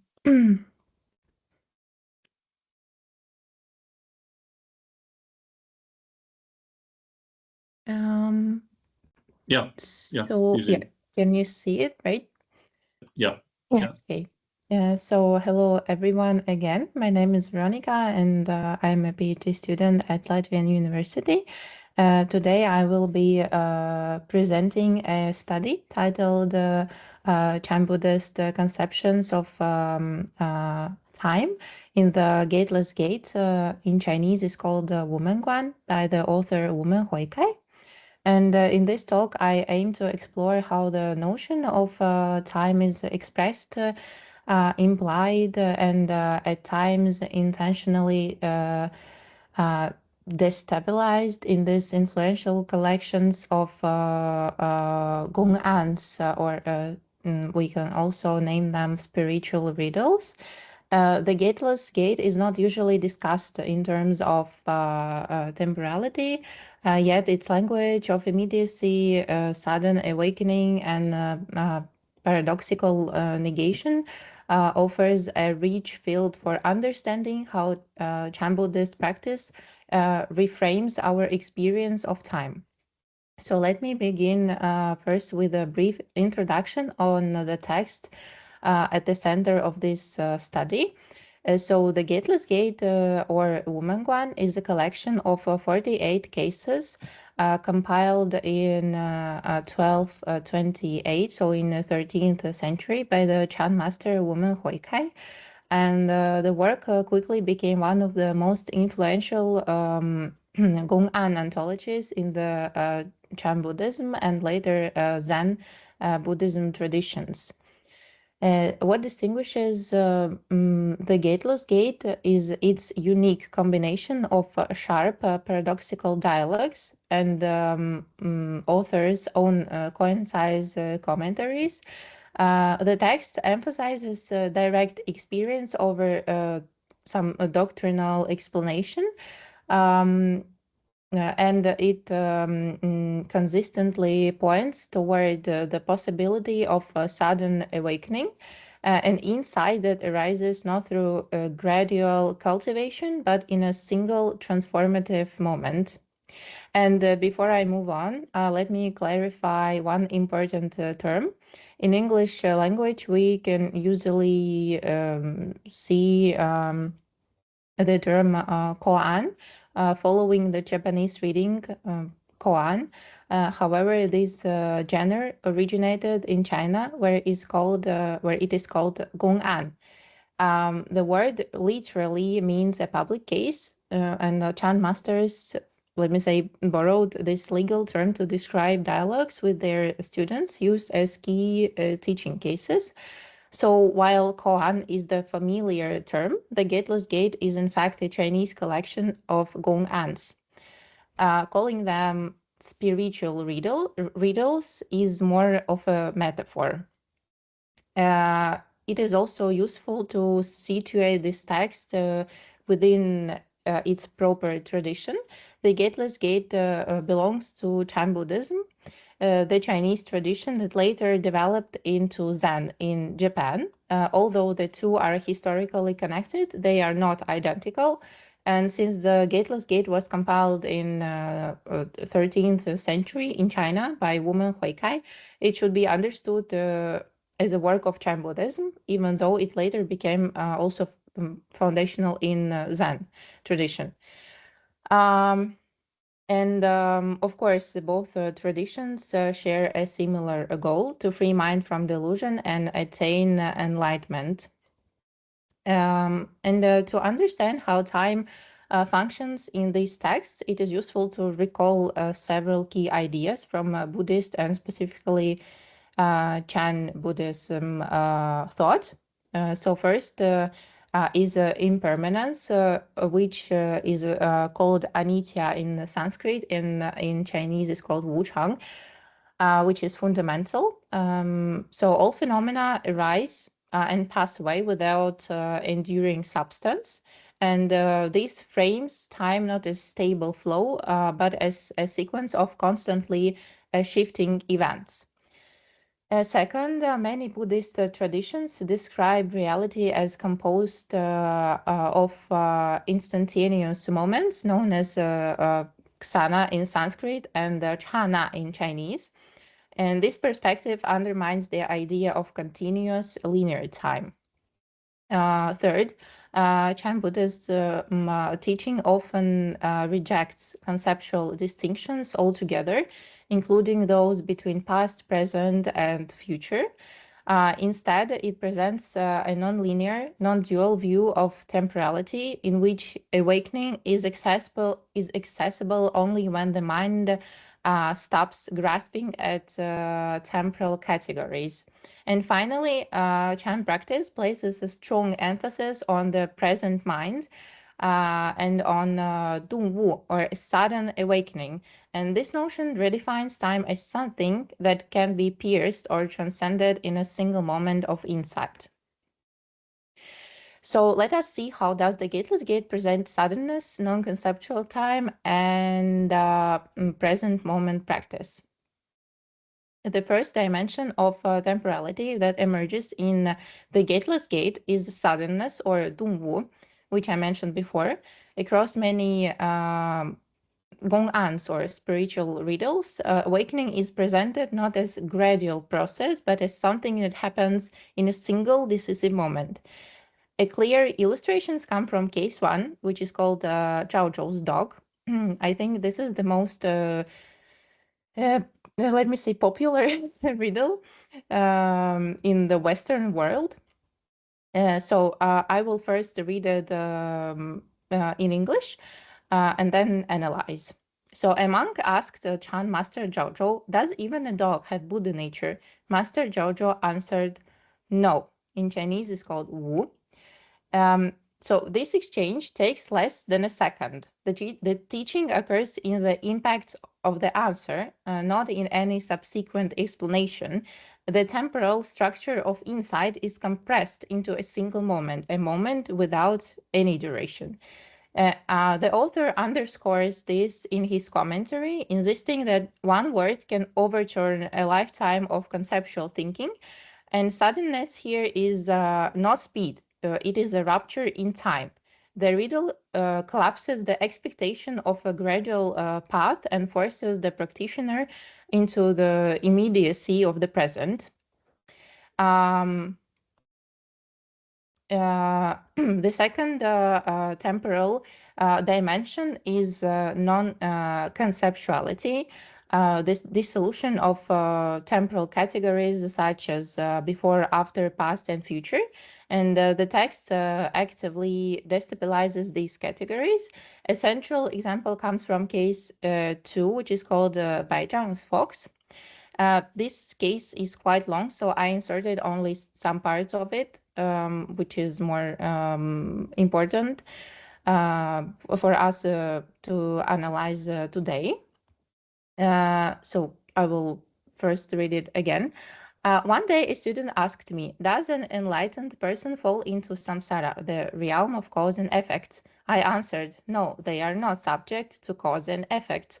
Finally, the old monk asked Bai Zhang, "Does an enlightened man fall into the realm of cause and effect?" Bai Zhang answered, "Cause and effect are clear." So, cause and effect imply temporal sequence, but the riddle paradoxically affirms and denies this sequence at the same time, making making it impossible to rely on chronological reasoning. And when the student tries to grasp what comes before and what comes after, the concept collapses. And even more dramatic suspension of conceptual time appears in case 14, which is called Nanchuan cuts the cat. For some people, from my experience, this case seems to be a bit violent, but let me first read it. Once the monks of the eastern and western halls quarreling about the ownership of a cat. Nanchuan Chan master took the cat and while holding it up in front of the assembly said, if you can give me one word of Chan, you will save the cat. If you cannot, I will kill it. No one could answer, and Nanchuan cut the cat in two. If you had been there, you would have saved the cat, Nanchuan remarked. So there is no time to think, no narrative build-up, no space for moral or temporal analysis. The shock interrupts conceptual processing altogether. By the time the mind tries to construct a timeline, the moment has already passed. In both examples, the riddle removes the possibility of stepping back into linear time. The practitioner must respond from a place before thinking, where the temporal distinctions do not apply. Thus, time becomes something to be seen through, not understood, a conceptual grid that must dissolve for insight to arise. And the third aspect of temporality in the text concerns practice, especially the cultivation of present moment mind. And this is beautifully illustrated in case 7, which is called Zhao Zhou's washing the bowl. I will read it fastly. A monk said to Chan Master Zhao Zhou, I have just entered this monastery. Please teach me, master. Have you had breakfast? Asked Zhao Zhou. Yes, I have, replied the monk. Then, said Master Zhao Zhou, go and better wash your bowl. The monk was enlightened. And here, there is no doctrinal instruction, no projected future moment when understanding will arrive. The teaching is embedded directly in an ordinary action.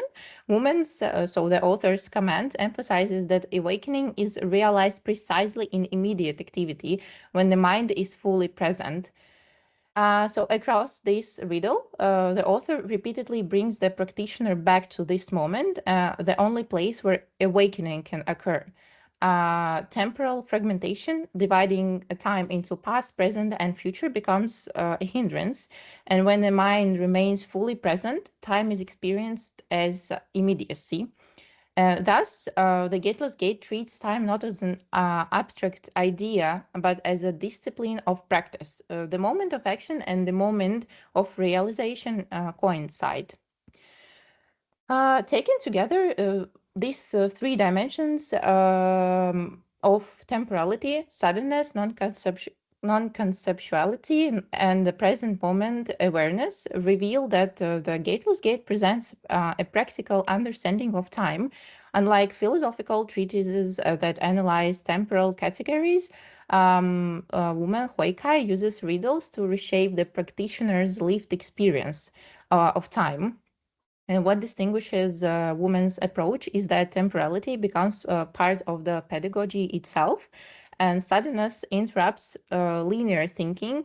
Non-conceptuality dissolves temporal distinctions, and present moment awareness anchors the practitioner in direct experience. So in this sense, woman Huikai is not offering a theory about time, but rather demonstrating how time functions in the process of awakening. Compared with broader Buddhist discussions of impermanence, Chan-Buddhism and woman Huikai in particular shifts the focus to immediacy of practice. Time is not something to be understood conceptually. It is something to be recognized, transcended, or dissolved in the very act of confronting Gong'an, a riddle. And to conclude, my analysis of the Gateless Gate suggests that woman Huikai, the author, develops a nuanced and distinctly Chan-oriented understanding of time, and across the gong'ans, the riddles, he presents awakening not as future goal, but as something that can occur in a single instant, in a single moment, beyond conceptual distinctions and fully within the immediacy of the present moment. We can summarize the main points as follows. First, suddenness highlights the transformative potential of a single moment, a moment that breaks the continuity of ordinary temporal thinking. Second, non-conceptuality shows how temporal categories themselves become obstacles and how gong'an, how a riddle work to dissolve them. And third, present moment awareness reveals that practice and realization are not separate in time, but unified in direct experience. Ultimately, Woman Huikai's teachings suggest that time in Chan-Buddhist practice is not a linear medium through which practitioners progress. Instead, it becomes a field of possibility, something that can open, collapse, or vanish altogether in the act of awakening. Thank you very much for your attention. Mm-hmm. All right, thank you. Thank you so much for your presentation. Yeah, the examples were very engaging and made it very easy to understand the practical understanding of time, which is not the simplest concept to grasp without previous knowledge. So thank you. Any questions or comments on this presentation? If not, I have just a curious question. I didn't deepen it much in Woman Huikai, but I never saw, and I'm just interested, because of course regarding enlightening, the karmic linear conception of time is useless. But I never saw that he would deny the tradition. But I'm curious, is there some, or at least did you found some place where he denies that from the philosophical point of view? Of course, he is dealing with totally different issues. But just because the Korean colleagues, for example, Chinul, combine both traditions. That's totally different China, actually, because they are using or like, it would be just interesting if he deals with the denial of that conception, even in one sentence somewhere. Do you mean karmic lineal conception of time that is useless for him from the practical point of enlightening? Okay, from the theoretical point, does he argues even in one sentence somewhere against it? You know, I went through all these 48 riddles, these gong'ans, and I didn't find any sentence in which he denies it. But maybe I was not so into text, so I wasn't searching for it. But for now, I didn't see it in any of these texts of this. Not in any. Didn't see any sentence. No theoretical break with the tradition completely. Like no one Sufi breaks with the Islam. It is, and also sorry, it's not analogy. It's totally wrong. But okay. Not yet. Thank you so much. Thank you. Thank you very much. Thank you. Any other questions, comments? If not, then I think now is the time for our next speaker. Dr. Andres Balodis, lecturer from Latvian Academy of Culture, with a presentation titled Duration, Memory, and Time Travel.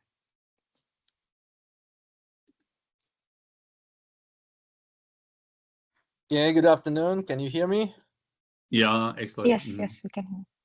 Yeah, can I share a presentation? Is it possible to do that? Yeah, very easily. Yes, just you open it on your desktop, and then you see the three points where you see your PowerPoint. You click on it and you share it. Okay. Sorry for. If it doesn't work, just send to my email. I forward to moderator, and moderator will open, and you will just say slide number 1, slide number 2, and so on. Very easily. Just forward it. Just send it to the email.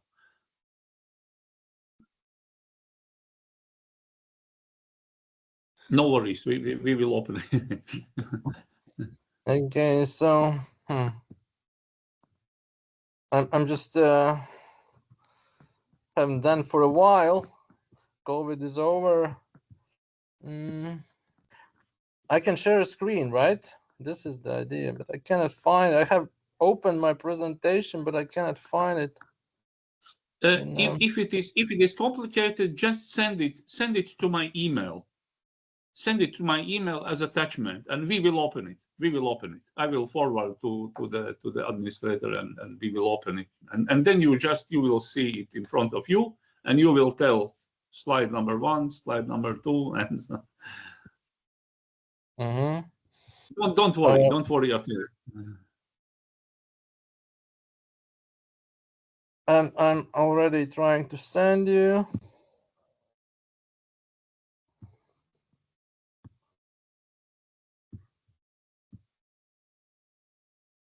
Okay. Because sooner or later it comes in 24 or 27. No, not as long. Okay. 27. I think I have sent to my university email. Yeah. Yeah. Kaspars Because we communicate. Yeah, we communicated via the. Latvia Universitāte. Yeah, it is Latvia. Yeah. And as we communicated via my email, no. So I'm just waiting what happens. Okay. Should I? Okay, I will turn my camera on if it's necessary. You can see me. Okay.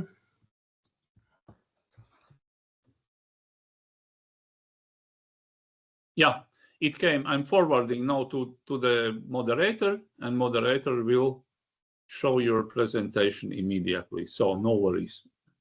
Everything we will settle. We will settle everything with Okay. the help of.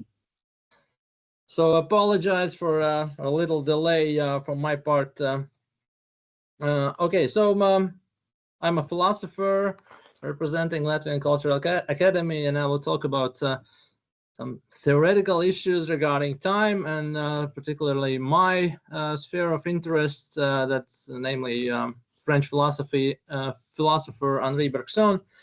I should make slight correction in my title.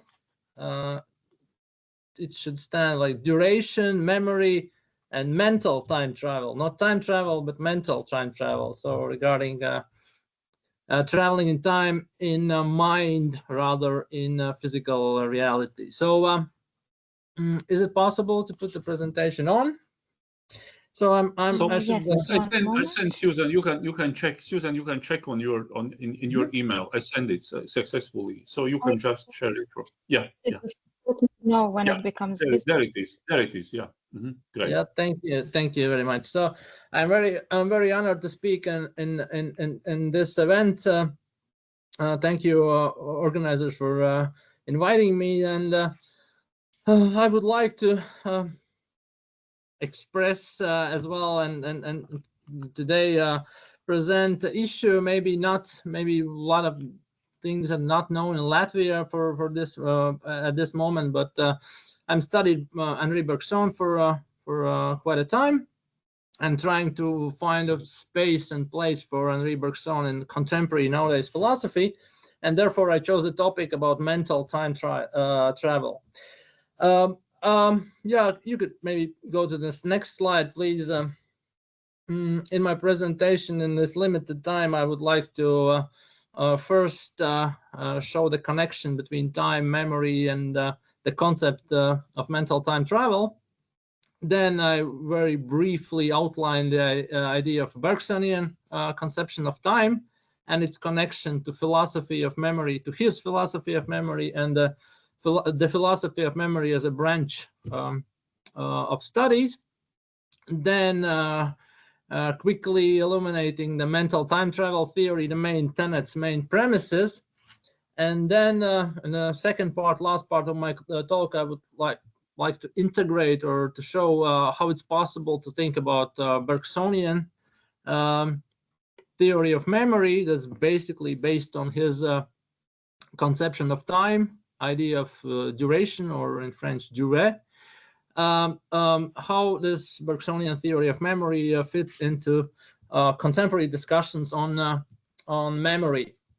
And I will do it showing by comparing two memory models. One has been criticized by Bergson, and the second one is what he defends. And we'll finish with some conclusions and some questions. Okay, we can go to the next slide. Just to characterize French philosophers Henri Bergson's legacy to the theories of time in 20th century, I think there's two branches. It's very famous debate between Bergson and Einstein took place in Paris in 1922, like more than 100 years ago.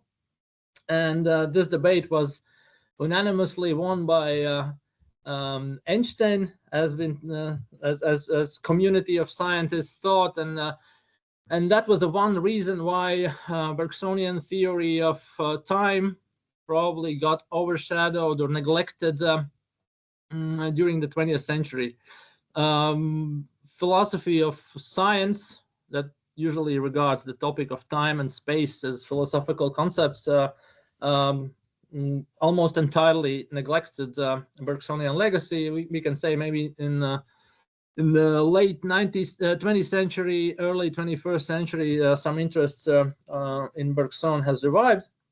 And the second aspect of neglected aspect of Bergsonian time theory is in continental tradition. Of course, where German philosophy, first Edmund Husserl, then Heidegger, then the French phenomenology, saw Bergsonian theory as object of criticism from phenomenological standpoint, and they criticized Bergsonian theory as too realistic, that tries to mix experience with natural descriptions of the world that doesn't fit exactly in the phenomenological framework, doesn't fit with phenomenological theory of time, and that was the second reason why Bergsonian theory of time was neglected. So my aim here in this short presentation is to maybe go back to Bergsonian legacy and try to find interest for the current debates. And my expertise rather lies in the theory of memory, theories of memory rather than philosophy of time, which I find very difficult topic for philosophers, or especially for philosophers. And therefore I will focus on Bergsonian theory of memory, but time plays essential role in his theory of memory. So maybe you can go 2 slides forward. I need, yeah, like this. Okay, yeah, there's a it's called theory of mental time travel, and this theory is put forward like before in 21st century.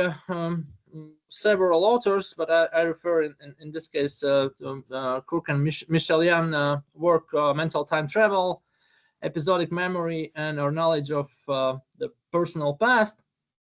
And this is like what we can say that the state of art of discussions in philosophy of memory nowadays.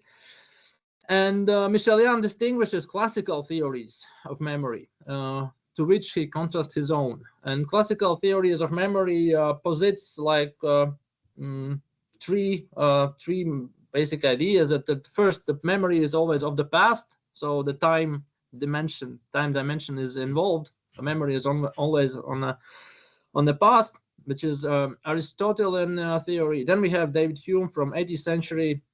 He distinguishes memory from other cognitive capacities by its vivacity and veracity that represents or connects our mental activity with something that happened or was experienced in the past. So in contrast to imagination, so we cannot in imaginations we cannot point where exactly in the past it happened.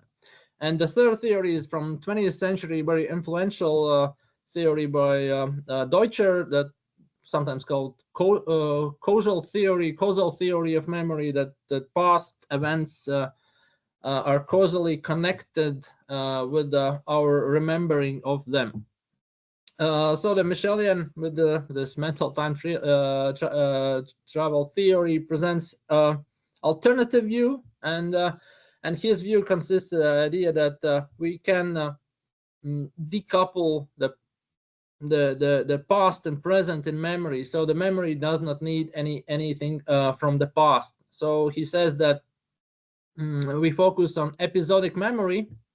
That episodic memory is a branch of memory that focuses on our experience of something, so we remember what we experienced.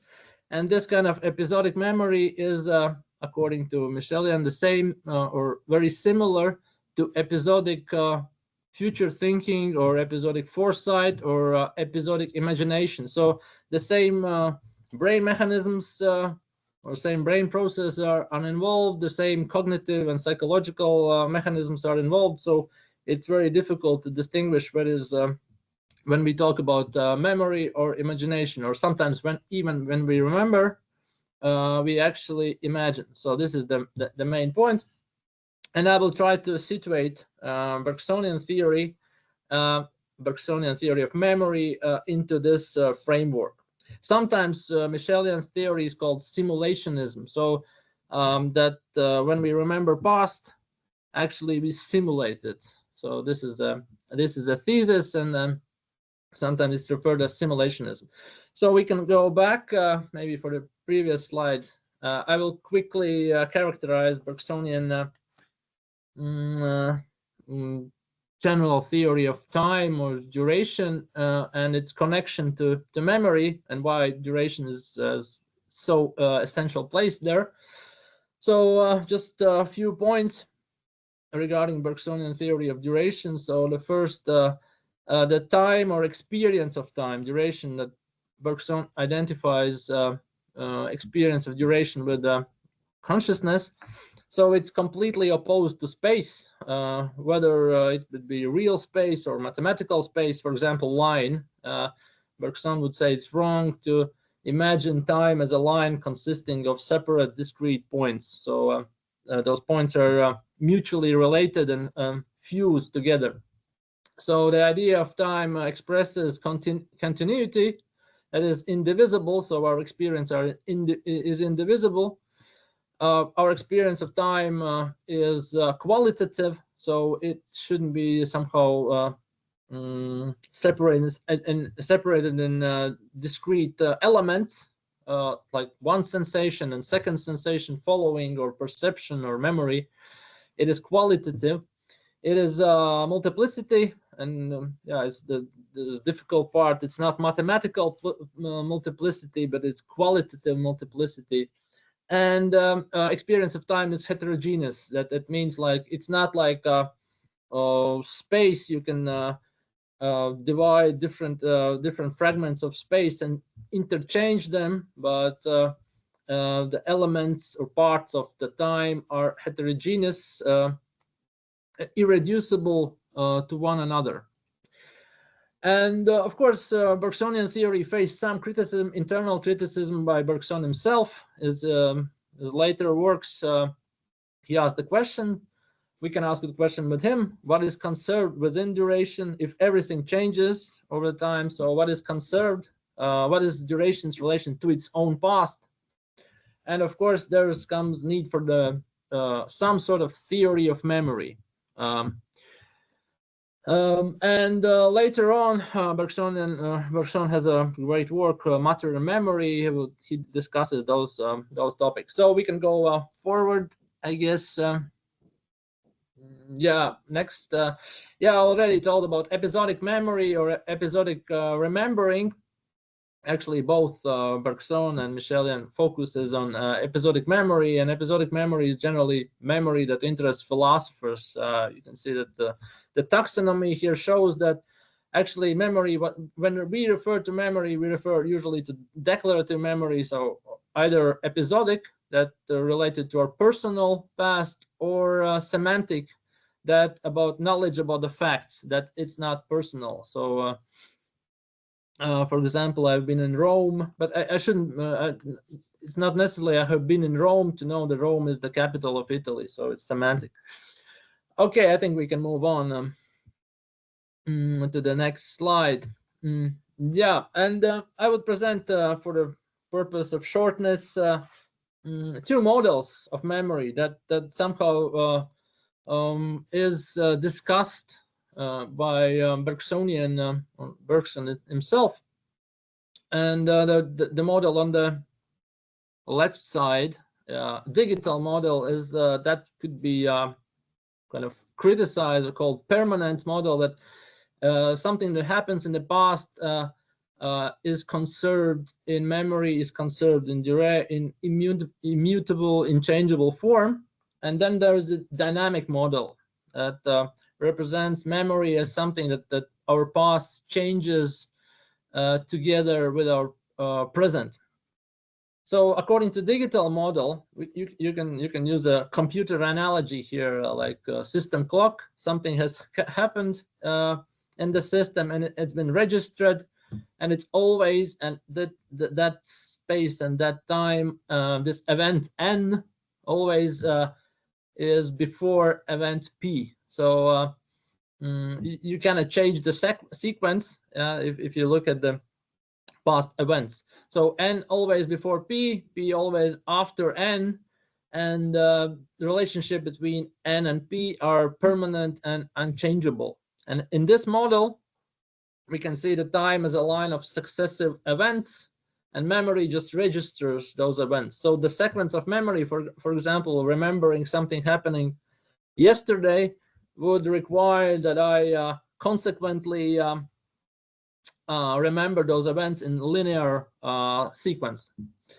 And of course, that memory has been localized in that sense, in some space, time, or in brain, or somewhere else. This model has been criticized by Bergson himself. He describes that most of his time, philosophers, scientists, psychologists would stick to this digital model, but it's like problematic from the perspective that the memory itself doesn't work that way. So Bergson usually presents alternative view, what could be characterized as dynamic approach to memory. So memory and recall do not exist as separate events, but actually happens the same time. So when I remember something, I have two moments at my attention simultaneously. So, and somehow my memory influence and affect what I remember. Memory emerges simultaneously with recall, and the sequence of memory is not identical with the sequence of time events. Just example. Next slide, please. Just example. Yeah, thank you. How to remember some events of, I don't know, yesterday or past month. For example, dinner with friends. So using this distinction between those two models. So you can say that the one way is to remember what happened, like according to the clock, but it's not like usually we do that. Rather, we freely associated different elements. So there exists a lot of, actually, depending on how many friends there were, very many versions of how to remember one event, and even many versions from one perspective. So I can remember several ways. So what I'm going to yeah, please, next slide. That is like rather conclusion slide. What follows from this example is that Bergson challenges this permanentism view. Permanentism would mean that something that happened and been registered to memory is always stays like that. And when we remember something, we go back to this previous event and recall it.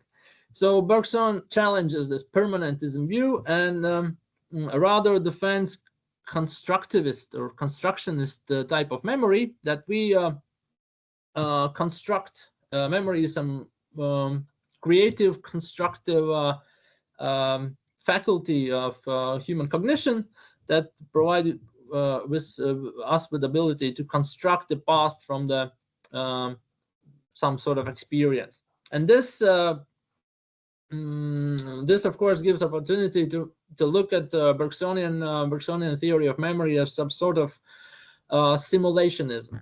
Of course, there have been a lot of criticism of this constructivist approach to memory. The most notable is the argument from false memory. So if I accept constructivist approach, so it's hard for me to distinguish false memories from genuine memories. But when mental time travel theories comes in, and when simulationism comes in, actually this argument could be sidelined, because if we cannot distinguish memory from simulation of it, so the false memory argument won't bother us.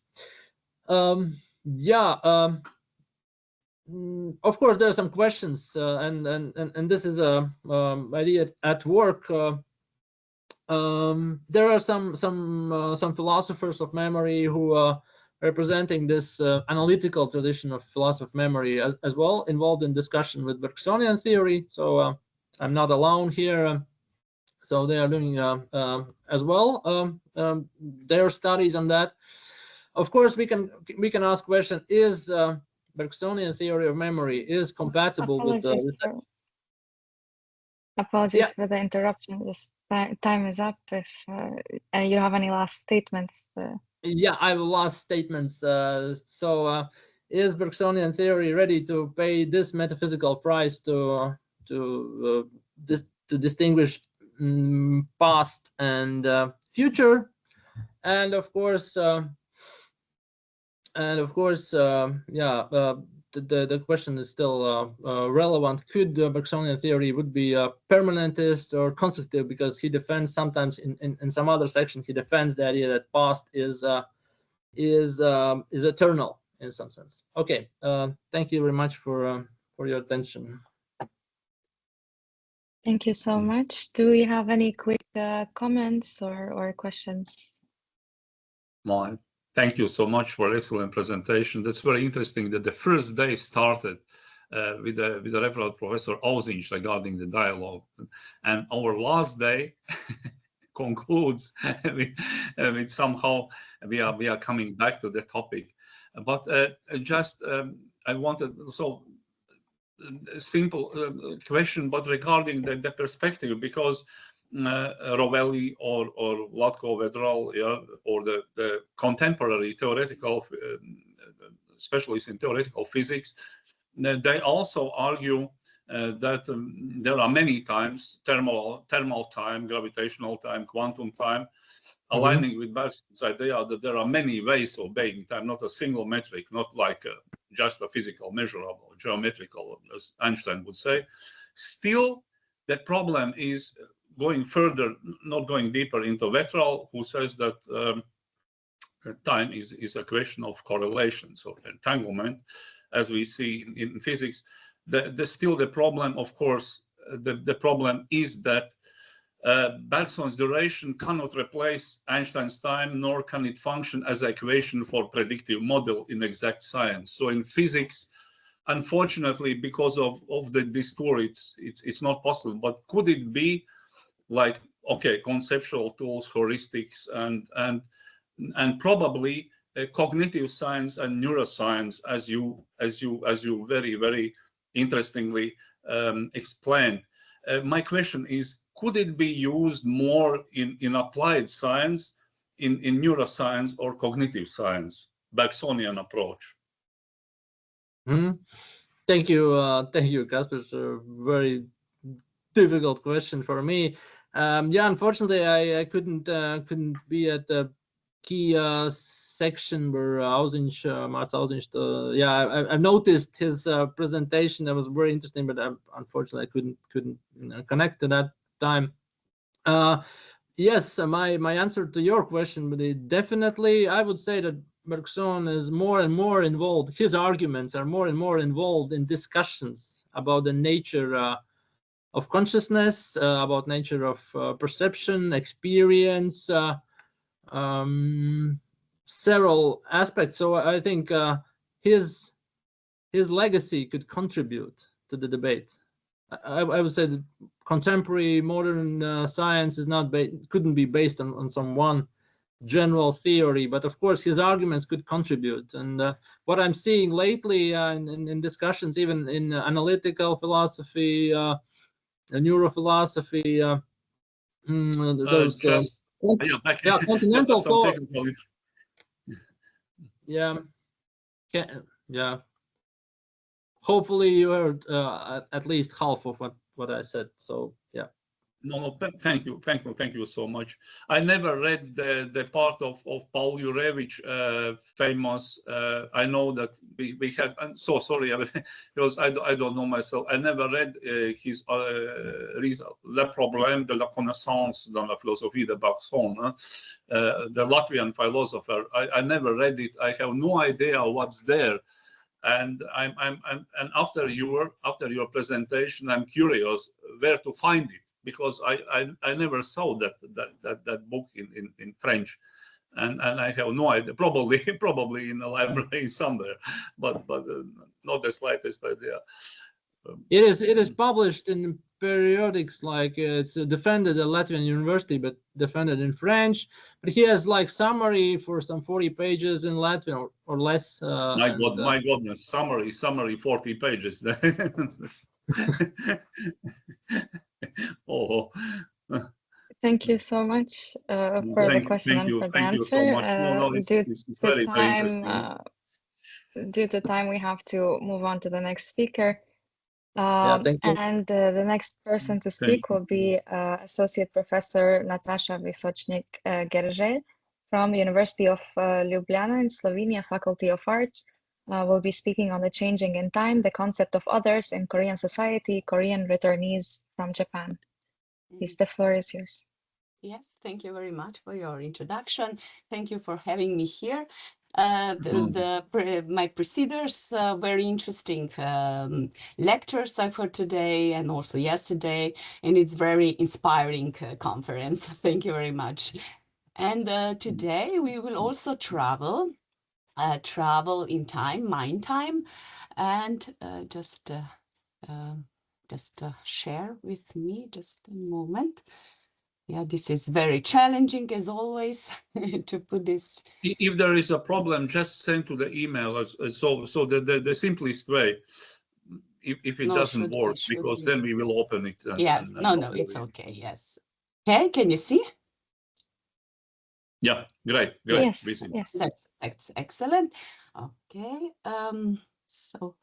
Yes, so I'm an anthropologist, and in my recent research, I am focusing on minorities in Japanese society, especially with Zainichi Koreans. I did my fieldwork mostly in Japan, but also in South Korea.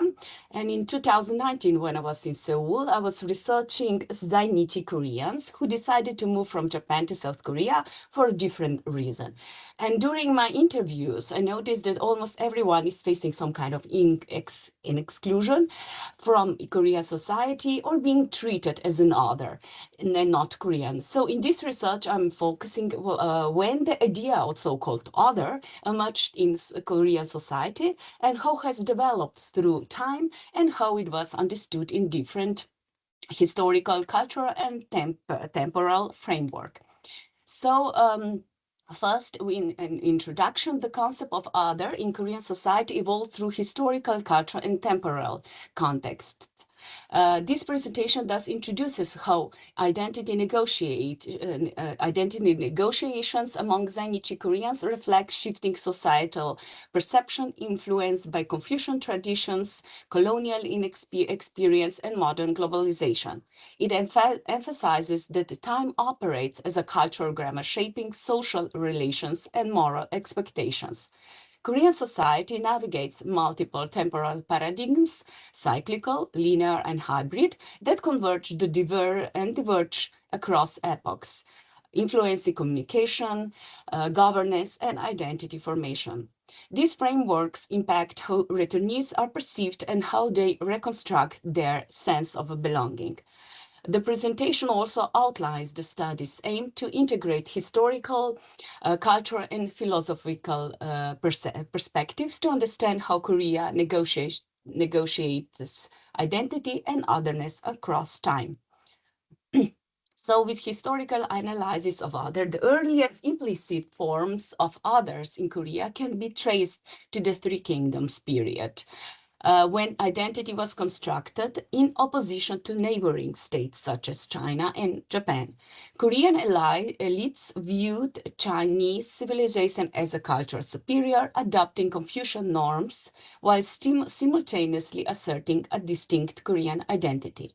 This duality, admiration, and differentiations laid the groundwork for perceiving outsiders as both models and threats.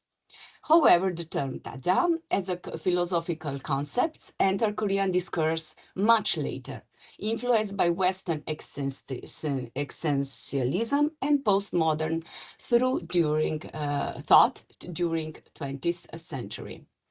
So the notion of other in Korea is deeply rooted in Confucian hierarchies and cultural norms. Confucianism, introduced during the Three Kingdoms period and institutionalized in Joseon, emphasized rigid social structures through Oryun or 5 relationships, creating internal and external forms of otherness. Internally, individuals outside the Yangban elite and women were marginalized. Externally, the Sade ideology framed China as a culture superior and nomadic tribes or Japan as barbaric. These hierarchical norms persisted into modernity, influencing collective attitudes and resistance to diversity. Confucian ideals of purity and order shaped governance, education, and family life, embedding notions of difference that continue to inform Korean social etiquette and workplace hierarchies. Japanese colonial rule from 1910 to 1945 radically altered Korean identity and intensified experiences of otherness. Korean became the other within the homeland under assimilation policies, which suppressed Korean language, culture, and traditions. Strategies included imposing Japanese names and enforcing Shinto shrines.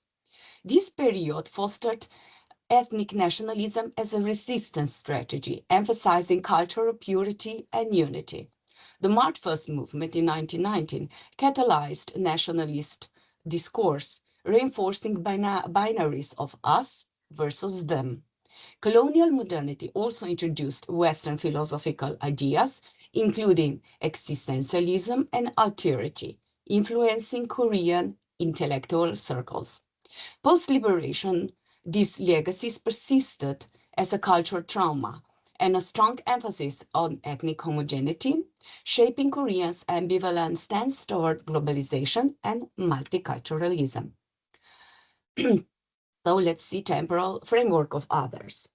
Temporal frameworks in Korea, whether we say cyclical, linear, or hybrid, profoundly influence perception of otherness.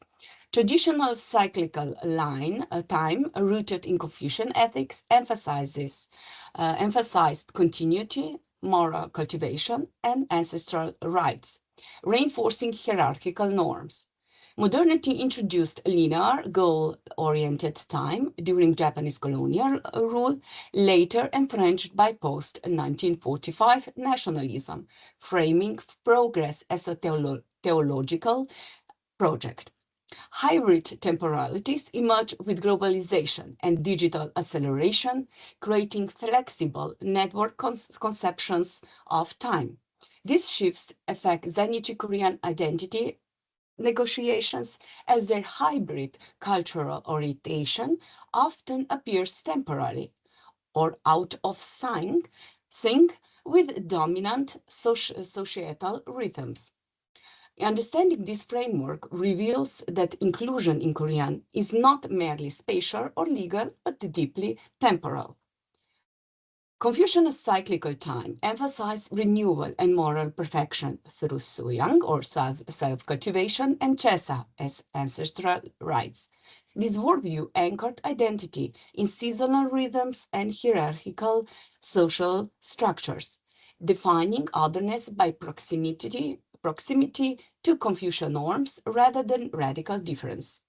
Foreigners and minorities were integrated or excluded based on their ability to align with these moral rhythms.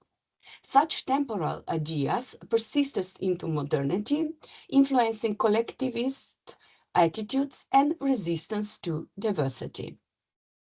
Colonial governance imposed linear, internally regulated time through bureaucratic and industrial systems. Post-liberation nationalism reinforced theological progress, framing development as catching up with the West. Zainichi Koreans returning to Korea encountered expectation as cultural conformity and participation in modernization projects. Their identities, shaped in Japan's modern milieu, were perceived as a temporary misaligned, reinforcing their marginalization. Globalization and digital technologies introduce hybrid temporalities characterized by immediacy and simultaneity. This disrupts older notion of gradual self-cultivation and challenge ethno-national narratives. While globalized Korea promotes multicultural inclusion, Confucian hierarchies and national legacies persist, creating ambivalent experience for returnees navigating these overlapping temporal grammars. And to their case of Zainichi Koreans, from the late 1950s, Zainichi Korean returned to Korea seeking belonging, motivated by ethnic nationalism. From Japan, of course. However, their reception was fraught and ambivalence. Despite legal nationality, many lacked fluency in Korean and were deeply assimilated into Japanese culture. South Korea's one-blood ideology demanded cultural conformity, and those failing to meet this expectation faced exclusion. Institutional barriers in employment, education, and social integration reinforced their outsider status. The Cold War amplified returnees' otherness. Suspicious of ties to pro-North Korean organizations like Jongor-yun led to surveillance and discrimination under the national security law. Even highly skilled Zainichi scientists and engineers faced mistrust at their contributions, overshadowed by fears of ideological contamination. This political climate positioned returnees as potential threats rather than compatriots. In the 21st century, Zainichi Koreans relocating to South Korea continue to encounter cultural and social barriers. While globalization has softened some prejudices, ethno-nationalism remains influential.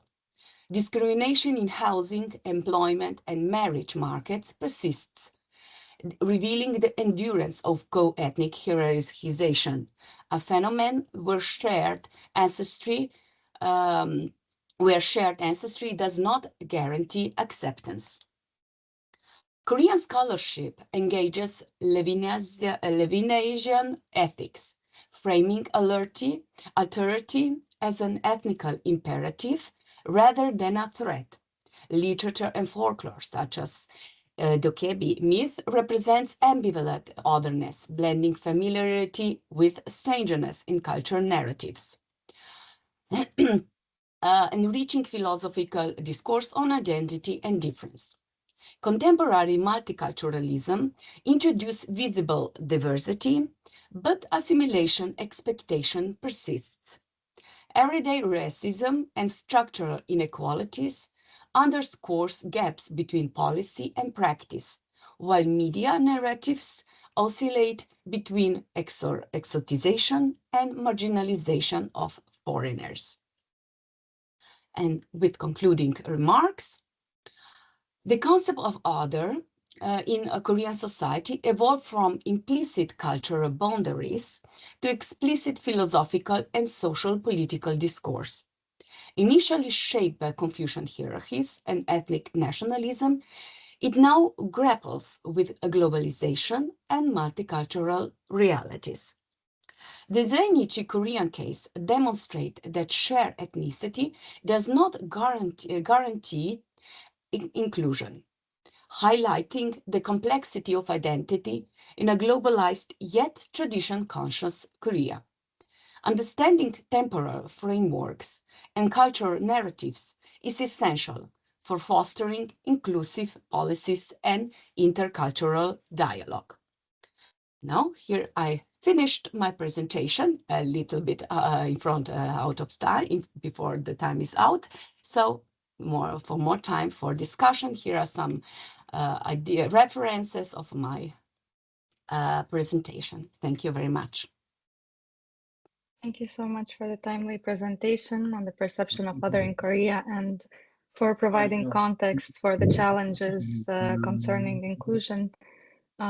Please, if there are any questions or comments, we have some time for that. The topic is enormously important regarding Korean studies because we had also students interested in Zainichi topic. Maybe some of the I see that even you can really use the option and ask questions to Professor Vysočník. Or I'm interested myself very much, and I know that there are also famous Koreans living in Japan, but still holding North Korean citizenship, but being popular everywhere. And even many people doesn't know that they are North Koreans from the point of citizenship, because everybody thinks that they are Koreans, especially that musician who is up there regarding the traditional music, who is traveling all around the world, but still keeping because of the northern ancestors and just from the cultural point of view, not even political, but it's probably questions to our students or professors engaged in Korean studies.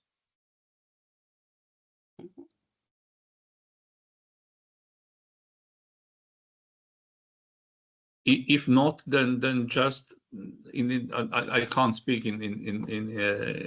let us say I can't replace the moderator, but just I'm very grateful to Professor Vysočník because we had a great conversation in Ljubljana regarding not just Korean studies, but many fields. And I'm so grateful that you participated because you shared a lot of information. And if there are no questions, then on the other hand, we received a lot. And the questions can appear in articles and emails then after that. If possible, yes. This topic is still, I know there are lots of researchers on this topic, but I just wanted to show here a little bit the past. There are also lots of research about the other in the concept of other developing through different times, different period. But in this presentation, I just want to show this, how it how the time has influenced, of course, the political situation, the historical situation has influenced, of course, the concepts. And as you mentioned earlier, the North Koreans, famous people, there are, well, now they have a Korean citizenship, but many of them are actually from South Korea. But during the time when the Korea separated, many of them ideological took the North Korean citizenship. So even today, they would like to go back to South Korea.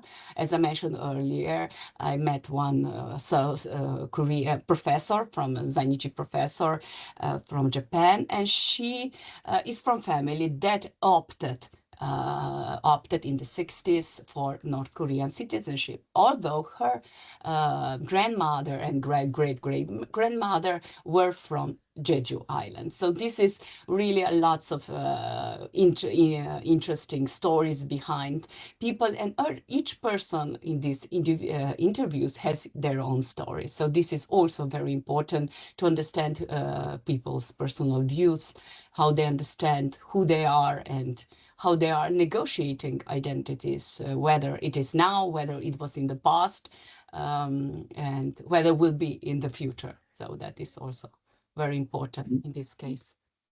You know, like South Korean intellectuals turning over to North Korea, in a certain military dictatorships. So, yes. Yeah. Thank you. Thank you once again, Professor Rysachnik, for your presentation and for your comments. Next, the last speaker of this section, lecturer Ramona Strike from University of Latvia, with the presentation titled Development of Korean Documentary Photography. Good afternoon, everyone. I hope you can see and hear me. Yeah. Yes. So I will see.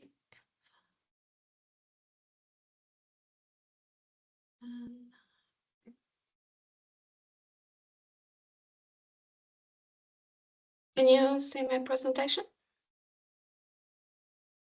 Not yet, but we just see you will see the on your teams. screen in which place it is. Mm-hmm. You see there are windows, the whole screen and whatever, and in certain place you see exactly. First you open it on your desktop completely, and then only then you push the share screen, and then you see among the options you see exactly the place where your PowerPoint appears, and you click on it, and then it. Okay, understand. Now is it visible? Yeah, yes, it works. Yes. Thank you. Perfect. So I believe my presentation will be rather short compared to others. My presentation is more on the creative side, very much of interpretation, as in photography, as a form of art, but also as a form of documenting time. This was a topic I researched in my master's thesis 3 years ago. So, and for the context of this presentation itself, I want to define 2 terms. So a photograph, a piece of photograph, is a visual document, and photography is the act of documenting a moment of time, a snippet of time. So this is just in the context of this presentation's theme, so just to more understand. So beginnings of documentary photography came in the early 20th century.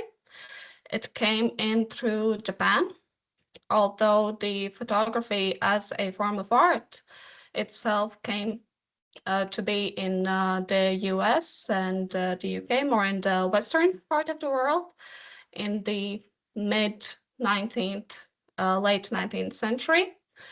In Korea, it came in a bit later on, and it came to be known as salon photography at first, as a form known in Japan, as it came in during the Japan colonialism period.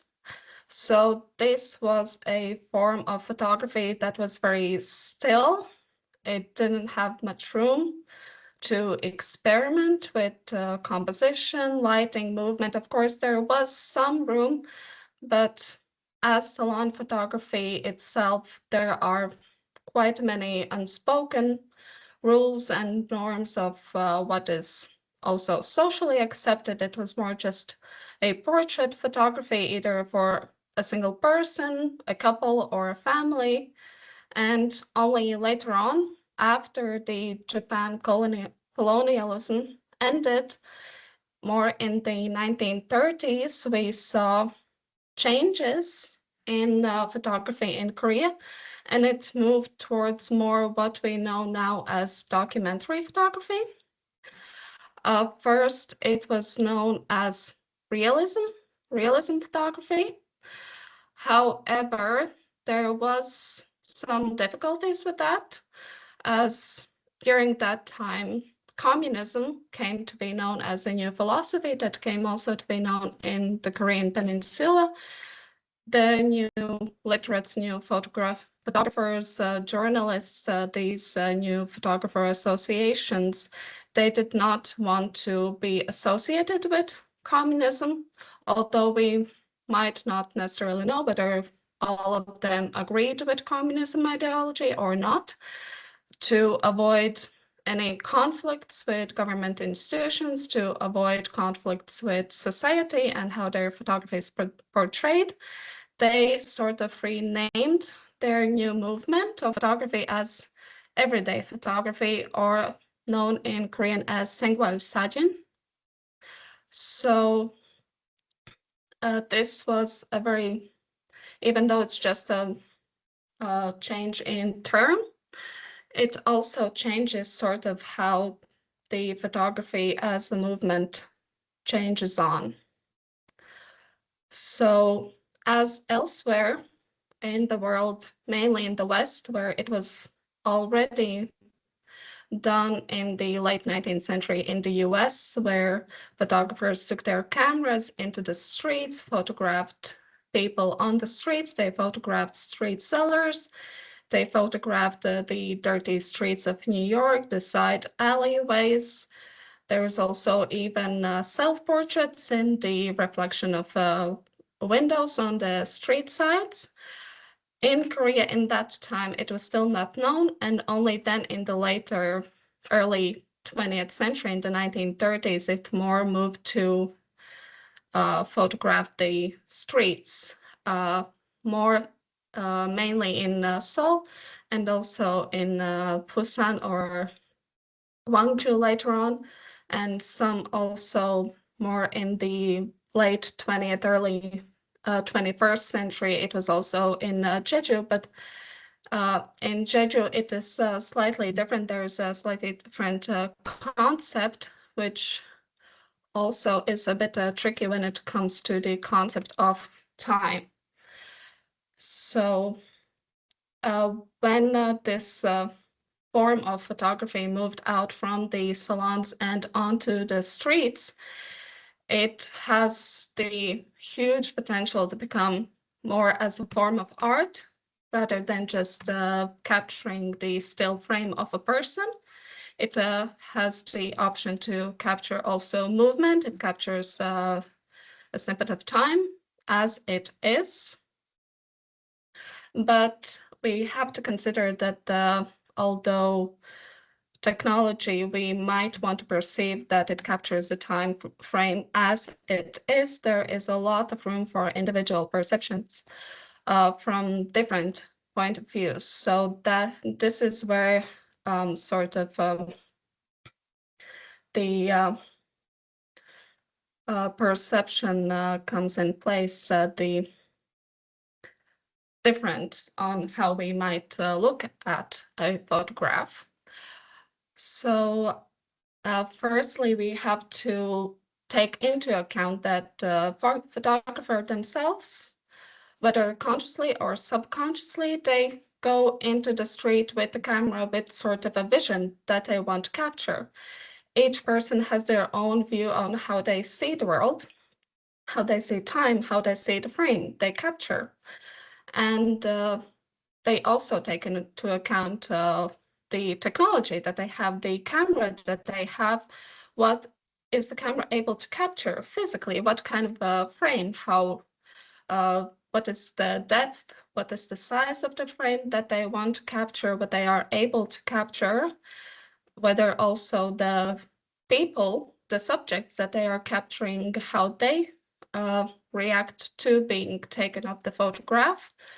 they also sort of create a composition of the photograph, whether it comes naturally or they orders the subjects to stand in a certain way for the viewer's eye, so the photograph is pleasant to see and understandable to see also.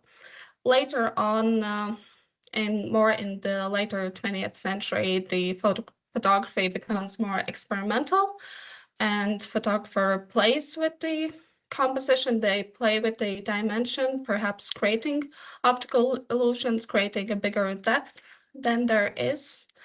And that can be also done without actually disturbing the actual scenery, just taking a single frame from different points of views. Also, the message of the photograph can be interpreted by the viewers of the photograph themselves. And there can never be two people that will perceive a single photograph the same exact way as each other. Not a single viewer would view the photograph the same as the photographer themselves view the photograph. So there can be different factors that amend this perception, whether it be the color, the composition, the contents of the photograph, facial expressions, whether they can be seen or not, and what are the emotions that the subjects perceive, and how we perceive the emotions that they express. And also there could be photographs that do not have a title, that also sort of makes the viewer themselves to sort of create a title, the content of the photograph. If there is a title for the photograph, then that also amends our associations with the contents of the photograph.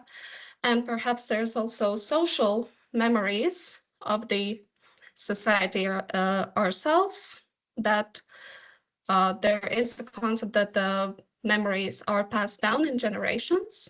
For example, my generation and younger generations have not experienced Soviet times themselves, but we do have memories passed down from our parents, grandparents, generations, and we do also have some sort of emotional association with the historical time.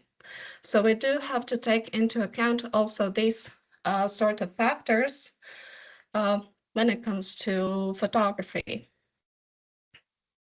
And so when we look at this photograph, it was photographed in 1984 by Im Sok-che. And by the clothing of the boys here, by the scenery, we would not assume at first that it is the late 20th century, but we do have the timestamp here. So this also alters our perception of the time period, where perhaps some of us did not experience this time. So this also creates a new perception of this specific time period. And photograph is something that we all use in research as a tool. So this is also the photograph we can use as a tool to also amend what kind of message we want to send. And sort of then we further move into the realism photography itself. So another term, a very important term, is sajin, which we would normally translate as a photograph, a picture, an image. It derives from the Chinese language characters sa and jin, which directly translates to a transcription of truth and reality. So as we have to consider that language is a major part of how we perceive the world and the reality, so this word also has its own connotation of what might be the associations for the person of this language use. It might be a slippery slope with this term, but it also cannot be excluded, as language is quite an important factor of how people perceive their everyday lives. So, And also the one philosopher that I agree with a lot, and I used his philosophy throughout my thesis, is Pierre Bourdieu, a French philosopher. And the main idea that he also mentions is that we cannot blindly trust the photograph to portray the absolute truth, although we would want to, that the technology, it doesn't have its own perception or its own ability to amend anything. There was also people themselves amended photographs. We would nowadays use Photoshop or Lightroom or other image editing programs, but back then people also manually either colored in or changed things. From war times, there were photographs where they would add technologies or bombs or other objects in photographs that were not actually there in that place when the photograph was taken. So we cannot always trust the photograph as an absolute truth, although we would want to believe so. There, of course, is some truth. There is not truth without lie or lie without truth. So there is also this very tricky concept when analyzing photography. And the main pioneers and photographer group that I very much enjoyed their work were the New Line group, or Shinsanhi in Korean, which were not only photographs, many of them were also writers or journalists or head of newspapers. They were working in offices of newspapers, so it was also important for them to keep a clean image when it came, as mentioned previously, the term changing from realism photography to everyday photography. So this was very important to them. And so a few of very prominent photographers, one of my favorites is Han Young-soo. His photography is very clear, very well portrayable, and also Im Eung-sik and Lee Hyun-rok.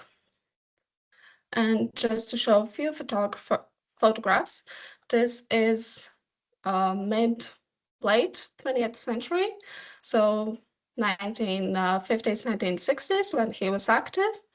And here we see Seoul Riverside, when this is a time when most of the world was quite developed, although it was post-war time. This was a very hard period of time. We still see very traditional clothing. We see a small child bring their sibling on their back. There's women washing their clothes in the middle of the capital, washing their clothes in the river, which we would, in this time period in our area of the world, we would view as quite odd. In Korea during this time, it was quite common. So this photograph is also very interesting. It helps us to capture the image of what was the time back then in Korea. And then the same time period, there's streets of Seoul, where we see both regular carts with men dressed in traditional clothing. We see modern cars, we see tramways, so it is a blend of time period. So it is also very interesting of what we see. We see also people running, we see a lot of movement here. Although it is a still image, there is a lot of movement, which I very much enjoy when looking at photographs from this time period. And there is also another photograph from the same time period. We see people dressed in very modern clothing, very Western clothing, although in the same time period, we saw also people in still very traditional, worn down clothing. And here we see also still selling magazines and books in Japanese language. So although the Japanese colonialism period had already ended quite a while ago, there was still heritage from this time period. And moving more in the later 20th. Sorry for the interruption, the time is up. If it's possible to summarize the last part. Yes.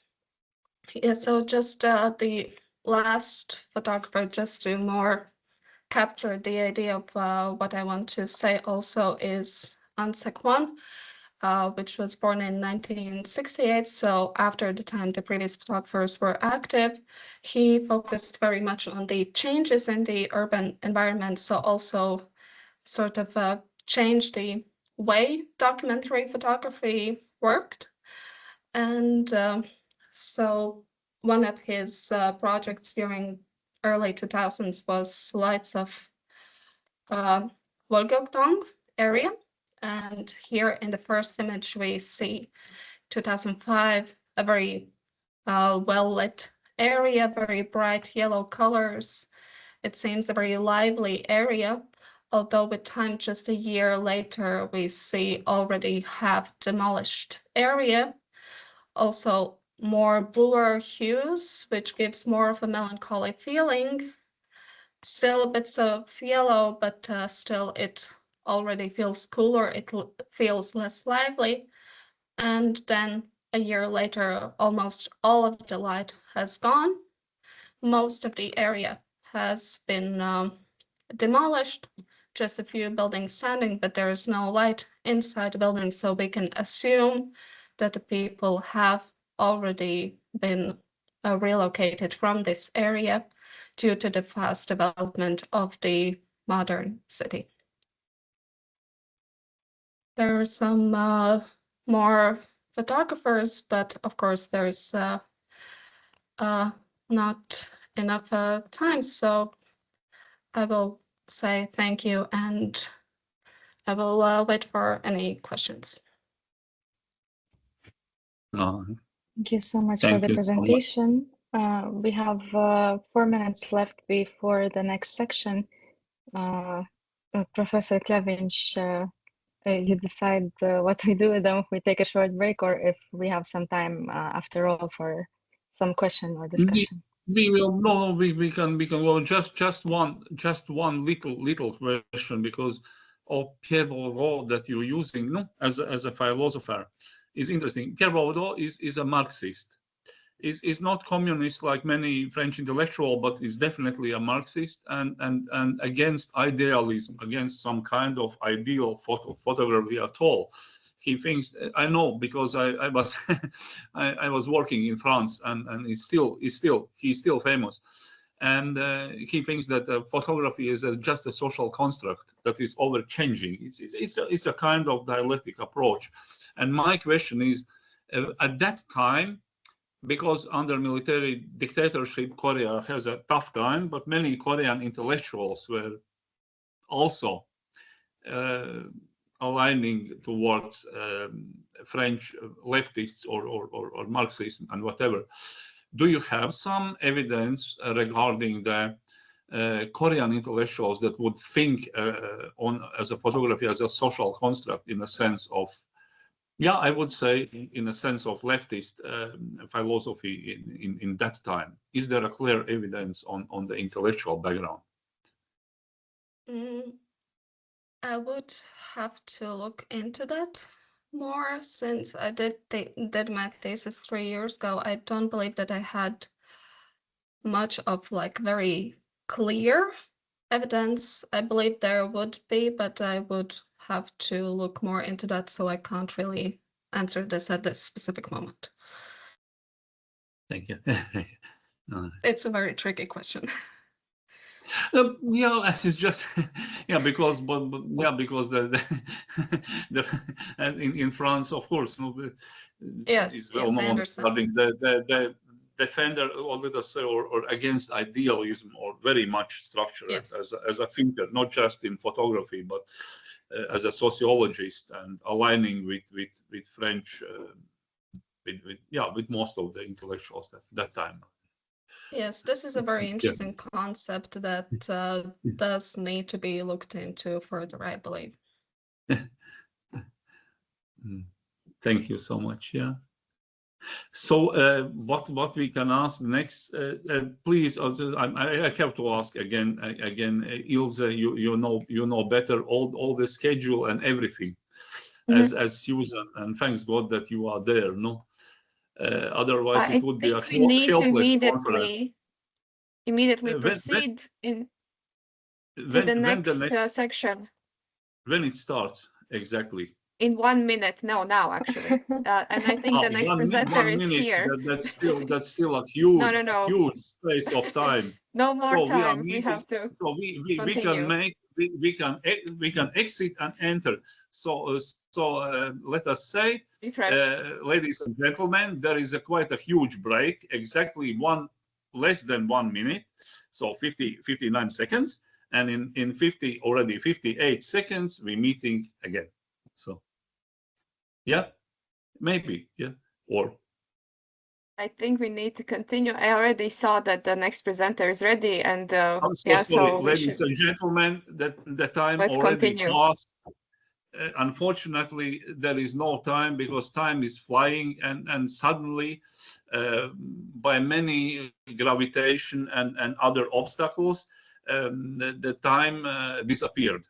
Unfortunately, so we have to work continuously without any break. So sorry, yes, ladies and gentlemen. Yes, I can introduce the next speaker, which is Valdis Svirskis. Yeah, master graduate from Institute of Transpersonal Education from Latvia, with the title Desire, Aspiration, and Time in the Context of Shichinmoy's Spiritual Practice and Understanding of Evolution. Please, the floor is yours for 15 minutes. I hope it's possible to listen to me. Yes. Yeah. Yes. Great. I'm sorry, my English not so clear and nice. I hope you forgive some mistakes, but I try to be in time.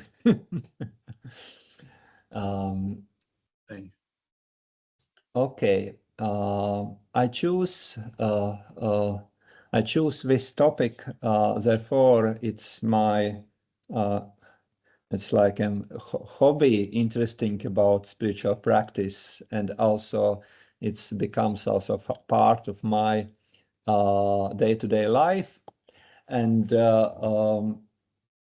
desire, aspiration, and time in the context of Sri Chinmoy's view on spiritual practice and understanding of evolution is the like a basics, like a foundation of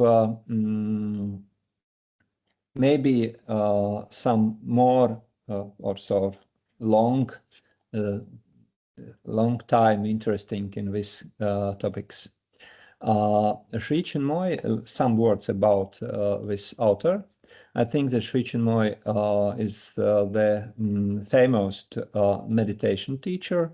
It's from the 70s, maybe middle time 70s. He leads one project at the United Nations. It's a peace meditation at the United Nations. It's like a non-staff, non-state project.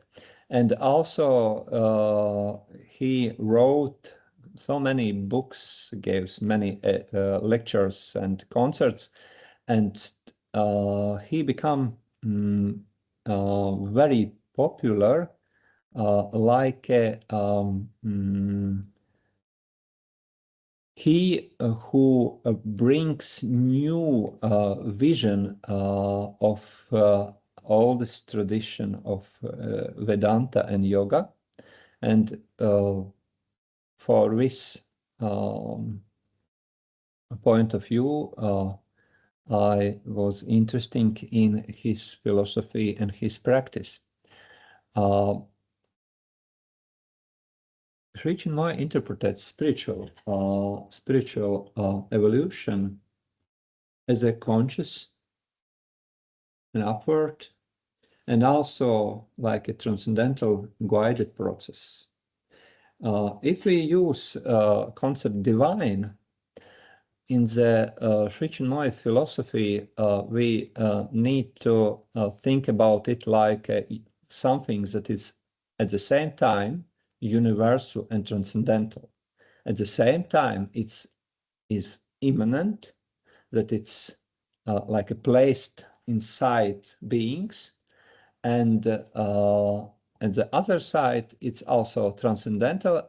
It means that our thinking, human being thinking, it's not possible to catch all the picture of this spiritual evolution, just some insights. Evolution always is progressive manifestation, and evolution is slowly and step by step revealing different spiritual, not just capacities, but I maybe say that it's qualities of our inner reality, inner self, our inner consciousness. And if we look on this process with a simple structure, maybe create this process with a simple structure explanation, that we use three main things. It's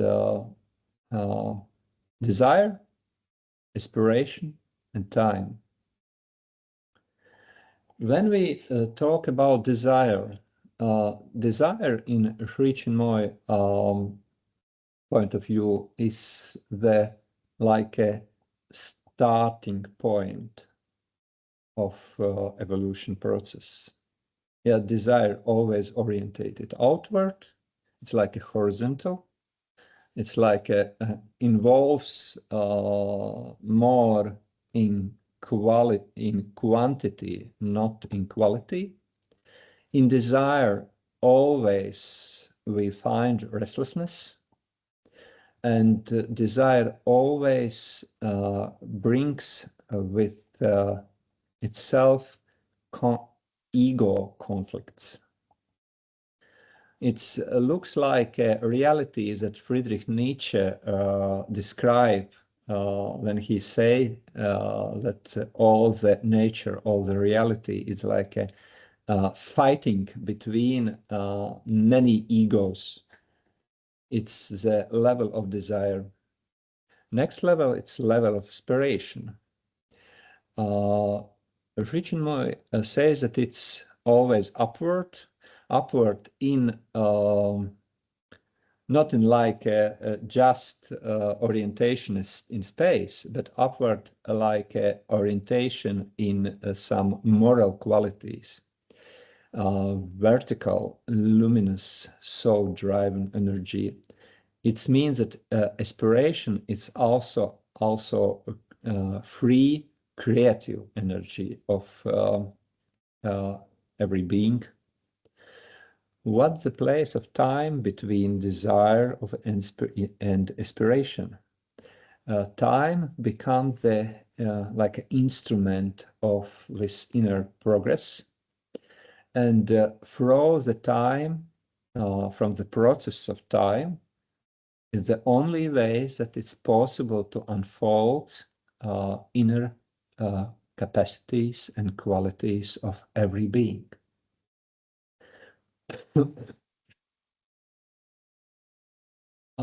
If we talk about roots of this time desire, that it's possible that say that desire shows us what we are not.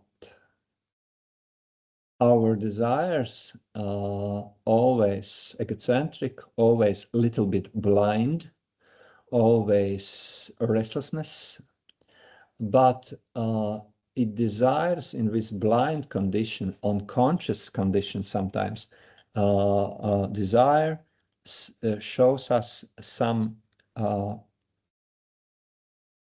imperfections or some like unconscious things that try to reveal itself on the level of consciousness. In classical Indian tradition, sometimes there is used term kama, but and also with desire associated with vital nature. It's prana-based consciousness. It's full of energy. Sometimes it's energy dynamic, sometimes this energy is aggressive. But in the level of desire, it's more aggressive than dynamic. If we say that desire is the first stage of evolution, that desire shows us again and again that the way of desire, it's the way of desire, of living from desires, it's not create enough satisfaction, or it's satisfaction and fulfillment that comes from the satisfy some desires. It's not so good in quality, and therefore on the level of desires, absolutely impossible to find real fulfillment and real satisfaction.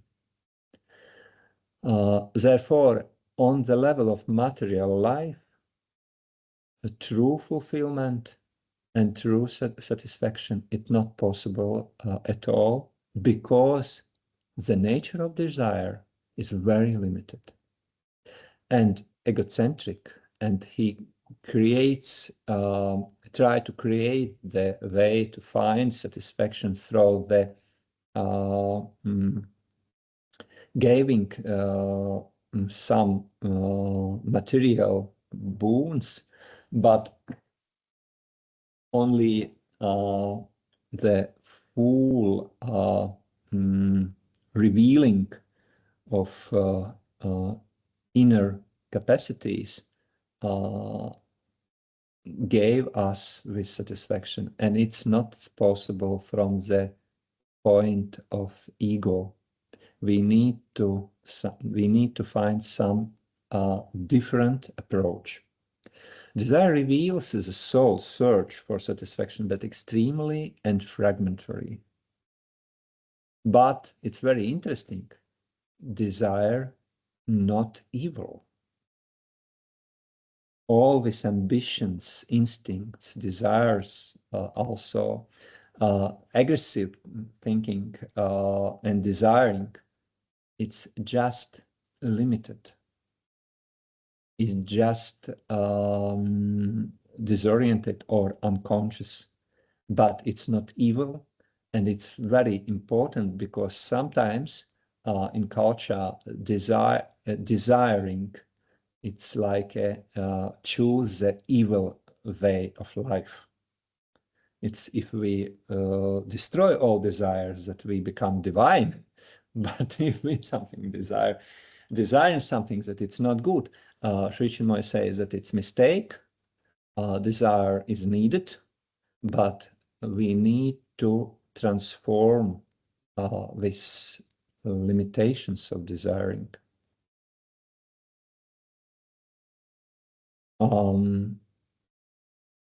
Desire operates in some levels of our being. It's physical body, and whereas desire mostly reveals itself as a form of possession. On the level of our vital energy, or prana-based consciousness, or vital body, maybe subtle body, it's emotions, and on this level, desires reveal itself in the form of attachments. On mind, from curiosity or ambition, but desire always brings with itself some separateness that really based with feeling of separateness from each another. It's based in illusion. next point from desire to aspiration. Desire, next step aspiration, next step transformation from time. What is the difference between desire and aspiration? Aspiration start operate in our consciousness, that we become conscious of limitation of desires, and we start recognize inside our day-to-day lives that just catch some boons, fame, popularity, power, it's really not brings in our inner system satisfaction, fulfillment. And it comes, sometimes we do not need to be very rich or very powerful. It's sometimes revealing on the day-to-day life basis with some very small things.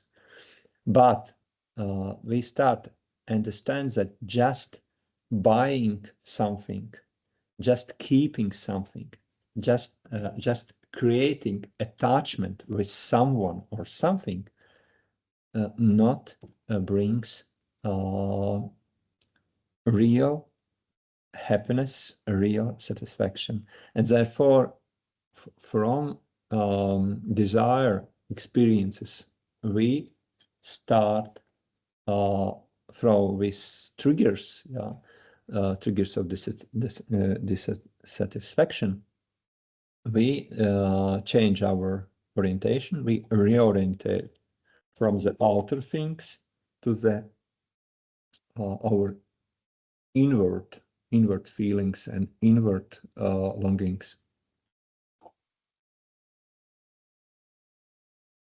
What's the characteristics of aspiration that Sri Chinmoy reveals in his many books, and he very use poetical metaphorical language. Therefore it's needed to for the researchers or just readers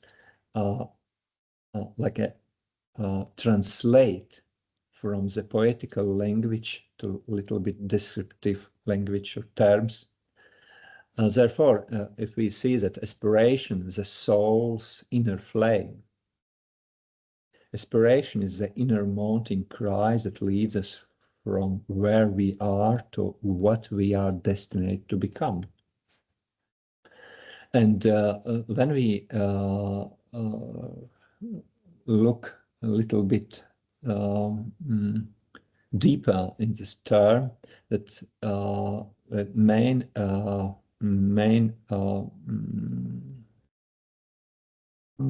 qualities of aspiration is inner clarity, sincerity, and also ever increasing self-transcendence. When we live on the level of desire, that we have desire for something, maybe for someone, but when we gave our that's goal of our longings, we reach it. Sometimes we just stopping and we do not looking deeper or far. But if it is a question of condition of aspiration inside our consciousness, that we always feel that every hour, every goal that we reach in day-to-day life is just a starting point for the next step. Therefore, in aspiration, we have the reality of ever-increasing process, ever-increasing self-transcendence process.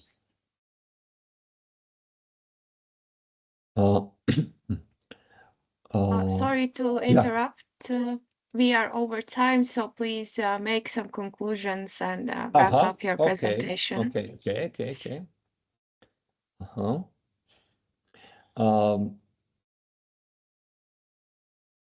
Little bit of time.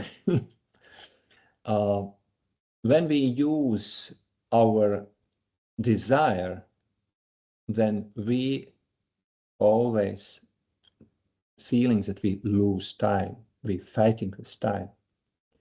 When we use our inspiration, we have the possibility to experience it a heavenly free time, and it's always purposeful, vast and eternal, and in the condition, that's our consciousness condition of aspiration, we always find experience of the freedom and peace.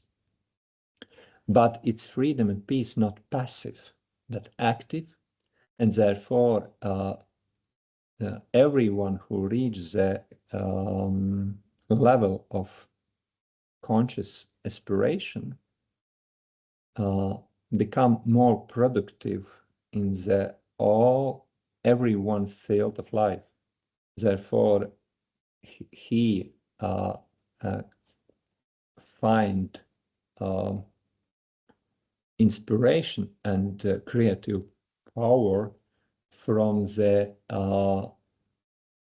fact of the aspiring, not from the results, but from the fact of this process.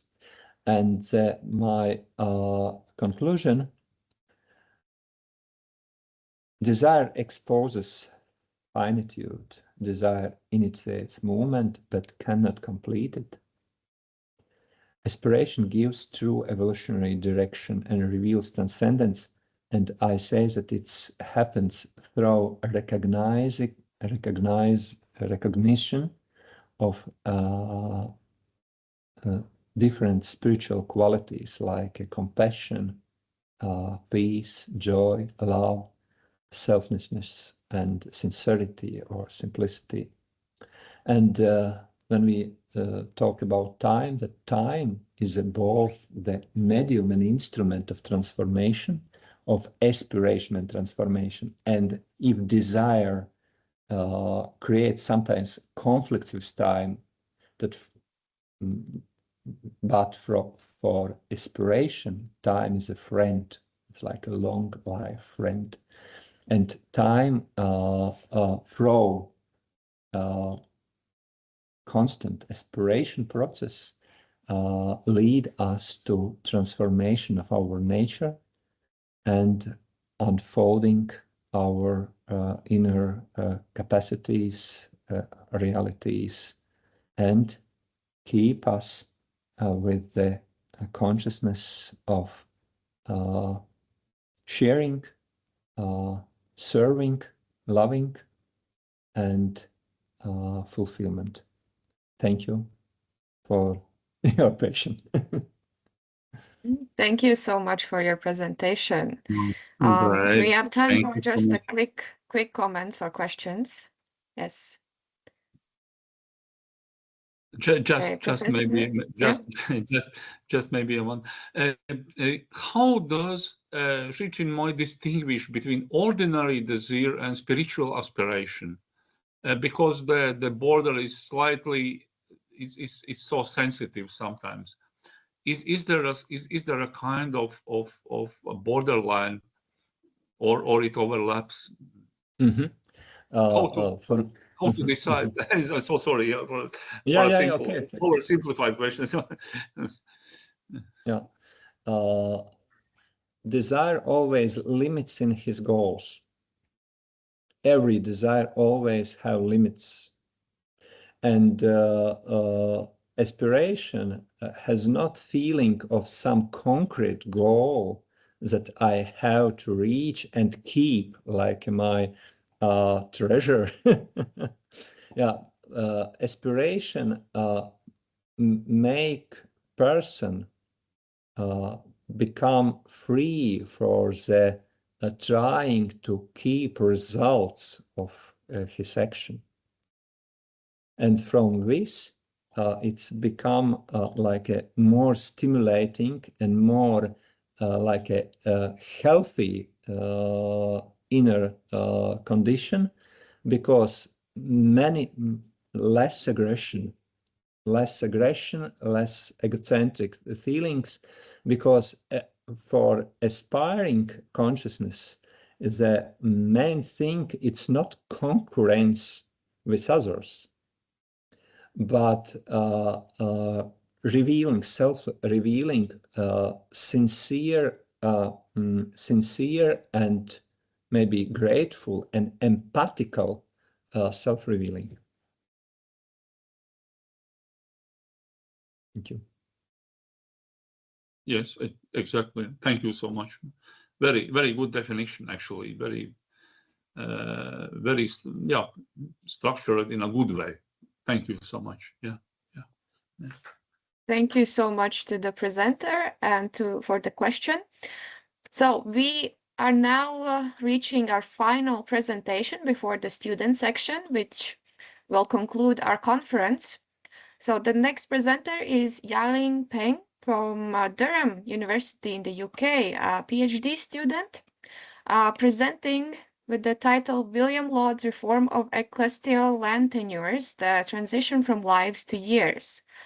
Please, you have the opportunity now to present. Yes, thank you for having me. Could you just see me now? Because I cannot see myself on the screen. I don't know why. No, not yet. But even whatever, if you have a presentation and if we see your PowerPoint, the problem is also solved. So it's okay, not. Okay, I will. You're beautiful. Okay, I will try But to share anyway, my PowerPoint. Yeah, great. Then yeah, it's excellent. Then you can see the PowerPoint, right? Yeah. Yes. Okay. Okay. Good afternoon, everyone. It's a great pleasure to be here today to share my research. And my research is William Laud's reform of ecclesiastical land tenures from lives to years. And before turning to the reform itself, it may be useful to say a brief word about William Laud and the office he held. Appointed Archbishop of Canterbury in 1633, Laud occupied the highest position in the Church of England and served as the King's most trusted advisor on religious and political affairs. The Archbishopric of Canterbury was not merely a spiritual office. In the early Stuart period, it was a pivotal institution of governance, linking ecclesiastical administration with the wider machinery of the state. Laud therefore approached the church reform not simply as a matter of clerical housekeeping, but as part of a broader effort to strengthen both the church and the authority of the crown. So with this institutional context in mind, we can now turn to the key questions that structure my paper. So on this slide, I outline the central questions that guide my paper. I examine why Archbishop Laud sought to reform the church's leasing system in the 1630s, and how this intervention reshaped economic arrangements, institutional practices, and political relationships. And my argument is that Laud's reform, though designed to stabilize clerical revenues and strengthen royal authority, had the opposite effect. It actually intensified clerical lay tensions, disrupted local power structures, and became one of the factors that contributed to the broader instability leading up to the English Civil War. So let me begin with some brief historical background. After the English Reformation, the English Church remained one of the largest landowners in the kingdom, controlling roughly 8 to 13% of England's territory. These estates were mainly administered by archbishops, bishops, and cathedral chapters. That means the deans and chapters, who leased the lands to lay tenants rather than farming them directly. Under the Elizabethan statutes of 1559 and 1571, ecclesiastical property could be let only through 2 types of tenure. One was the 21-year lease. It was a fixed-term contract with rents that tended to be close to market levels. The other was the so-called 3 lives lease. So what's the 3 lives lease?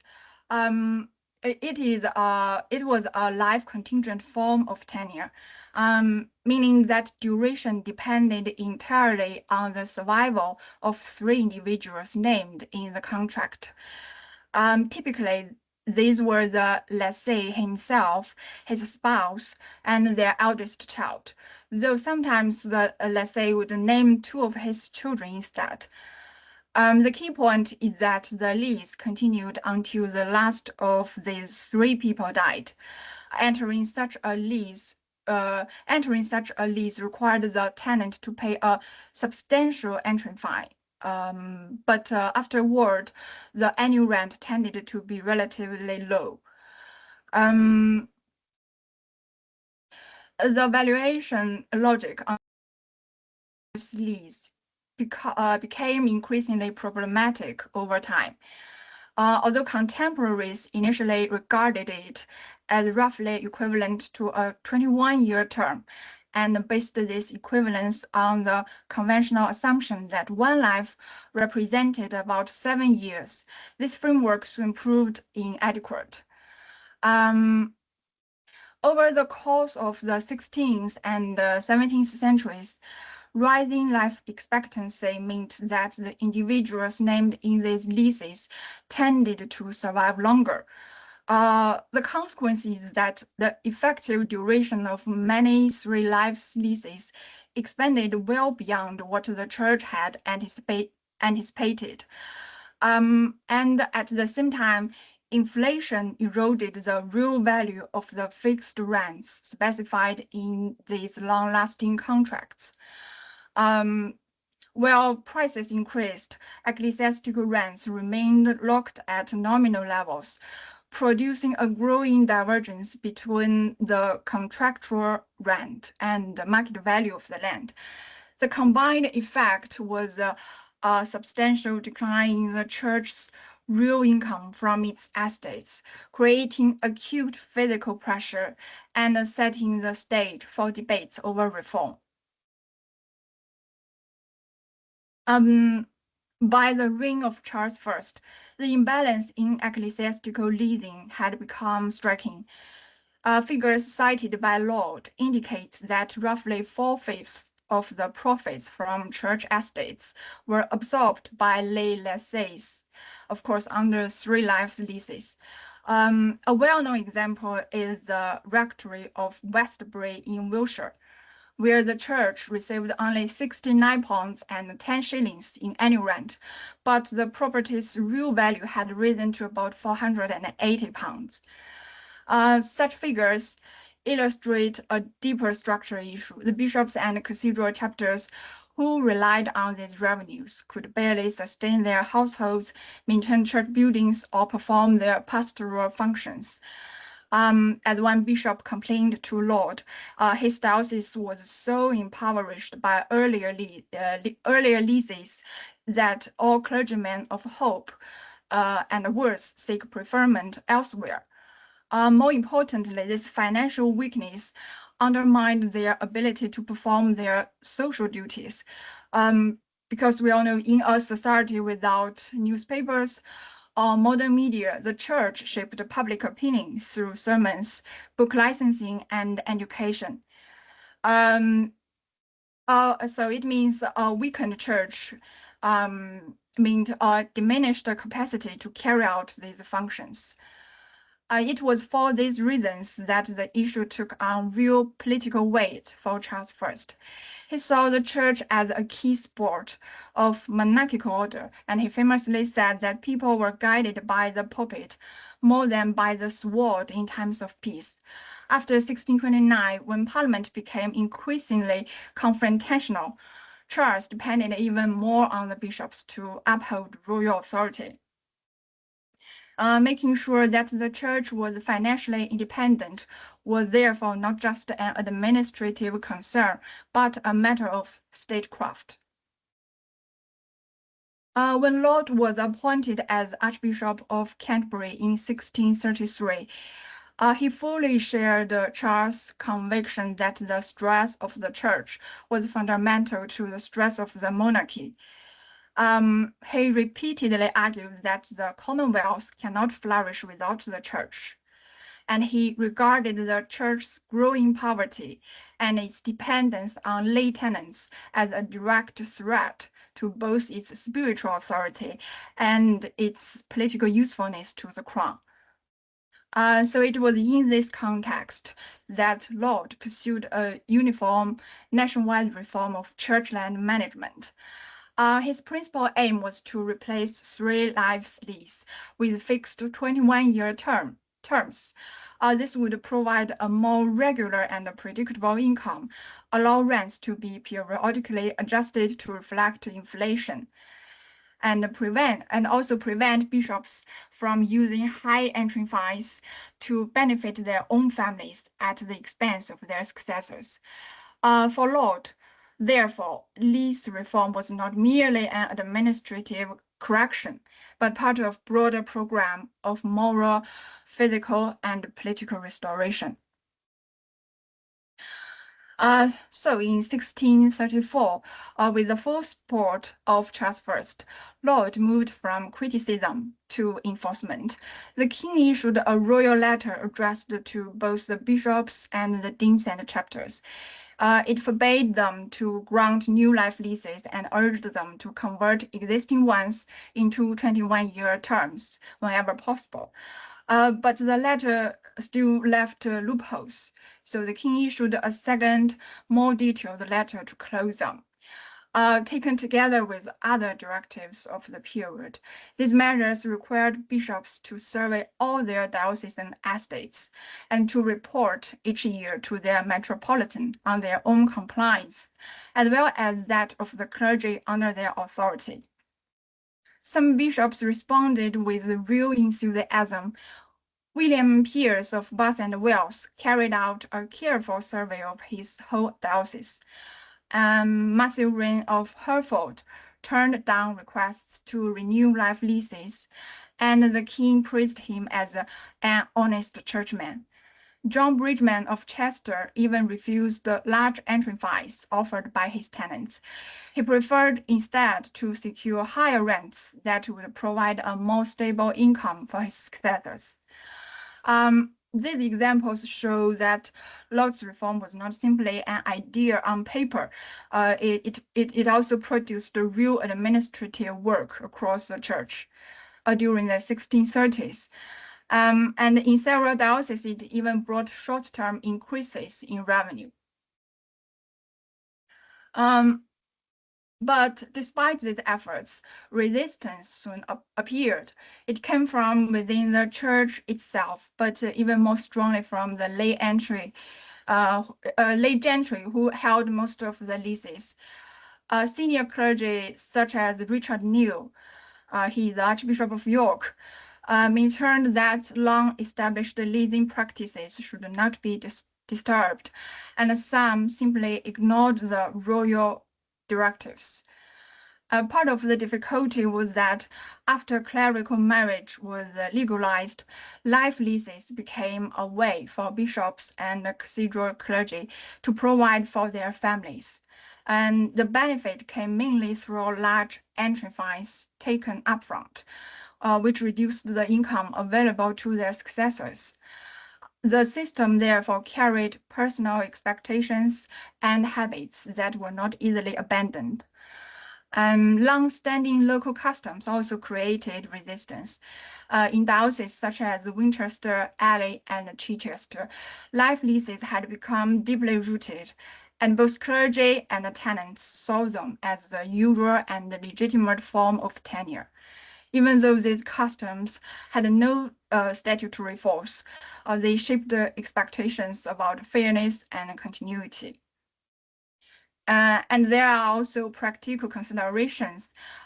Most church tenants were members of the local gentry, and the senior clergy wanted to keep good relations with these families because these families were essential for diocesan administration. The more serious challenge came from the gentry. Of course, they were the principal tenants and the chief beneficiaries of the existing system. For many landed families, church leases represented not only income, but also local status and influence. Under the 3 lives lease, a tenant could add a new life when one person died, which allowed the tenure to continue across generations. This near hereditary control made church property an important part of the gentry's economic base. So Lord's attempt to introduce 21-year leases directly changed this position. And the fixed-term contracts also involved higher rents, greater uncertainty at renewal, and the possible loss of long-standing authority over local land. What's more, because the income from a single church estate could make up a large share of a gentleman's livelihood, losing that control mattered greatly. So not surprisingly, resistance was strong. A well-known example is the Valley Rectory dispute. Laud compelled Sir Ralph Aston to surrender his life lease and accept a 21-year term with a much higher rent and an additional fine. During Laud's later trial, Aston's son cited this case as evidence of coherent and personal abuse of power. Across many counties, similar conflicts strained and relations between bishops and the local elites. What began as a physical policy therefore escalated into a broader confrontation between episcopal authority and local autonomy. So when the Long Parliament met in 1640, many of its members came from the group whose interests Laud's reforms had harmed. Others who had not been directly affected still distrusted episcopal power and viewed the reforms as unwarranted interference in property rights.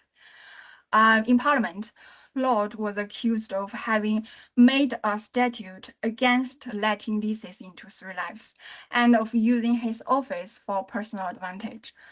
The Valley Rectory disputes was repeatedly cited as evidence of corruption.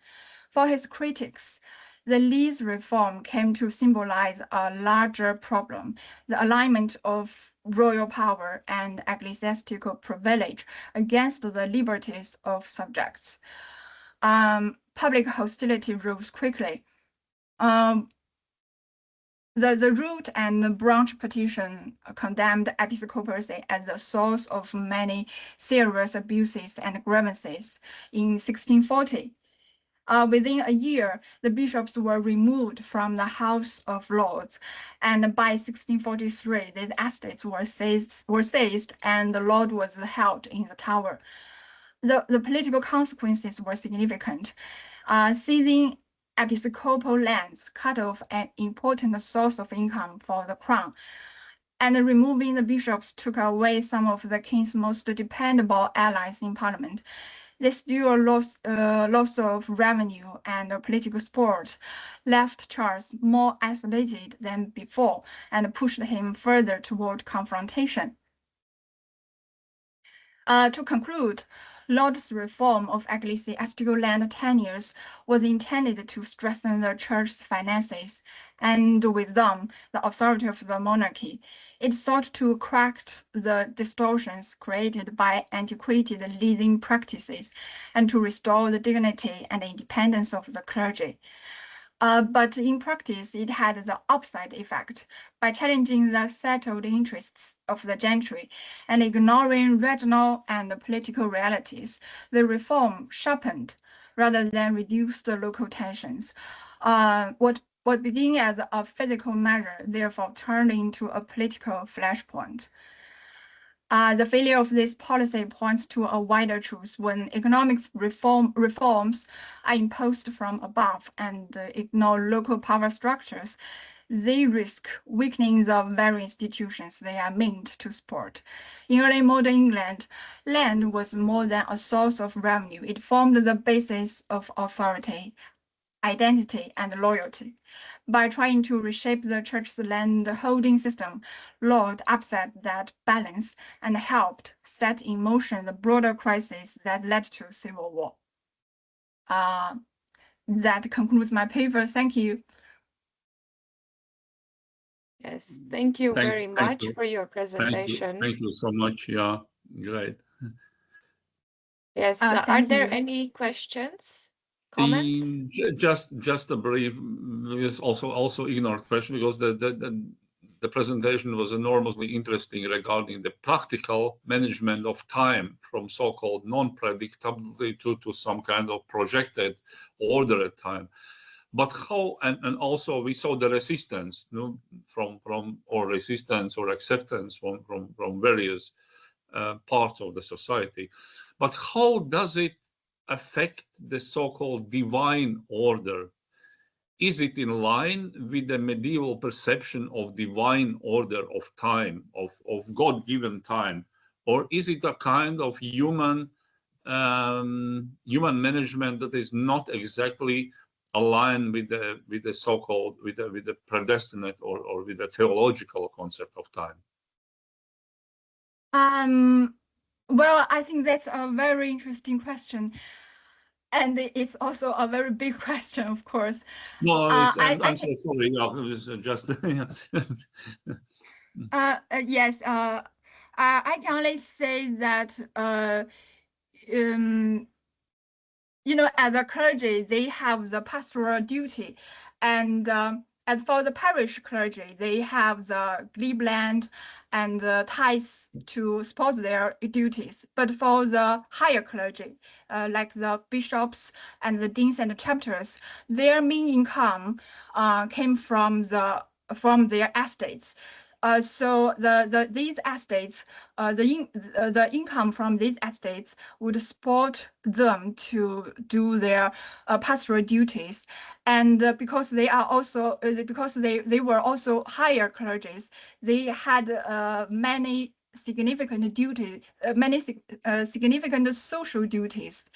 So that's one of the reasons why Lord wanted to push this reformation, to push these reforms all over the England. I hope I expressed it clearly. Yeah, I understand. Yeah. It's as difficult as today, as difficult as the procedures today. No, despite time gap. No. Yes. Thank you so much. No. Thank you. Are there any other questions?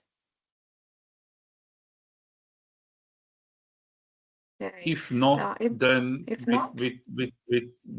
with God's help and with all the divine order and physical and all the other formal and non-formal adjustment, we can turn over to the student section. Because yeah, now we see time of adjectives, concept of tense in Asian languages. Great.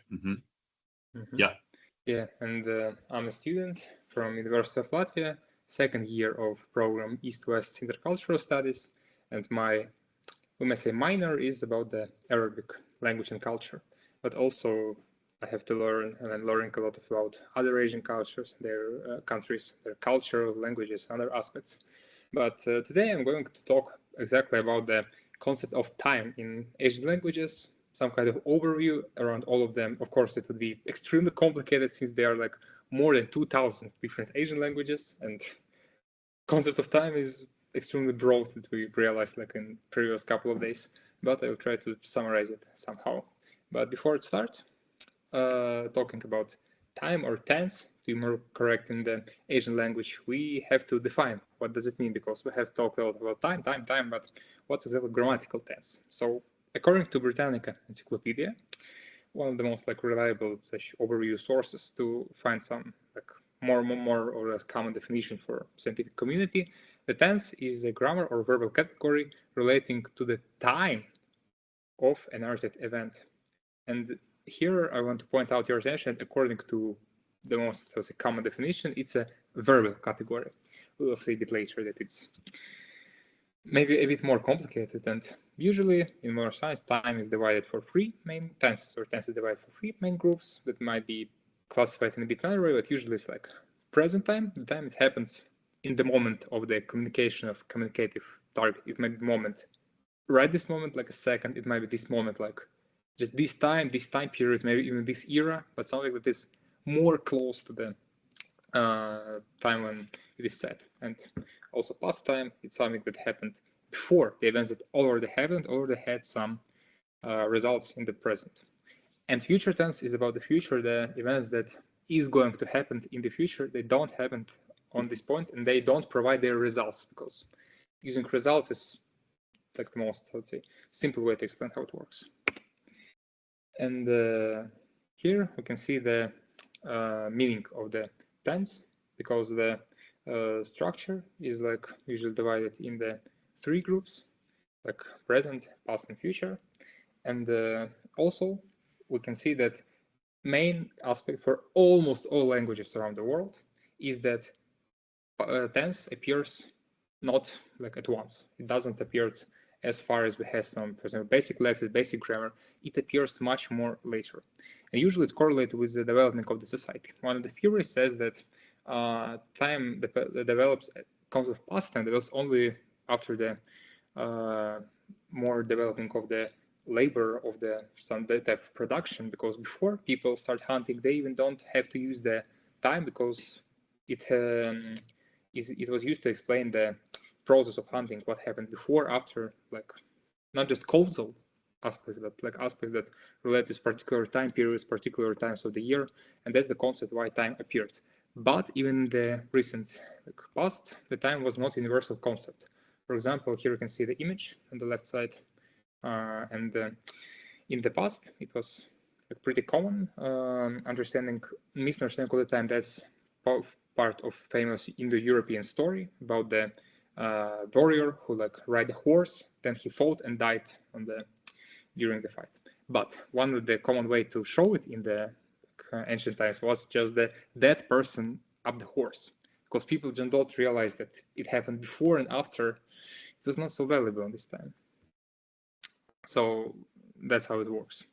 And to understand this concept of time, it's a bit easier to understand the next point, that in most of Asian languages, as well as in most of the languages around the world, past time appears earlier, and it's more used in the regular language than present and future time. And even in some languages, future time does not exist as the concept. They're just so-called past time and non-past time, because it's only important to like distinguish events from the past and not from the past. Are they exactly right now or to later? It's not so valuable. Here you can see two systems that they have researched like about Arabic, how past and present system works. There even no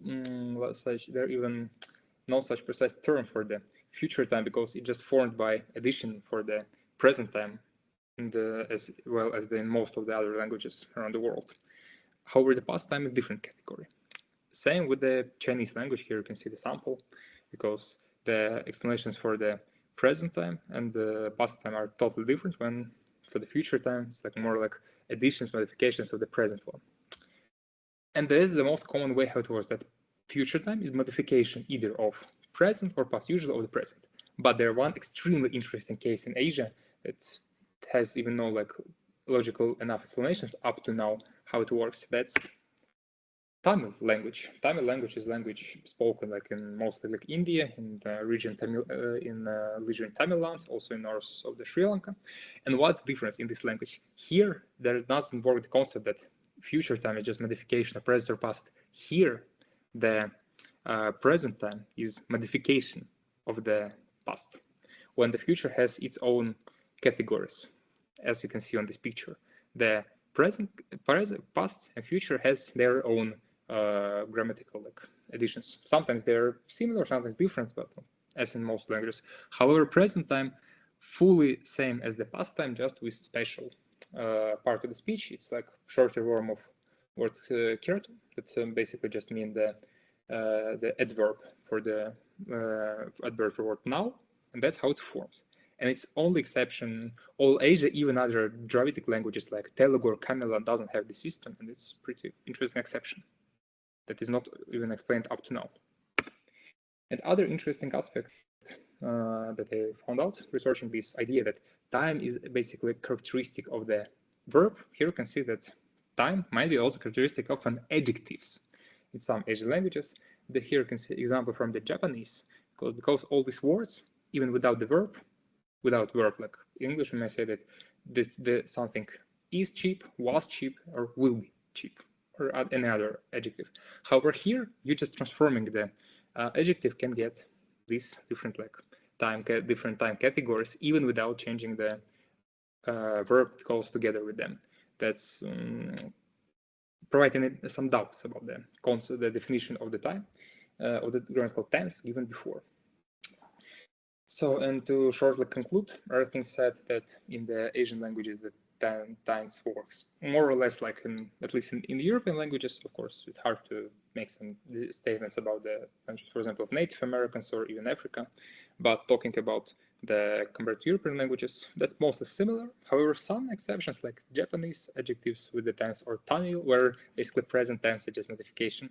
That makes this pretty unique and pretty unusual and research for European studies. And even many of these questions have no even clear explanations for the for them. So thanks for your attention. Thank you so much for an excellent presentation. And actually, as a very end, as an excellent summary of many things. Are there other questions from the other participants?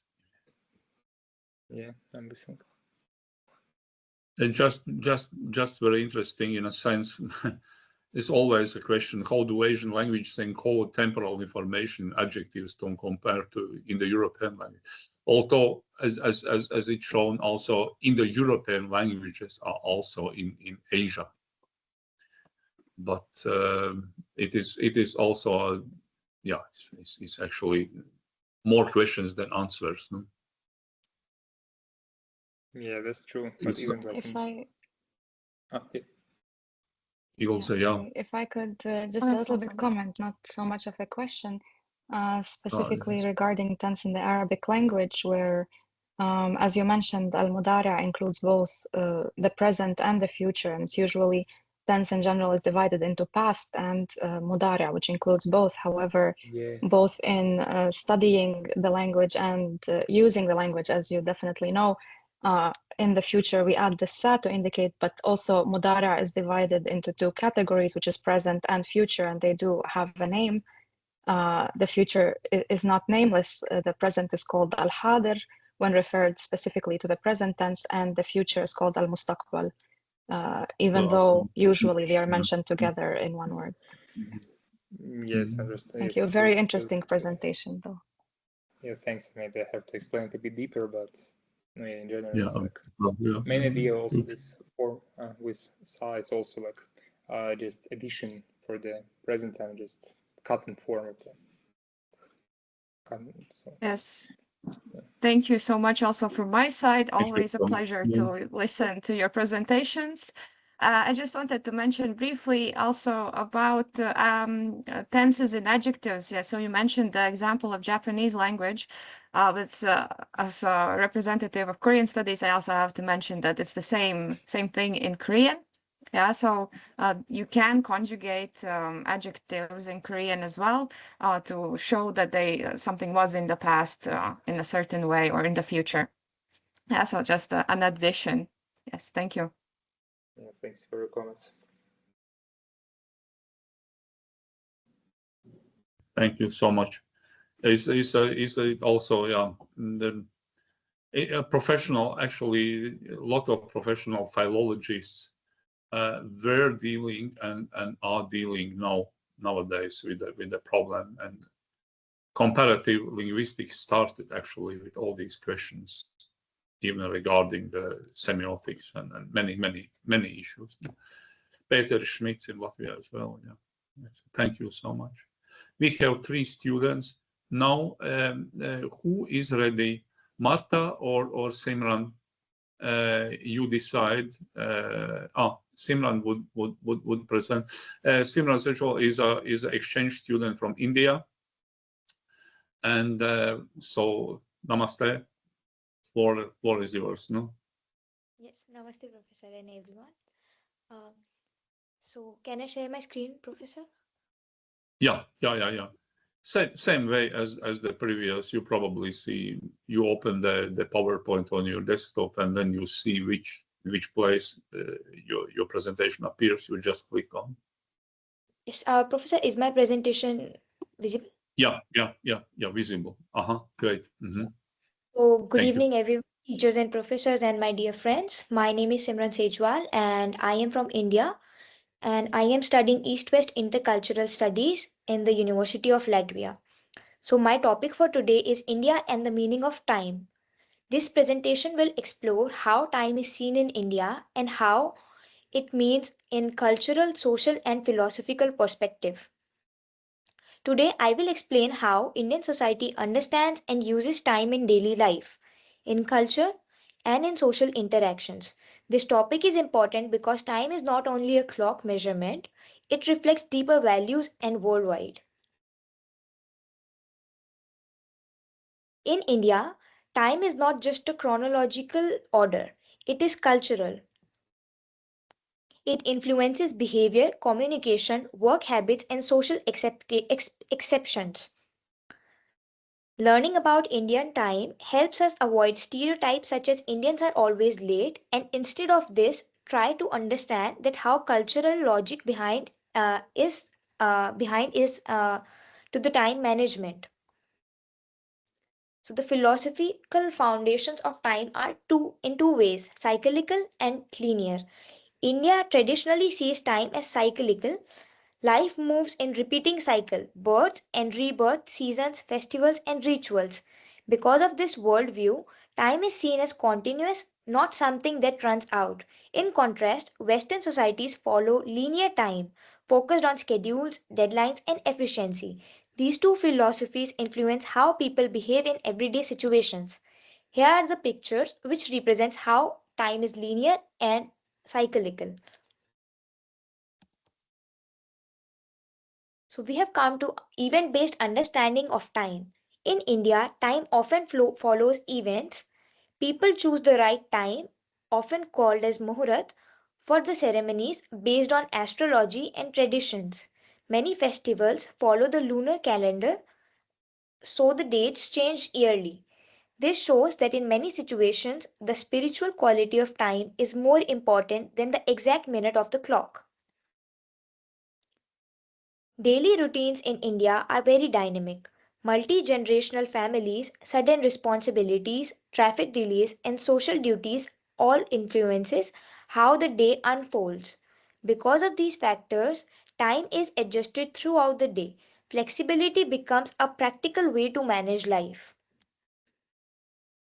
The meaning behind being late for Indian people. In India, being late does not always mean disrespect or carelessness. Often it reflects real challenges such as family duties, long travel times, or competing priorities. Culturally, people are expected to adjust when something unexpected happens. So lateness is usually practical, not intentional. Time and social relationships. People often value other people and their family more than the clock time. Indian values relationships more than strict clock times. Giving time to someone through conversation, hospitality, or emotional support is seen as respectful. Because of this, interactions may take longer and people may pause their schedules for others. Human connection is often more important than punctuality. As we can see in the two pictures, the first one is of a family where they give time and the priorities are given to the families by having dinner, lunch, and breakfast having together, even if they are getting a bit late for their duties and their work. And the second picture depicts that all the colleagues, they are having some free tea time or break time and they are enjoying together. Modern India, a changing time culture. Today, India is changing. Urban workplaces, universities, and global companies emphasize punctuality and deadlines. Technology is also creating more time and more discipline. However, traditional flexibility remains strong, especially in family settings and social life. This creates a balance between modern clock time and cultural time, as we can see from the two pictures. Intercultural takeaways. Indian time is not chaotic, it is contextual. It is based on relationships, responsibilities, and cultural values. Understanding these differences helps in global teamwork, education, diplomacy, and communication. Intercultural sensitivity reduces misunderstandings. Overall, to conclude, India sees time as flexible, adaptive, and people-centered. Cultural values, spirituality, family life, and social expectations all shape how time is used. Today, India balances ancient traditions with modern punctuality. This unique blend makes the Indian understanding of time both complex and culturally meaningful. So here's the question answer sections, and here are my list of references. I used my time references from some journals, books, and some ancient documents. Thank you, everyone.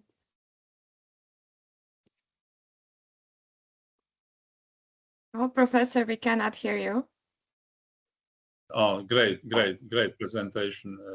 So really, Bohu Daniel Prastutik, thanks a lot. Very interesting summaries. No, I'm actually proud. These all my students, all our students. There's really great presentations. Are there some questions from the other participants to our exchange student? Yes, maybe something short. So since you come from Indian background, Indian culture, how has it been to adjust here in Europe? You've been living here for a bit now, so are you changing your how you approach time now? Yes, Professor. Thank you for giving me this opportunity to answer this question. And I would like to say that it is very completely different ways, like European time and the Indian time. They both are completely different. And after living for a year in Europe, and I went back for my holidays in my home country, so it was very like opposite. My all the actions, they were like habits, they were adapted from European people by living in this culture. And after going back to India, my family and my friends, they were just looking at me like this, what happened to you? You are changed completely. So it's a bit contradictory. Yeah, I see. Yeah, so our surroundings do influence us. So okay, I'm curious how you will navigate this in the future, especially since I think you want to work internationally, right? So yes, okay. Professor, definitely. That's all from me. Maybe some other questions? If not other questions, then we turn over to our last presenter, also student, Marta Brencha. So please, floor is yours.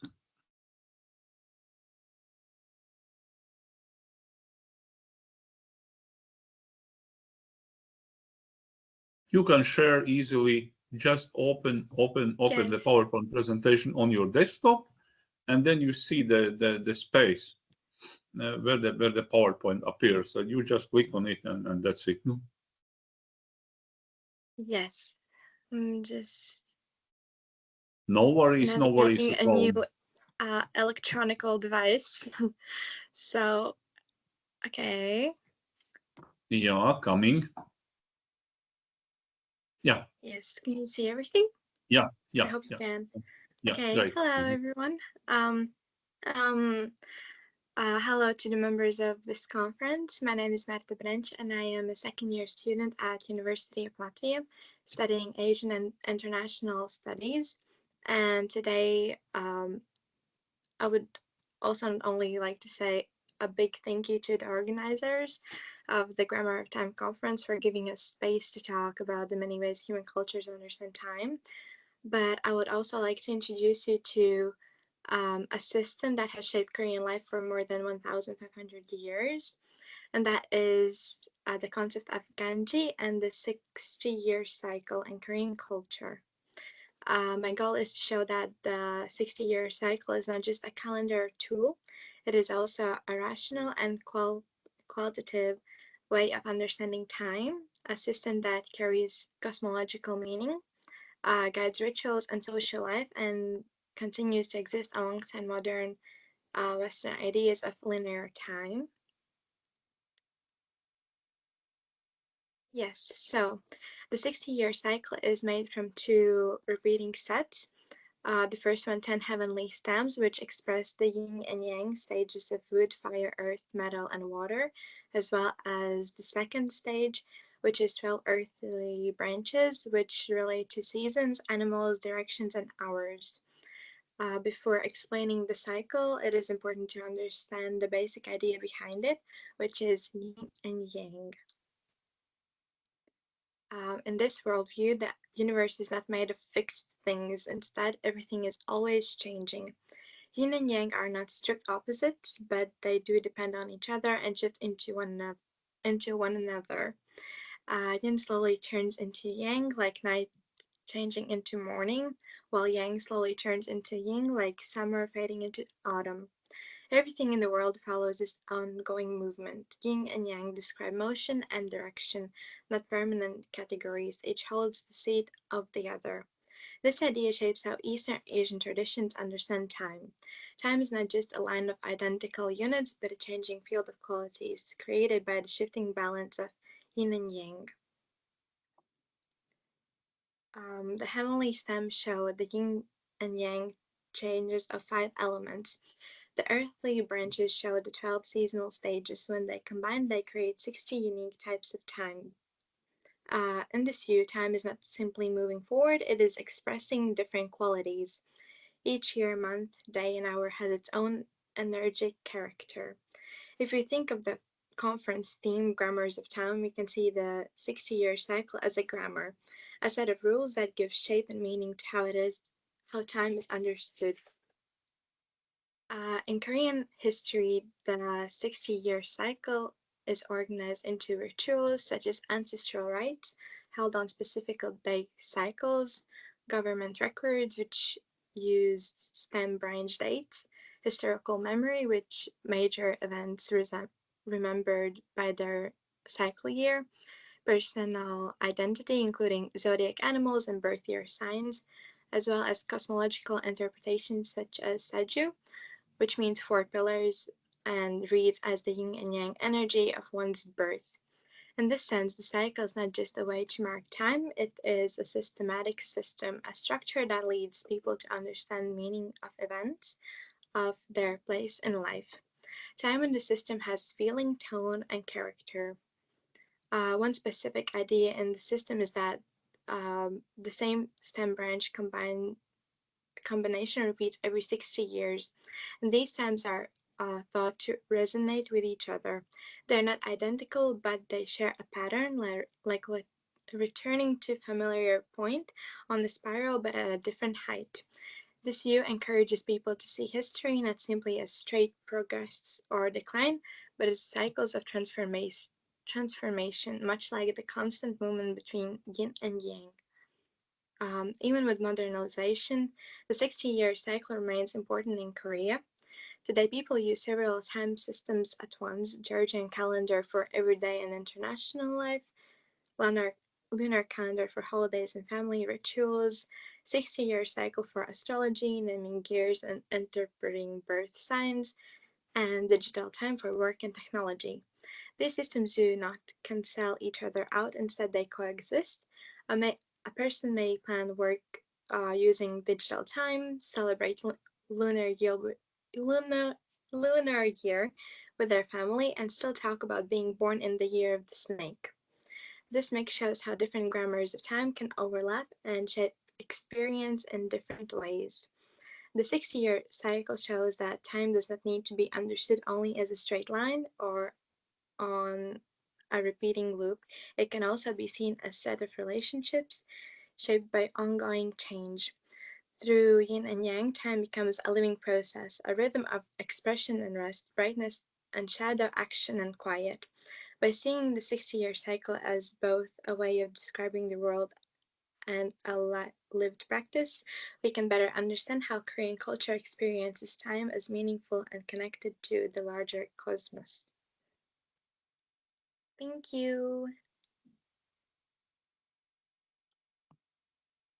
Thank you so much. No? Also regarding professional Korean studies, that's very, very interesting and challenging example.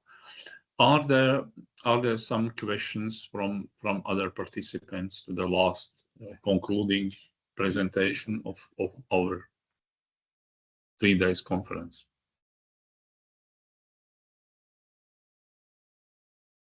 What would professional specialists in Korean studies think, Ilse, for example? How do you evaluate such kind of summary?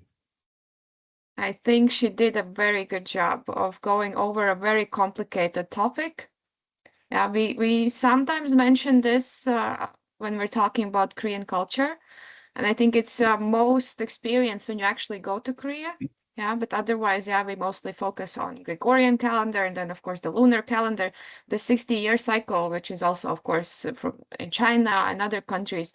It's not as much talked about, I guess. So I think it's a good idea to focus on this when you're like exploring deeper and going deeper into the culture. So I don't really have any questions. Yeah, I just wanted to praise our student. Very happy that our students are actively engaging and participating in these events as well. Thank you. Thank you so much. With this, we can conclude our 3 days conference. Actually, it was really a global one in many sense.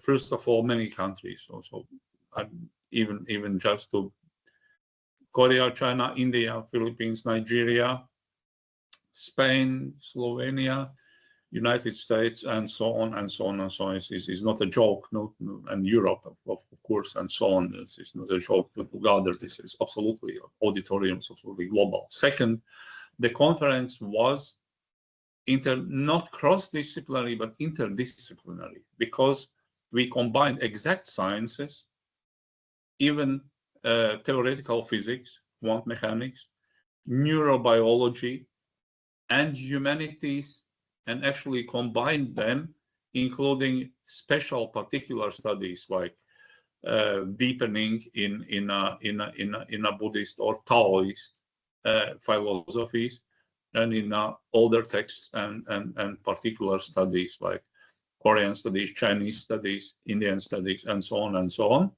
and cooperating between them as we really get the messages from abroad that it was one of the best, and the message was from a very prominent person that it was the best global conference on time at all that happened in the last time in the whole world. Yeah, is very interesting, but that's true. I was very surprised. I will not disclose the name from the person, but is a kind of but a very, very prominent and high standing. Anyway, our speeches or the presentations are recorded. Those who don't want, we respect. We will cut out.